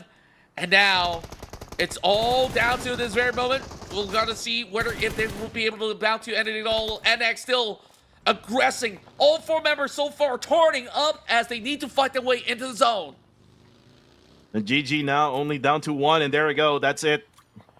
It was Astro was the last guy. And Winning the Future will get that elimination. GG. Good game, though, for GG. They have 6 eliminations in this matchup, and they add 1 with the placement points. And for MSI, they're now left with the Pretzel. They were like pinned down at the edge of the blue zone. They were trying to get in, and there you have it for Pretzel, as it was taken by Minus instead of Nexus Vanguard. They're also out at 6th place with 6 eliminations. And it's just a rowdy run. I mean, there's just so much of the open field that is going to be unplayable for some of the teams out there. And in such a short span of time, stage 5, only 5 more teams left. Sit now, spots out the rest of Nexus Vanguards on the outpost. Like he's going to be able to also chime in. This is going to be a little bit of a tough task for them to really hold out, because there's going to be a couple of teams looking to eye them out in that only compound left remaining inside of this current zone. BG now swinging from the south side as they try to hold out up against the rest of TTQ, but they need to push through. YG now having a hand in the zone, but that doesn't really amount to much for the moment. Sin, he's got those great angles. WIOF now in this top 5 position. They might be able to gain so much more in this game alone. I just noticed all of the remaining teams are all from Myanmar. The Myanmar power is being shown right now here in match number 10. TTQ, they need to run past Burmese goals, who is just right above them. As for Nexus Vanguard, they will get that revive, but look at TTQ! They will not go through Burmese goals, but instead they will go for Nexus Vanguard. Oh no! KZ and the rest of Nexus Vanguard is out. Why did they do that? I mean, they're not supposed to basically run them over. They just ran into the vehicle, and just like that, they got them all lined up. TTQ got a free delivery given straight to them. And now another grand highs from TTQ to make another top 4. They won the chicken, well, not exactly the chicken dinner, but the most points in that past round, and they're trying to do it up again. Sid, so far on point on the mark. Burmese goals. This has been their best run so far as they advance into the top 4. 2 players limping for the side of TTQ, whereas they're just going to journey their way forward. They're not actually pressing on. They could have actually gained so much more, but Master Ichi says he wants to hunt out. Plenty of smokes now. Drop from the side of TTQ to just find a little bit of cover. Does! He gave his life to the zone instead after trying for a whole lot. Runnies now hiding inside the smoke. It's all about the timing, and BG should be able to just hunt them out once all the smoke depletes. So Burmese goes. They're absolutely on the hunt. While Zuki trades back. Takes one down in the form of Liliaka. Oh, and the frag grenade from Zuki, but then he gets spotted by Masarichi. And now, no more for TTQ as they leave the game with 6 eliminations. And now we're left with only 3. YG, BG, and Winning a Future. All teams actually has 4 players still left alive. And you can see now the positioning of YG. They're just wanting to not have BG have their way at the bottom end of this circle. But looks like Masarichi was able to find a way through right nearby the middle. For now, when it comes to positioning, I think Winning a Future has that compound advantage because they have their compound of their own. They can go to the rooftops in order for them to be able to see more of YG and BG. But look at YG now. They're making some moves. They get Masarichi knocked down. And now the nades are coming from Master Smile. He's actually cooking it up. Can it connect? No, they're not connecting for now. Looks like BG is actually running away, trying to get through the covers in order for them to revive Masarichi. This should be the moment for WIOF to also get involved. They're trying to get their way into the zone as the zone closes over the south side. But they're just keeping an eye out, hoping for further commitment coming from both BG as well as YG. Somehow Master Ichi has been able to get just about no space, but not quite for little Yaka. That's a strike coming from Sin. Has been on the rooftops alongside with Yolos all the whole time. Mernat also getting clipped up, and just like that, WIOF has got the full area under control. And YG decides it's time to also back up to get a little bit more cover through the dip. Sin closes right through. Big nades now lob towards the side of Master Ichi. Unknown still looking around though. He hasn't gotten that contact info just yet, but Unknown will have a little bit of backing coming through. Got speed! Tries to close in. Master Ichi now bombarded. Sin doing so much damage. And WIOF, they will have the last laugh. They will have the last say, looking to pin out the entirety of Burmese goals. And now the bombs coming from YG. They recover right after that moment. And there you go. Minus goes down. Mernat gets a frag grenade in. This is probably the bad timing here for winning a future, as they're now left with only 3. Burmese goals now, though, still alive here. Holding on. Master Ichi will die in the process, and there you go. That's it for Burmese goals. They were just sandwiched in between winning a future and Yangon Galacticos. And now we're left with a 4v2 because one of the players of winning a future is already down. Now Say Cloud comes closer. Now cooks up an 8 together with Romeo as they bomb winning a future. It connects. Yolos goes down together with Shin, who got sprayed down by Mernat. Only one player left for winning a future, and Lucky just hiding behind the UAZ. Holding on with the ASM Abakan. Not so much for YG as the defending champs wins it here in match number 10. And they will make sure that nobody will stop them on their tracks this time, finally landing a win here in the grand finals. It's Yangon Galacticos, the most successful team hailing from Myanmar, now takes their final form. And you saw how confident they were when they still have 4 players intact. They played it slow. They understand that they cannot afford to trade back up against Burmese goals, who were taking a lot of that space. But once WIOF also joins in the picture, you saw they've been able to be relieved from that area, and they will be able to really bite back towards BG. And after that, they wasted no time. They just drive straight towards the areas of WIOF to close it all out. I think winning a future got a little bit of impatient there. Because they had the advantage against those 2 squads. They just push right away onto Burmese goals without even, pinning down also YG. And that gave YG some time to recover. And after that recovery, they were able to cook those nades up, able to connect onto Minus, and then they dissect every single member of winning of future. And you can now see the stats of Yangon Galacticos. One of each player got their own elimination. So basically they are most likely focused on getting that circle positioning. And it's all because of that circle for stage number 1. It was on the opposite end from their dropping point. GGWP for the world champs. Yeah, I mean, overall, very wonderful display, despite it being, not the biggest numbers that we've seen from YG. We'll take a short break while you guys enjoy the highlights for a couple of seconds.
The steady hands of Yangon Galacticos have been able to clinch yet a victory, but it is the first one here in the grand finals. Despite it's only 4 points, it is still going to be able to outshine the rest of the field, where Nexus Vanguards, they were having such a pop-off performance. 9 points of elimination, and that's a total of 12 for them. Meanwhile, another top 4 for the side of TDQ sees them make the climb, whereas this time around, maybe not so hot for GOA as well as KHI. Yeah, for KHI, they're just on a snowball downwards of the overall rankings here. Like, they did not take good care of that #1 spot. And again, for YG, they just want to make sure that all things is well for them. So they now take that winner chicken dinner, and they still keep that #1 spot with 120 points now. Compared to KHI, they only got, I think, 1 point out of that. So it's 102 for them. GOA still there with 91. NGGZ with 83. MSI with 82. But that was a much-needed good game here from Nexus Vanguard, because they were like down in the bottom area of the overall rankings. They need to do more, though. And we still have like 2 more matches left for tonight. And 6 more, I mean, not so sure with how many match for tomorrow, because again, Smash Rule will come into effect for tomorrow. But again, it might be YG who will set that match point for tonight. True enough. I mean, overall, we can see there's plenty of effort being displayed, even including the ones coming from WIOF, making it into top 2 and also walking away with 5 points, but they're still currently sitting at dead last. Meanwhile, YG is the ones with the biggest amount. Now they create close to a 20-point gap between themselves as well as KHI, since KHI, they got punished very early trying to play around the bowl side, and definitely this caused a little bit of a shakeup, and KHI, they got to shake out the rust. Murdat emerges as the player who's done the most damage out of the members of Yangon Galacticos. That's 400 over points of damage, which means that he could have actually secured more of all these finishers, but it was only 1 point being gained by Murnet, and the last we checked, every player out of YG had 1 apiece. And they didn't really get a lot of eliminations in that matchup, and it's all because of their positioning. There were not much of any teams going from the western side, and even in the northern side, I think it was only Winning a Future, and Winning a Future got a better vantage point compared to YG. That's why they were the last team to be eliminated. But anyways, guys, the players right now in PMCL are actually playing in this type of graphics, super smooth graphics available right now in version 4.0. You can get 2 consecutive full matches with higher frame rate, so make sure to update your app right now to 4.0. If not, you're missing a lot. But right now we're done with the Erangel matches. We're now left with only 2 here. But just a recap, we have Rondo for Infamous Xaviera, Goa or GOA for the first Erangel. The second Erangel will be for GG, and then now YG for match number 10. Who will take match number 11 as we go along this day? Kuku TV and Contra will be right back for more.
And we are back for more PUBG Mobile action as we dive in to the first Miramar map of day number 2. This is the PMCL Southeast Asia Fall of 2025 Grand Finals. YG already got their first winner chicken dinner in the finals. And right now, the flight path coming from Puerto Paraíso, going straight through Chumacera, just right above Valle del Mar. A southern flight path is what we have right now. We might probably see some teams contesting for vehicles here. YG will be one of them because, remember, they drop right at El Pozo. So they will most likely get their vehicles probably right on the roads of La Delera, or maybe right on the far western side roads. As for KHI, they already have dropped at Puerto Paraíso. That is their usual dropping point. Oh, but look at this! Oh! That's a machete! Killed by TTQ, and that's gonna be Claude as the first blood. Oh, wow. What a way to kick things off. They were hoping to actually stash that vehicle in the garage, but they were met with too many members out of TTQ, and just like that, one member has been taken off the list so early on. And it's been good news for those who dropped really early in this flight, because right now we're seeing the coverage in the water that further confirms that this zone is either going to be between the hills of Los Leones or even Puerto Paraíso to be very playable, including Impala. So yeah, Galacticos, they took this late wrap approach. As you mentioned, they've always liked to move towards El Pozo. It's going to be a long way ride, but as for certain teams, they're hoping to at least get to their favorite city in order to loot up. And GGZ spots out a member of WIOF. They've been able to clinch the top 2 finish, but now segregated in low YOLOs. I don't think there's much for him to do. As Miners, he took out the explosive bow in order to secure that. I mean, it's getting a little wild out here in Miramar. I mean, overall, I really feel like a lot of these teams, they've been absolutely on the chase, trying to get every form of points possible, because tomorrow onwards, it's going to be YG to set the tone. If they close out the matches early, then to actually finish all the way into the 8 rounds, then there's less of a chance for them to improve their standings. I mean, after all, there's still prize pools on the line if they cannot get that number 1 spot. KHI, they can still contend, but they need the chicken dinners here in Miramar. Yeah, they need to get those good games here and out of Miramar. But again, speaking of wild moments, TTQ early in the game trying to contest one of the garage stations where you get vehicles. It's kind of like what happened, I believe so, in spring, where they were trying to contest together with Harame Bro, where they tried to go for the melee action. And for NGGZ, that's a minor with that explosive bow. That explosive bow has been introduced by, if I'm not mistaken, by Weibo Gaming in PMHI. I'm not so sure which player that one is. I still remember as well. I mean, all these players, they've been experimenting with a lot of ways to play around the bow as well. That also includes a season where I saw Lamborghini out of Dingo Savior to also try to carry that boat to the late game. How did that happen? They both just got flipped out of that buggy. Thankfully, there's no teams around. I mean, that could have been both of them being taken out if that's going to be the case. But yeah, it's going late into the night, and I think like maybe, the exhaustion is kicking in. These teams are running into rocks, running into garages with players, and also plenty more shenanigans might happen throughout the field of Miramar. Yeah. Oh, and by the way, thanks to chat. No, it was Sook of the Weibo Gaming. Oh, right. So it was on the. I was just thinking of that player. I thought it was Order, but yeah, it was Sook who introduced that explosive bow meta. He uses it as a way to eliminate those players who are taken down by his teammates. But right now, look at this. Oh, TTQ! Gus able to clutch it out here against 2 players, but here comes another half of Good Game Esports. No Escape and Astro will try to clutch it out here. Gus. Oh, good. High IQ place here as he's able to go on the roof of the longhouse. Zuki is now coming, so there will be... Oh, Bunny actually got spotted by Good Game Esports. But that nade will not connect as GG Esports is now inside the longhouse. Zuki is now in the back line. Maybe we'll try to sandwich. Ooh, he's actually up against Astro. Oh, Astro! Able to drop him down with an SAT-97. Gus able to see no escape, though. But now makes it a 1v1. GG versus TTQ. Actually, Master D2K is still alive with very low HP. So it's still a 2v1.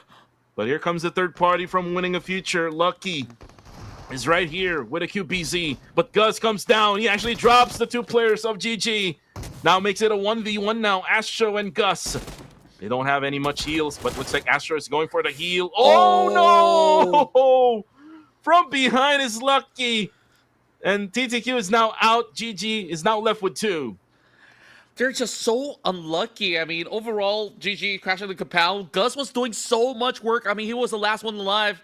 Lucky swings by, having that lucky pick.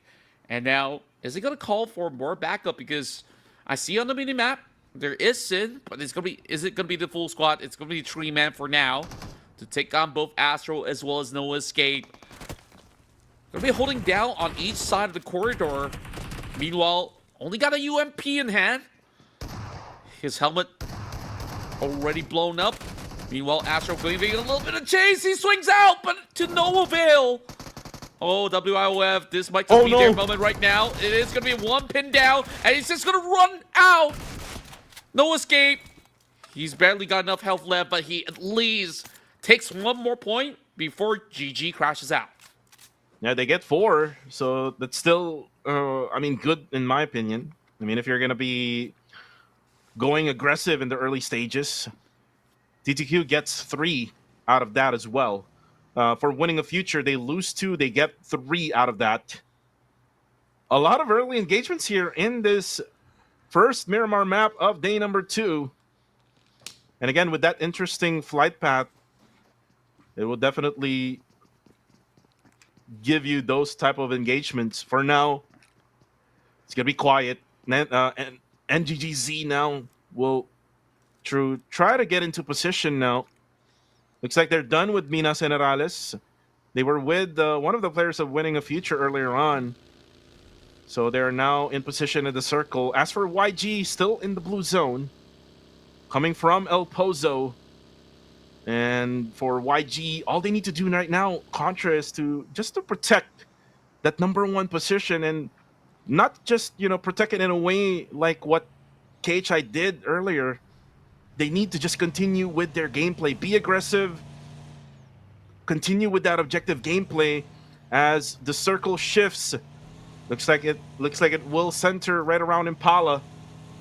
It's going to be interesting. Look, you can see a lot of teams coming right at the bottom side of the circle. Yeah, I'm kind of surprised that Impala has been unoccupied for most part. I mean, we've seen that there's a lot of all these coverage in the waters that I was hoping that teams would actually make claim. So also Esports is going to get that first zips into that area. Meanwhile, I believe certain teams are hoping that it will still close into areas like Los Leones being around the center. But it's going to be a really bumpy ride. You can see from the terrains, it is not going to be an easy task. Goa have been able to secure 2 back-to-back wins yesterday night. And they're hoping to do so again. This time, they might be circumvented by a lot of these teams journeying into the same direction. They planted themselves inside of the warehouse. But despite so, I mean, Ella, he crashed over a tree and now soaks a little bit of a brunt of damage from the top end of the hill. MSI to follow suit as well. So they better buckle up because there's going to be a lot of teams looking to also take claim. And take a look at this. I mean, even that includes Infinity IQ going for that wide swing right down Puerto Paraiso. They're trying to traverse very safely. Overall, I think Infinity IQ have definitely shown some great signs of progress throughout the past couple of rounds that played inside of Erangel, but not quite there yet. Still around the rung of the 13th spot in the ladder. Meanwhile, MSI has their own ups and downs, but they definitely feel maybe a little bit more comfortable going back into Miramar. And YG right now is actually on a long rotation from El Pozo, and they're coming from Hacienda now. They're gonna probably end up right around on the northern side here of this circle, which is for me the best idea to be able to get in the circle, because you can see most of the teams are right at the bottom trying to make their way. Nexus Vanguard is one of those teams, and they're now running through the southwestern side, but they're not yet satisfied. They're still continuing. And you spoke about IQ. There are some instances that they are good, but again, some instances they're bad. So very inconsistent. They need to be consistent in order for them to be at that level where you would see YG, maybe GOA is at right now. Currently in top number 13. KHI came from El Pozo, or not from El Pozo, but Puerto Paraíso. They really haven't done any much of rotation. They just went over to the northern side of Puerto Paraíso as the circle shifts. And looks like Austria will take this because they're right nearby the middle. Yeah, they were the first one to really move into the city, so they can actually guard the area very well. Certain spots around the hillside can be played out. Meanwhile, we have an interesting scene coming from the side of Hyra. Anyways, going back to Impala, I mean, this region as a whole, around the sector of Impala, is going to be very difficult to play because on the north point, there's some factory grounds that kind of separates it into half. And then you have the village areas in between that's currently also being occupied by Burmese Gold. So great call to be able to secure some of all these areas, whereas Austria decided, you know what, we don't want to be inside the city because being on top of that hill allows them to farm even more points as compared to staying indoors inside the city itself. They're now able to get up. I call them, or I call it the Red Rocks. That Red Rocks Mountain. That's actually a really good position, a very power position, in my opinion, and if the circle would continue on in Impala. As for Hyra, one player is knocked down, and also another player is knocked down for Superboy here for Nexus Vanguard. Looks like they got a trade knockdown here between the two. Joji and Ryujin. Looks like they're holding a frag grenade. Cooking. Not able to connect though, but Ryujin finds the player of Nexus Vanguard, and Capo on the flank. Able to get a headshot onto Joji and confirms him right away, and that's what you need for for teams that are on the bottom of the overall ranks. Once you get that knockdown, confirm it right away so that you can get those points. Absolutely, they need to be super efficient. Meanwhile, great strike over onto Cute Loki. KHI now looking to also farm a couple points. Oh boy, Superboy was hoping to actually get back into the vehicle, but now he's got pinned out. Only down to Kazel. And KHI so far have been really sneaky about this trap as they lay it out throughout the corner of the highway. And by doing so, KHI now climbs 2 points up. Only a fine margin right now. And Kazel, last stand, going for the jump shot. He does connect it. Hyra tries to trade back. Unable to connect the shots, but it's going to be a big swing coming out of Capo to seal the deal. 3 teams already out here in stage 3. And we're definitely bound for a whole lot more. IQ now having a great hole as Hyra rock up the wrong neighborhood. It's going to be hard for Hyra now to bypass as they're already late to the scene. It's either they face out against IQ or take on the rest of KHI. There's just no other decision that they could actually make. And they're already whittled down to only 2 members left. Someone further closes into Impala once more. MSI is also taking charge of the southern high grounds as well. So this is going to be very tough for those late lurkers to move into the zone. And with that shift of that circle, Austria Esports can most likely go for easy pickings. I mean, if they see any player that is knocked down, they can just easily take them out. If you do have that height advantage, you can easily see them from above. But for now, at the bottom side here, Team Max Another team that has been struggling so far here. They need to go through CTS. They also need to go through NGGZ. And for winning a future, looks like they're able to find a place to hide right at these oil tanks. Oh, but Shin, though, will be taken down by Burmese Goals. Unknown will take him down, and Godspeed will take down Lion. Lucky, I think, is also knocked down. Oh, no, he's actually not knocked down. He's just down to low HP. He's able to heal up. Max, though, unfortunate. Max Granai just down, just 1% HP. He's just trying to heal up now with a full med kit. Able to do so. He needs to pop up some smokes, though. But here comes the frag grenade from NGGZ. Oh, no. Oh, and here comes a Molly as well. A good thing Granai able to dodge that Molly, but then that is it. Unknown has a better position. Burmese Goals taking out some enemies. I mean, overall, it's from the pan to the fire. His vehicles was already been burning up, and Burmese Goals, they were planted inside the city to get the good hard glimpse onto the outskirts, where a lot of these teams moving from the eastern side just gets caught out. WIOF, that was not exactly the right call to move into the water tanks. It's absolutely exposed to the hands of Burmese Goals, and they're farming big numbers. So far, 3 points just by third party alone. You can already imagine the wrath that they can offer once it goes down to close quarter combat. Meanwhile, Capo! He's inside the wheels. Thankfully, he survived the brunt of the run over, and he somehow escapes. Not stopping for anything at all. IQ missed their chance.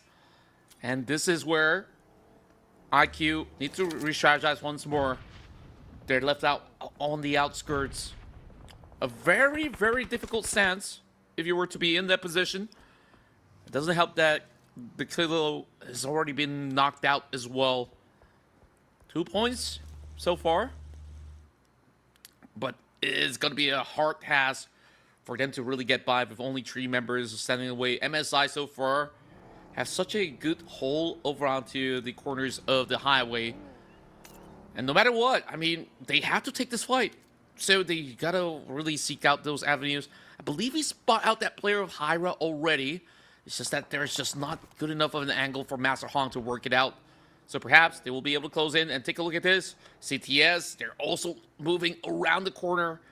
Any peek from OM might just actually sort out the entirety of IQ. And we wait on with the circle. It will now close. Where will it go now? Still at Impala. But I think Austria needs to readjust themselves now, as the Red Rocks mountain is right on the edge now of the eastern side. So they probably would have to ask someone to, you know, run straight through the middle maybe later on. But for now, it's going to be CTS that needs to rotate as well. It shifted away from them. They need to battle against IQ, though, right on the bottom area of this circle. As for MSI, they will take the oil tanks. Earlier, it was taken by winning a future. Now they take the loots. But again, they have to be careful because if you remember, Burmese Goals has a view of this area, so they need to pop up some smokes. At the very least, there's a couple of all these broken vehicles for them to take cover for any moment. The big question that remains is that will they actually sacrifice their own vehicles as well to form a barricade? Since Burmese Goals is going to be able to get those angles, like you said.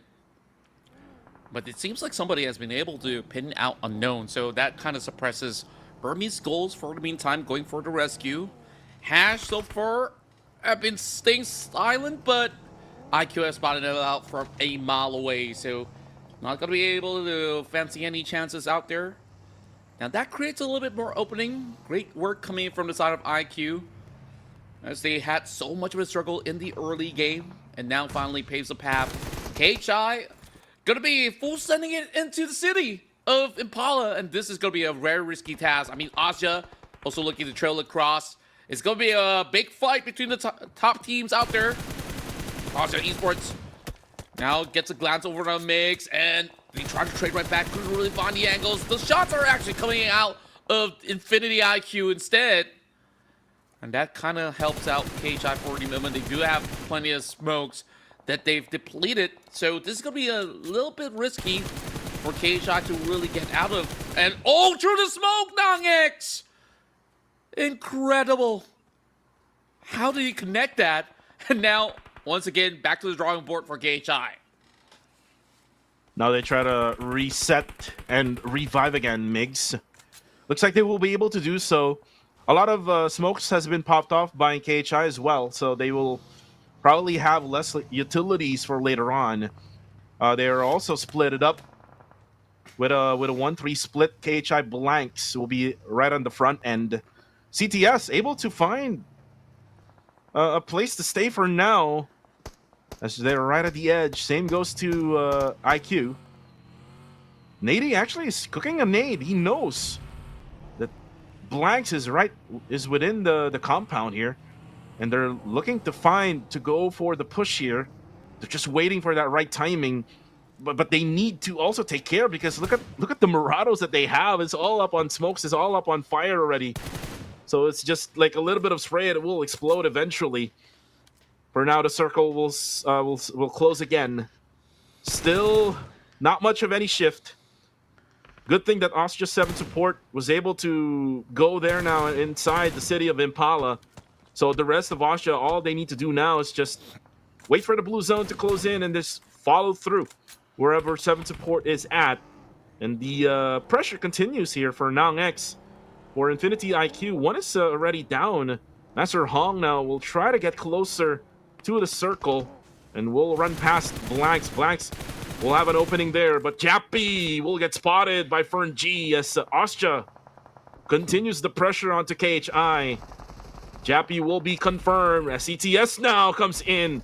It's going to be a battle between the two PH squads of NGGZ and CTS. Here comes Dosmas. He's going to be waiting for two players of NGGZ. Miner takes out his P90 and now goes for the jumping shot inside the house of OM. And CTS now is only down to just 2. They cannot manage to push NGGZ. I feel like it was a desperate attempt to try to secure the compound, and that double swing coming out of NGGZ was just so efficient. Just like that, they back a total of 5 points, just taking out majority of the list out of CTS, only having 2 more members remaining. Demios unable to move all too much, and now here comes the approach coming in from the rest of Vanguard Galacticos, wrapping from the north to also crash towards this area, and it becomes a 3-way fight. Depending on whether or not Demios wants to get more involved, those nades now lopped towards the corner. It's going to be a lot of all these deflates as well as utility to be thrown out to cover ground for the meantime. So far, huge focal point onto NGGZ to see whether they actually form a strong defensive hold. Meanwhile, Capo takes another member out from the side of Aja Esports. Aja had to go on foot. Now Cool getting tracked. Oh boy, he ran out of bullets. Jaro now going for the second attempt as he steps out over onto the balcony in order to get things done, but still unable to find that conversion just yet. But here comes the grenades though, as it's being lobbed wide open, and it does put Cool down on the ground. NGGZ is just connecting with those frag grenades. Earlier they were connecting onto Team Max with Choranai, right at that same exact position. And now it is up to YG if they would want to get a piece of NGGZ. Capo, though, tries to get in slowly but surely, able to find a ridge. Cool, though, will be spotted by Godspeed, so CTS will be down to only just 1. Capo, for now, will be quiet. As for the bottom side of the circle, we do have Infinity IQ, and for MSI, they don't have much enough space at that location. But if ever IQ would push them, then maybe they can try to go to a better position right after that. But for now, circle will come to a close again. Still not much of any shift. Just go smaller. The only team inside is MSI and NGGZ for now. And it's going to be problematic for those who are trying to exit out of Impala. There's going to be a big scramble of a fight for them to even get anywhere across. Meanwhile, Demios finally gets a catch. Oh, he's waited long enough, but it detracts all the attention out of NGGZ. He's landing one more pump towards the corner, but he's trying to push out at the very same time. Risky moves. Mardak also comes in for a swing, but gets taken out by Miner. Oh boy, a big fight erupts. And now St. Cloud trying to push sure he does have the flock of smoke right in front of him. P9 in the hands of Miner as the rest of Yangon Galacticos fully commit to this fight. St. Cloud now being brought down to his knees while they manage to spot it out. 10 more bullets in the chamber for Master Smile as he tries to go in for the recovery. Miner once again with the P90 as they rip apart Yangon Galacticos. This push has been unsuccessful, and this is a firm chance for KHI despite only having one more left. Miner now going on the hunt. He's feeling super confident with this P90 in hand. Michi also giving a little bit of cover fire while it pushes right through. Master Smile steps out. More shots coming from the back. He's scrambling for some space, but it's going to be Master Smile that does get the knock, but it's not quite enough for the side of Yangon Galacticos. They crash out at number 7. Oh my goodness, just pandemonium happening all throughout the map. And not just that, Contra, MSI got eliminated by Infinity IQ while that was happening, but here comes another engagement. Infamous Xaviera and Ostja. Oh, and Ostja able to see Forsaken. Lion out, tries to defend. I say drops top. Now Ostja tries to go for the trade knock. I say goes down. But Lion will be able to knock one down here for Nong-X. And Infamous Xaviera does have one left. Lion tries to find that one last player for Ostja, and he sees them inside this cage. He's not able to actually fire his gun. But now he tries to reload. 9 shells left for his S12K. 7 support now tries to come in. The blue zone is closing in as well. He throws out a Molotov now. Ooh, but Lion burns alive now. He needs to actually back off. And now 7 support. No more shells left for his shotgun. 1 shell left for Lion. Survives it all for Infamous Xaviera. Oh! And that nade! Oh, and that explosion from KHI! Oh no! Makes! Oh, Makes! He found a golden one! And we taught the prodigy of the Philippines will be able to hold firm. But Infamous Xaviera took too much time to wrap up that fight. It was a big bloodbath that happened over on the outskirts of Impala, and now down to the top 4. 2 hailing from the Philippines, 1 from Cambodia, and 1 Burmese squad. And that's Burmese goals. 4 members strong, 7 points already. This is so far the best one that we've seen so far out of Burmese goals. Still having 4 players intact. Now, nades after nades lob towards Michi. They have no clue which side of the wall he's hunting on. But he's running out of space. You can already see the zone closing in. Michi, is he going to deny himself or is he trying to fight back? Barely enough time now. And I don't think that he will be able to really face off against the rest of them. And he will now be denied. Down towards 3 teams remaining. And Burmese goals. They still have all 4 players intact. Very likely than not, this should be theirs for the taking, so long as they make no mistakes. Oh, Godspeed takes down the claw now, slowly but surely. Migs tries to crawl at an open area down on the road. Nady will be the last guy left for IQ, though. Burmese goals has a lot of percent on winning this matchup here, but again, Migs. Can he try to clutch it out here? Ooh, actually, he got spotted already by Godspeed. There we go. That's it for Migs. And now, Nady tries his luck, but there's just so many Burmese goals players as they get the winner chicken dinner here in match number 11. Better late than never. This is also the first chicken dinner here in the grand finals for Burmese goals. Finally licking their wounds and looking so much more like themselves. They were the title contenders. They slid down the list, and now they claw their way back up. But is it going to be enough? We'll have to wait and see. I mean, there's just so many points acquired from the side of Infinity IQ, from even Mix, who came in with some surprise grenades tossed over onto the corner of Infamous Xaviera. I mean, this has been one of the crazy rounds that we've been able to witness inside of Miramar. And certain teams, they're glad that it's over. But Burmese goals, they finally take a big breather after such a long ride throughout the past 2 days. a very wild one, Contra, from the very beginning until the end. And you did saw how Miner dissects YG one by one with that P90 until the end. He got taken down, but then it's still a numbers advantage there for NGGZ.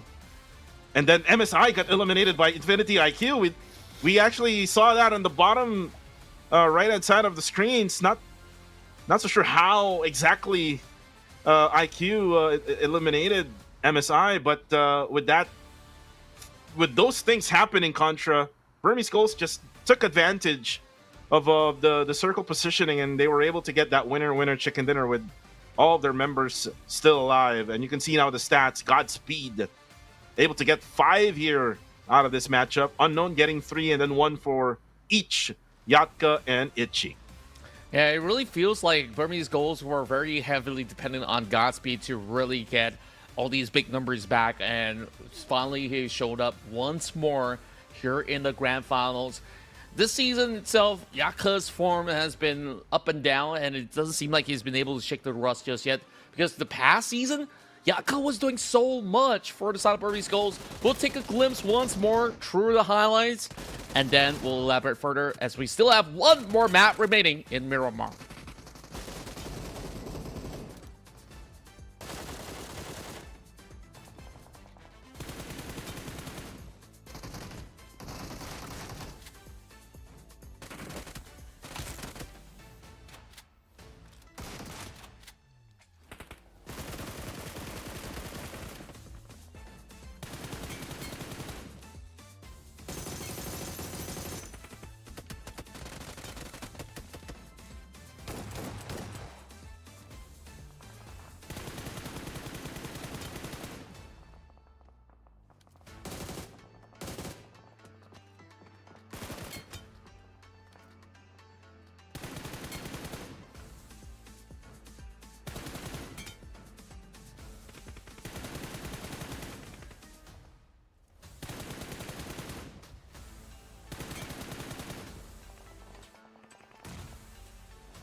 And Burmese Goals gets their win for tonight here in match number 11. 20 points total is what they got here for Miramar. 13 for both NGGZ and Infinity IQ. KHI getting 9. Looks like KHI is bouncing back here from their lackluster Miramar place yesterday. And YG only getting 3 here in this matchup. So looks like KHI wanting to get closer to whatever score YG has currently. But on the second half of our match rankings, Team Max, the struggle continues for the squad, and also for same as for GOA. They need to be better. Yeah. It really seems pretty rough for GOA. They couldn't really find the same level of success in comparison to the past couple rounds that they won in Miramar. But hey, at least they got one chicken dinner for today.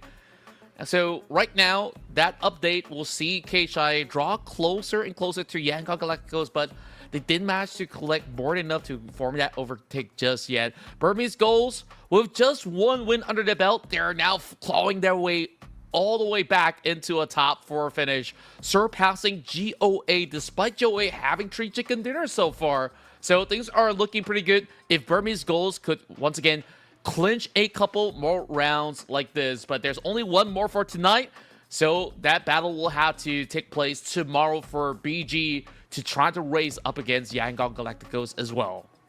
The top 4 teams, Burmese Goals, IQ, NGGZ, and KHI.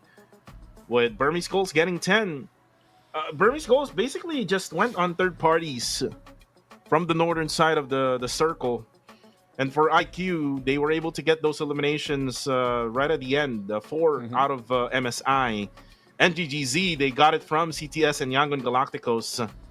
And then the MVP now will be Godspeed. 5 elims with 878 damage, 66 damage taken, 46% team contribution, and 27 minutes and 30 seconds of survival time.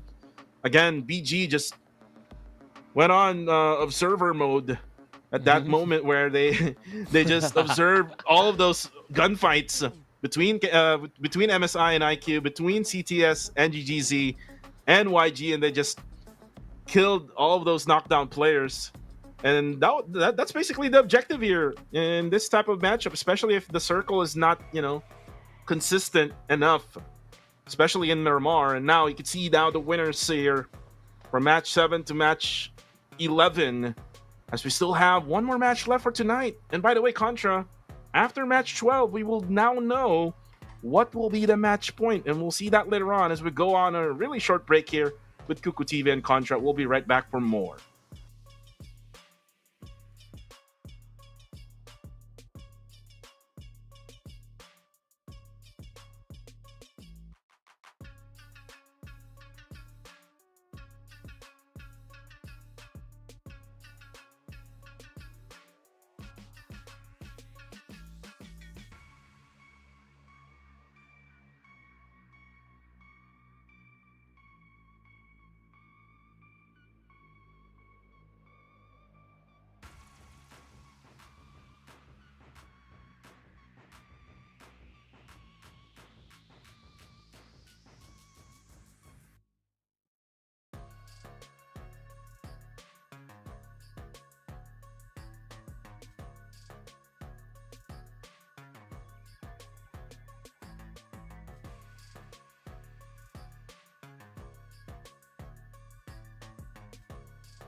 It's the final game of the night as we're going to be looking at the teams to be playing under Smash rules for tomorrow to crown our champions of the PMCL Southeast Asia.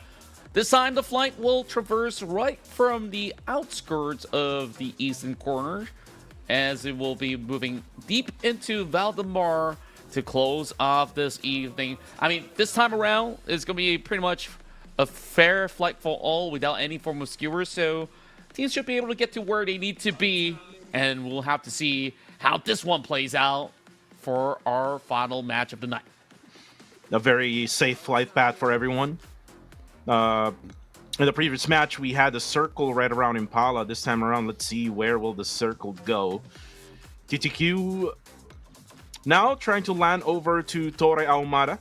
Oscho will take two cities, actually, a truck stop and El Azahar. You would most likely see KHI looking for a vehicle as they're going to have to go through Puerto Paraíso. Team Max has dropped out. We'll go for Los Leones. So nothing much if you see the drops of these teams. And look at that circle. It will benefit Austria Esports here as they're now nearby the middle. Also, same goes with TTQ because they will just easily rotate from Torre Ahumada. They'll be right around Cruz del Valle and Tierra Bronca. As for the rest, they will go to their usual spots. Hyra will be at the farthest one at Valle del Mar, so they will have that long route later on. And right now, YG has the top of the leaderboards. If we end right now, it'll be 143 for the match point, but again, YG would most likely add more to the count here. KHI, they do have that little bit of that momentum from that last game with that 9 points. So let's see if they will continue on, be aggressive, and, you know, be objective-wise when it comes to getting into the circle. Yeah, when you speak about momentum as well, I'm thinking about Burmese goals. I mean, after such a long drought, not securing much at all, that win puts them all the way into the top 4, and we're hoping to actually see perhaps they could also be able to challenge up the rest of the pack who are in the top 3. If the IQ so far have impressed us in that last round, they got like close to double-digit of elimination points, and right now, if the IQ, they claw their way into the top 9, where they started off the day being around that 14 spot. So it's been massive improvements, step by step, coming out of Infinity. And we finally look at the boys of Burmese Goals. I mean, they start off inside of St. Martin.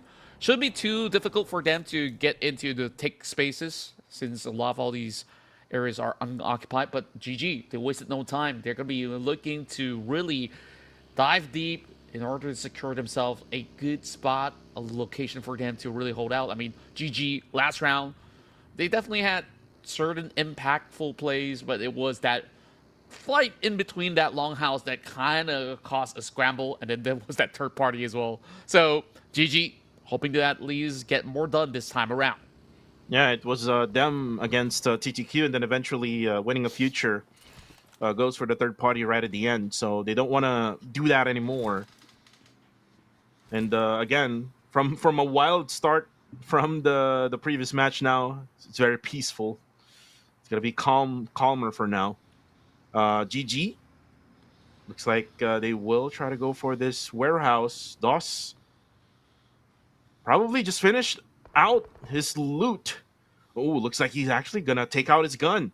He's going to try to fire his gun, maybe to try to scare off the players of GG Esports, because if you see the perspective of Dust, maybe he doesn't have any much view, but there we go. He sees now Astro, and he gets that headshot for GG.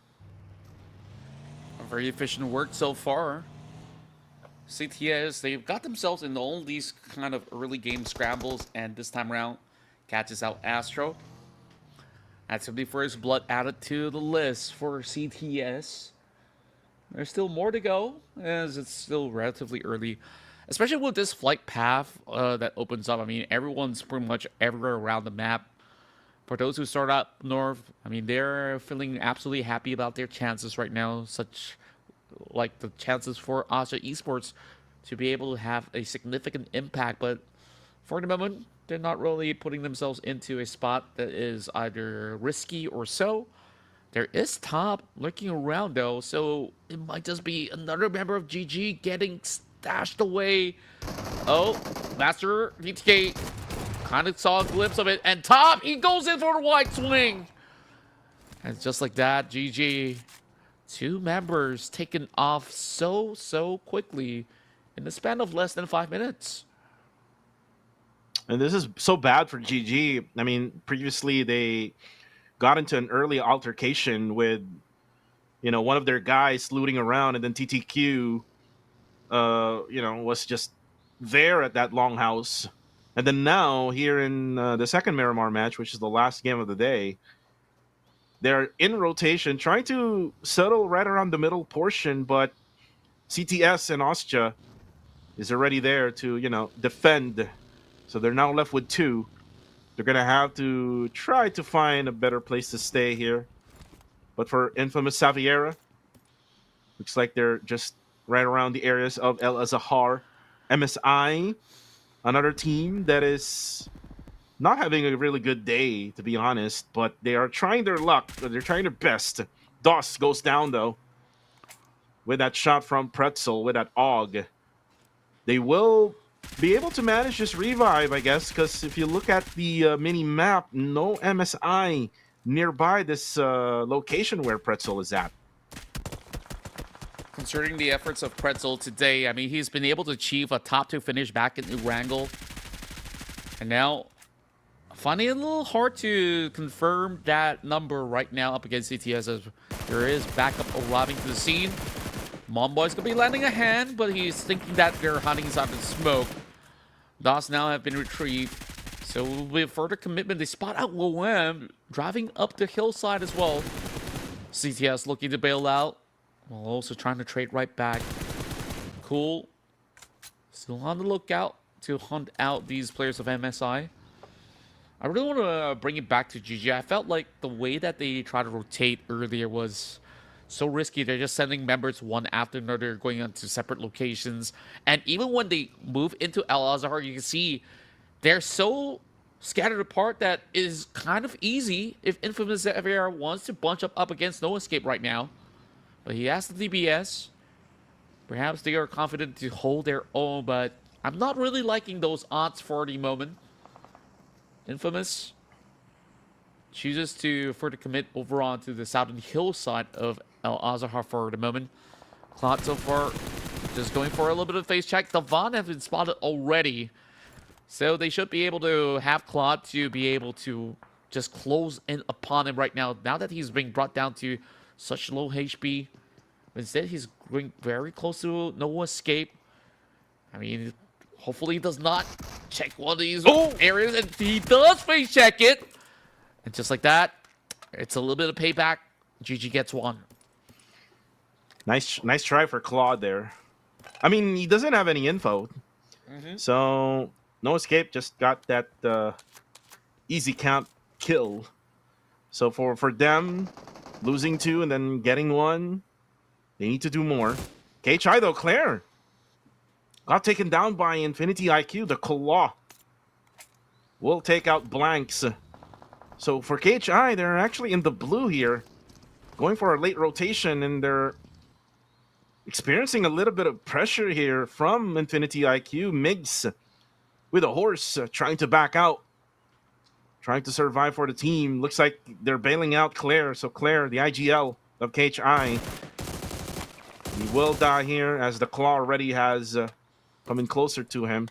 So for KHI, they lose 2. Looks like it's not really a momentum that they got from the previous matchup. It's just that probably they got that circle in the early stages of match number 11. And then this time around with this type of circle, they would need to chase that circle because it actually went towards the northern side. And right now, MSI, it's like they are with Nexus Vanguard. Joji gets Pretzel down with a DBS. Siki Bomb explodes. With the confirmation, Superboy able to get Pretzel. And for MSI, looking at them right now, they're heading towards to their vehicles as they bail out from the scene. Yeah, there's nothing much to salvage in that scenario as well. They just lost too much of that space towards NX, who's been able to charge right through. And doesn't look all too convincing on how they will be able to really form up all together to really rock up against NX as a whole for the meantime. So backing away in order to secure the graveyard sector on top of the hill is probably the best call moving forward. Charlotte getting caught out though. I believe that was some pressure being put out from the side of Austria Esports to pin that player out. ITRX should be looking for a safe, but instead they're pushing up the hillside to try to challenge Austria Esports. I'm not too sure about this instance. I mean, it's a little rather risky. Might as well go in for the safe. And that allowed Fern to eventually find that opening, securing one more to the back of Austria Esports. Seikal on the other corner. YG versus BG so early on in this matchup. Okay, I want to figure out what's going on in that sector. And BG has one of their players down, so YG has the advantage. They're actually at Cruz del Valle. The circle will now go close, and there you go. Still with Austria, I would say this is still an Austria circle. They do have that hillside advantage right on the eastern side part, or probably the western side part of Tierra Bronca. And for the rest, they're right at the bottom side of this playable area. Winning a Future is actually one of those teams, and now they will try to rotate probably right at the western side. Maybe they will try to follow this blue zone. They will probably meet up, though, with some of the Myanmar teams like YG and Burmese Skulls, because they're right on the eastern side here.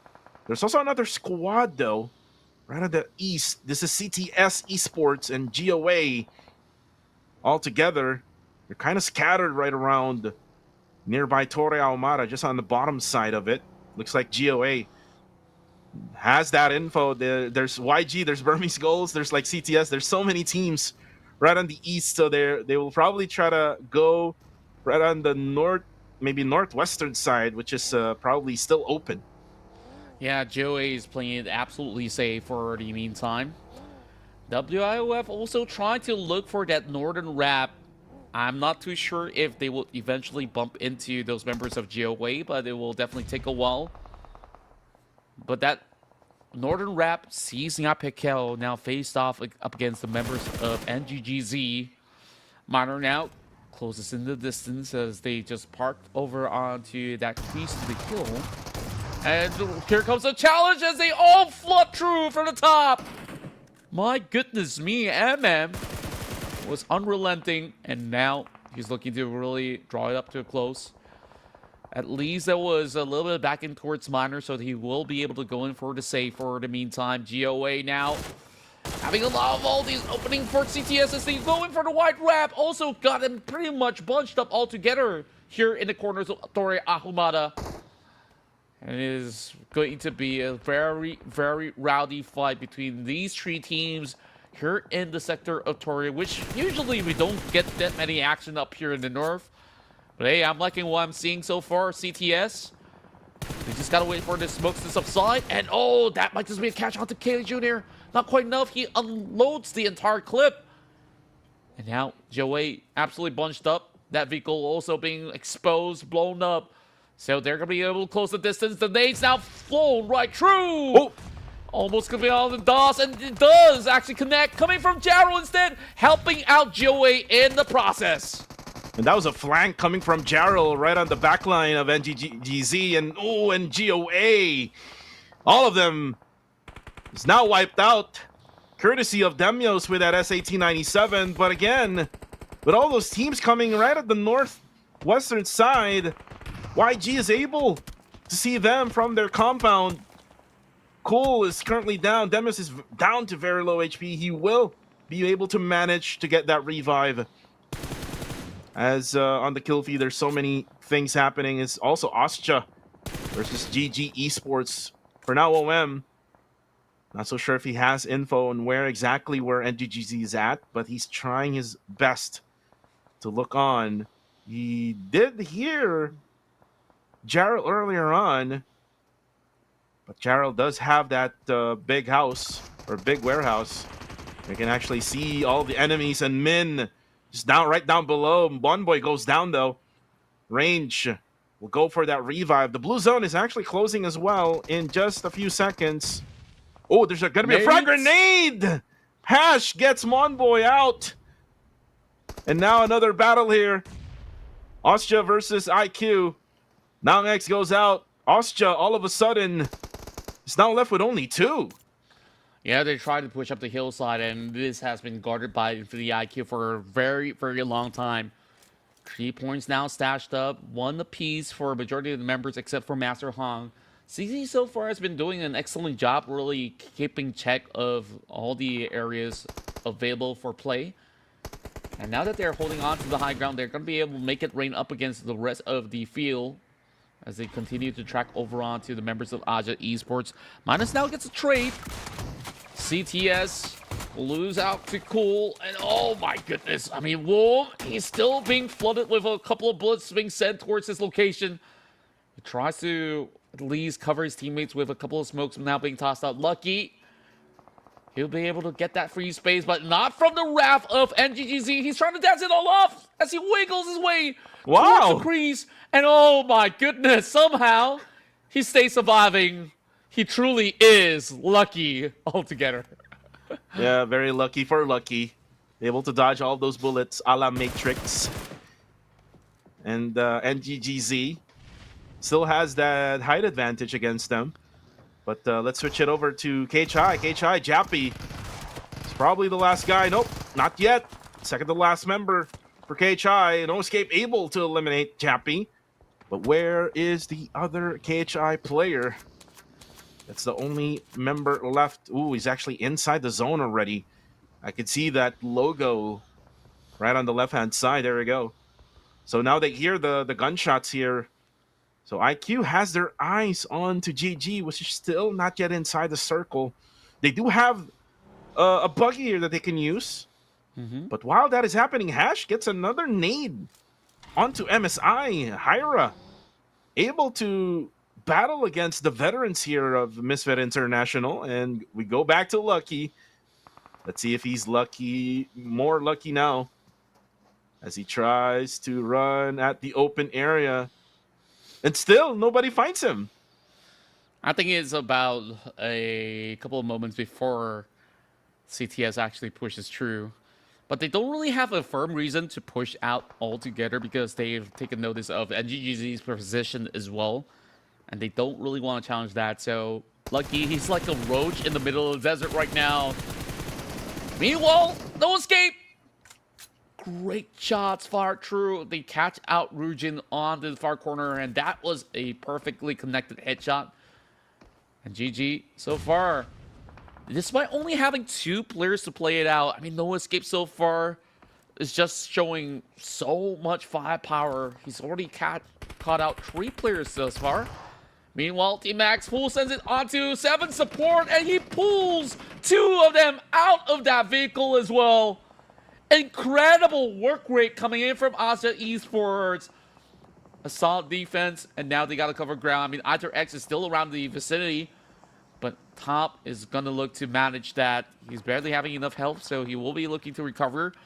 Nate's now to be lobbed towards his direction. I think he knows very well where he's at, but it's going to be a little bit too wide to take out the final member for inside of D-Max. He's running out in the open, and he's also getting shot. Now, IderX has got to form a dance-off up against DTQ. Kind of like what Lucky did earlier on. And now for Infamous Xaviera, they are up against IQ. XI is currently down. I say can just easily go for the confirmation here. MK14 action. First time I've seen this one in the finals. As Infamous Xaviera has the numbers advantage here against IQ. Nade coming in. Lion. Half HP is off from him. Another frag grenade. But again, that's not cooked too much. Oh! 2 knocks. And now 2 down for Infamous Xaviera. And they're now out. What on earth did we just watch? They just beeline it through and they thought that he was all alone, but IQ, they had 2 other members planted over in the hillside. Master Hong with the tags coming out of his shotgun was just absolutely incredible. Man, tell you what, IQ are starting to become one of my favorite teams when it comes down to these rounds. You saw, even in the past matchup, they've got so many points stashed up from eliminations alone. They're surging up the list. Meanwhile, more to be done right now. IQ with a total of 70 points accrued. And it's a little disappointing as well if you take a look at who else is there to challenge Yangon Galacticos. KHI, they're only weighted down to 1. So realistically, there's only going to be NGGZ, but there's a wide gap between the 2. Speaking of which, GG now getting hustled. Devon barely scraping by. Also, Esports as well as Hyra. They can be on the watch, and this is not looking all too good for GG. They're now stuck in this small shack here. There is actually a possible third party from right behind them, which is Migs. So if Migs does have a view or an angle for GG Esports, he can go for those pot shots, but the circle has shifted away from them. And still, Austria does have it, but again, they're left with only 2. TTQ has a 4-man strong there in that compound. So they will just most likely protect that compound for their own. As for YG, they have been fairly quiet ever since that mid-game or mid-stage. And now we are on stage number 6. Looks like they're coming out from Cruz del Valle. Maybe try to go to that bottom area of that circle. As for Infinity IQ, they're still left with 3, but they're now focusing on Migs from KHI. And not so sure if KHI can still survive this, but look at Lucky. He does have the MG3 on hand. Let's see if he will introduce the MG3 to CTS. Oh, actually got spotted by NGGZ. Oh, not so lucky anymore. For Lucky of winning a future. Also, KHI got eliminated. I mean, there's only 1 player left. Makes was just too far off of the zone. He had to make a run for it. And there's just not much space that he could actually work out from that open terrain. Now left with only 9 more teams on board. CTS so far have hold out well enough. Now journeying their way through the monster truck, but it is looking pretty brittle. And GGZ took their chances now, shredding them all apart. Gus will be able to stash away, stealing that point as he confirms it onto Demios. Hyra looking to puncture through that buggy right across the corner. Won't be able to actually shred it apart up against the rest of YG, but now they focus on the attention upon the rest of NGGZ. Everyone's on those vehicles, but they couldn't really find any form of cover. And Capo only has like a little bit of few bullets left here for his M4. He did manage to eliminate Smile with that spray, and look at Min. Only has 4 bullets left in his M4. CTS will get eliminated though with 3 illims. As Team Hyra just continues on with the spray down. It was actually not Capo, but it was Min who was spraying down onto Smile, and now that's it for Ostia. As Master Hong able to see him trying to run out of the open. Ostia, I mean, so Ostia's still alive with Top. So I thought that they were eliminated already. Then again, they do still have the hill. Yeah, they still have the hill advantage there. But when it comes to numbers, looks like they're on the disadvantage here, Contra. I mean, he's just gotta remain quiet for the meantime, but if Master Hong were to throw a nade, and if it does not connect towards Hash, it might actually fall towards top. A little risky for where he's holding out from. Meanwhile, Yangon Galactico so far very stable, still hovering over onto the far western plains. And we'll have to see how this one shifts. Might be in the center, might actually swing towards either side of the party. Marnet almost touching over on the rim of the zone. It's going to be TTQ that does have the very final compound to play it out up against those who will need to now descend off of the high grounds. And this is not going to be great news for either party of IQ or even Hyra. And expect NGGZ to push TTQ right at that compound, because NGGZ is right outside the circle, right at the edge of the blue zone. So they're just waiting for that timer to close, and also for the blue zone to follow them through. Capo continues on with the QBC. On to Burmese goals. Oh, he has to be careful. Just got hit by a headshot there. Good thing he has the level 3 gear here. A level 3 helmet and a level 3 vest. As for Burmese goals, they need to get out of this place. They don't have any more vehicles, and now Min just replenish his M4. Now doesn't have any bullets, but the UMP from afar able to knock him down. Oh boy, pushing right through. Hyra Esports need to find a massive grenade to be lobbed right over across the corners. MM now taken out. And GGZ, they were playing on the open field for a very long time, and they got punished without any form of protection. That nade does connect. IQ now looking to shut out the rest of Hyra Esports. And it is looking to be a very firm resistance. Hyra finding it really hard to even get those saves done. Natty now looking to close it right in. They do get the revive. Gotta heal up for the meantime as Master Hong comes in with a wraparound, and that Molotov does connect! And it burns through 2 of these members, leaving with only 1 left. Min somehow survives the brunt of the damage, but it won't survive the wrath of the SOK running straight at him, and somehow Hash, he saves the day! What on earth is going on here in Miramar? I mean, the back and forth trades, and somehow Hyra have found the 10th point on the table. Team Hyra showing they can battle against these top tier teams, but they need to regroup now and reset, because look at them, they don't have any much more HP. They're probably lacking with items already. They are lacking with ammo, probably also with meds. Hash able to get the first aid though. They need to also get into the circle, because the circle has shifted upwards onto TTQ. Ooh, but Itchy got spotted by Min. Now Min is trying to confirm Master Itchy. Yatka will be the last member for Burmese Coals. And he's not able to stand up. Now a nade coming in onto Iterex. Iterex just popping the smokes inside that small shack. For now, he will be left alive. For TTQ, not much of any activity.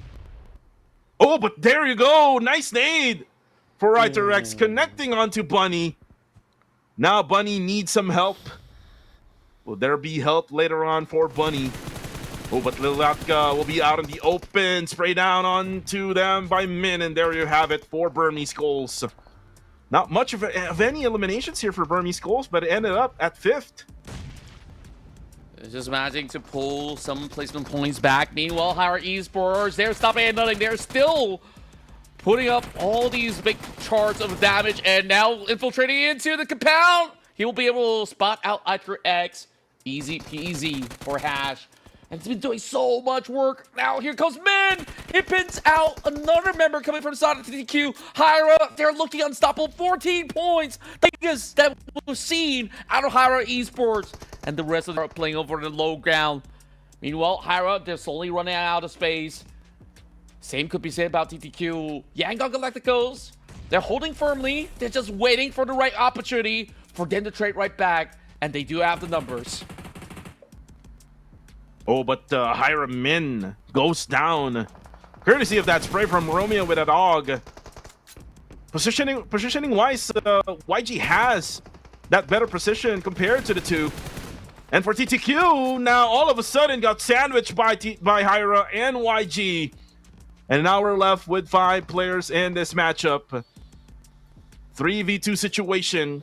Min will get a revive, but the blue zone is actually closing in. This might be another winner chicken dinner for YG as Min will die in the blue. Hash right now will probably just deny himself, and there you have it. YG gets another win here for day number 2 in the grand finals. My. It seems like Yangon Galacticos are destined for success. Currently sitting at the top of the ladder, and they are looking not to be dethroned. They have such a significant point advantage for tomorrow's Smash Rule to kick into effect, and all they really have to do is to shut it out early than to allow chances for other teams to get by. And those 2 points denied by Hyra is vital. So much so that maybe for tomorrow, there's still going to be a little leeway for other teams to also catch up. But what a magnificent day it has been. YG, they are now in their prime form. Yeah, indeed. Prime form for Yangon Galacticos. They started top 2, they now end up top 1, also setting the match point. But for how much will be the match point for later on, we will see in the overall rankings.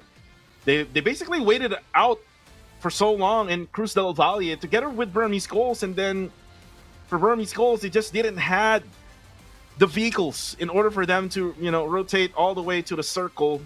YG had their own vehicles still available, and that's very, very important for you to be able to survive in this matchup, especially if that circle is just very unpredictable. And you can see now the stats here. Say Cloud and Smile getting 2 here each, and 1 for Romeo and Mernat. Well, what I really like about this roster of YG is that they're showing so much maturity throughout the run of the grand finals, right? They don't really have to put themselves at risk. They always play for position, and it's really telling on how well they've been able to secure such great grounds to close out their matches, and that's really important for tomorrow. If they can just find 2 back-to-back rounds, they might just shut the doors onto everybody else hoping for a chance. I mean, right now, with this chicken dinner alone, that should be more than 20 over points for all the other teams to catch up. I mean, that was a very tall task for some of these guys on the bottom 16. But we'll take a look at the highlights once more for the night to close it all out.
Another winner chicken dinner for the defending champs, Yangon Galacticos. But look at the number 1 spot here. Hyra does have much more eliminations compared to YG. 14 elims is what they have done here in the final match of day number 2 with 20 total points. 16 for the defending champs, TTQ. and IQ. All of the bottom end teams are actually getting good games now, Contra. But for the rest here, GOA, again, if the circle is not with them, you would expect them to struggle, and you could see that with the result here. No point at all for Guardians of Angels. Same goes to KHI, only 1 point here in the last match of day number 2. I felt like today has been a really, really tough day for KHI. Overall, I think they haven't been able to convert even more than 30 points throughout the run for tonight.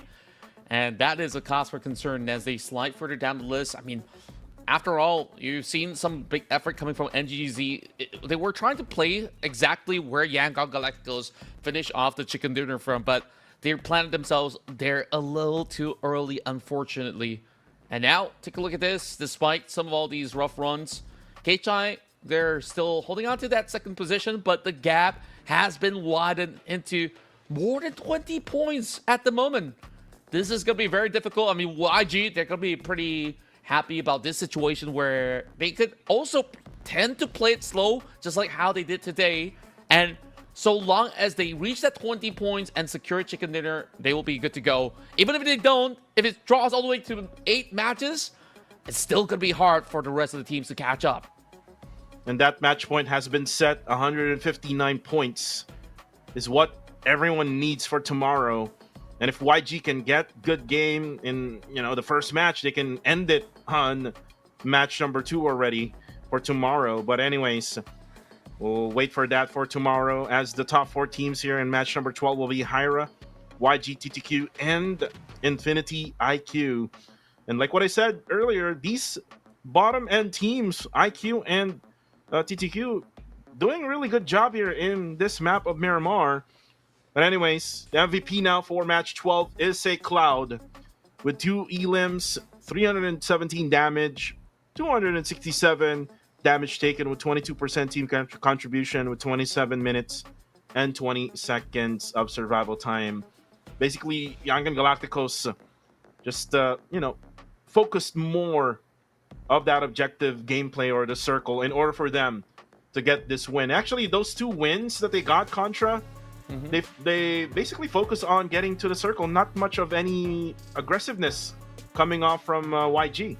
Yeah, I think that should be the play for the teams who are in the top 5 run of the ladder. And it really seemed like they were a little bit too occupied trying to not only fight for certain positions, but try to outfight other teams. And that has proven to be a little costly for teams like KHI and even the likes of NGGZ. So I think like tomorrow, it'll be a very tough day for the likes of many. But for Yangon Galacticos, they're looking to hold on to the throne once again. Of course, this seems to be pretty interesting on how things will follow suit for tomorrow. But before we end the night, of course, we thank you guys for tuning in. Make sure you guys be subscribed through all of our social media platform to stay up to date onto the latest happenings. And of course, thank you very much to our dear partners, Techno. They've been our official smartphone partners for many seasons now, as you guys can get your hands on the latest Techno Pova 7 Ultra 5G that's built for winners. Any last words before we end the night, my guy? Well, probably for the Myanmar squads, they need to reach that match point. 159. It's just a lot of points to take in. They would need probably all of those matches that we have left for tomorrow in order for them to catch up to Yangon Galacticos, and not just for Myanmar teams, also for Cambodians and also for Filipinos. But again, just make sure before we end this day, make sure to update your apps, guys, so that you can experience those super smooth graphics, which is available right now, so that you can keep playing longer. And with you playing longer, you would be able to rank up pretty well. Yeah, who knows? You guys might just be the next contenders in the PMCL. There's also a brand new mode called Unfilled, where you guys can play as a predator to hunt out for survivors, or you could outlast the predator to secure your victory. It's already available throughout the month of September, and it's gonna be for a limited time or so. So make sure you guys enjoy your run, on top of checking out what else is in stores right now, where we have the epic PUBG Battlegrounds, PUBG Mobile, and G-Dragon collaboration that's been out for a couple of weeks, and make sure you get it while it lasts because it's only for a limited time. Yeah, just for limited time. Also, the Lotus Experience, please grab it in the Motor Cruise event. The iconic Lotus cars, the Amira and the Amaya, available only for a limited time. To be more specific, only until November 4th. Still in October. Just a month away, actually, for the Lotus Experience for the rest of you guys there. But again, this is it for us here for day number 2. Still have one more day. It's a smash day for tomorrow, guys. We'll see you soon. This is Kuku TV, and together with me is Contra. Good night, everybody, and good night.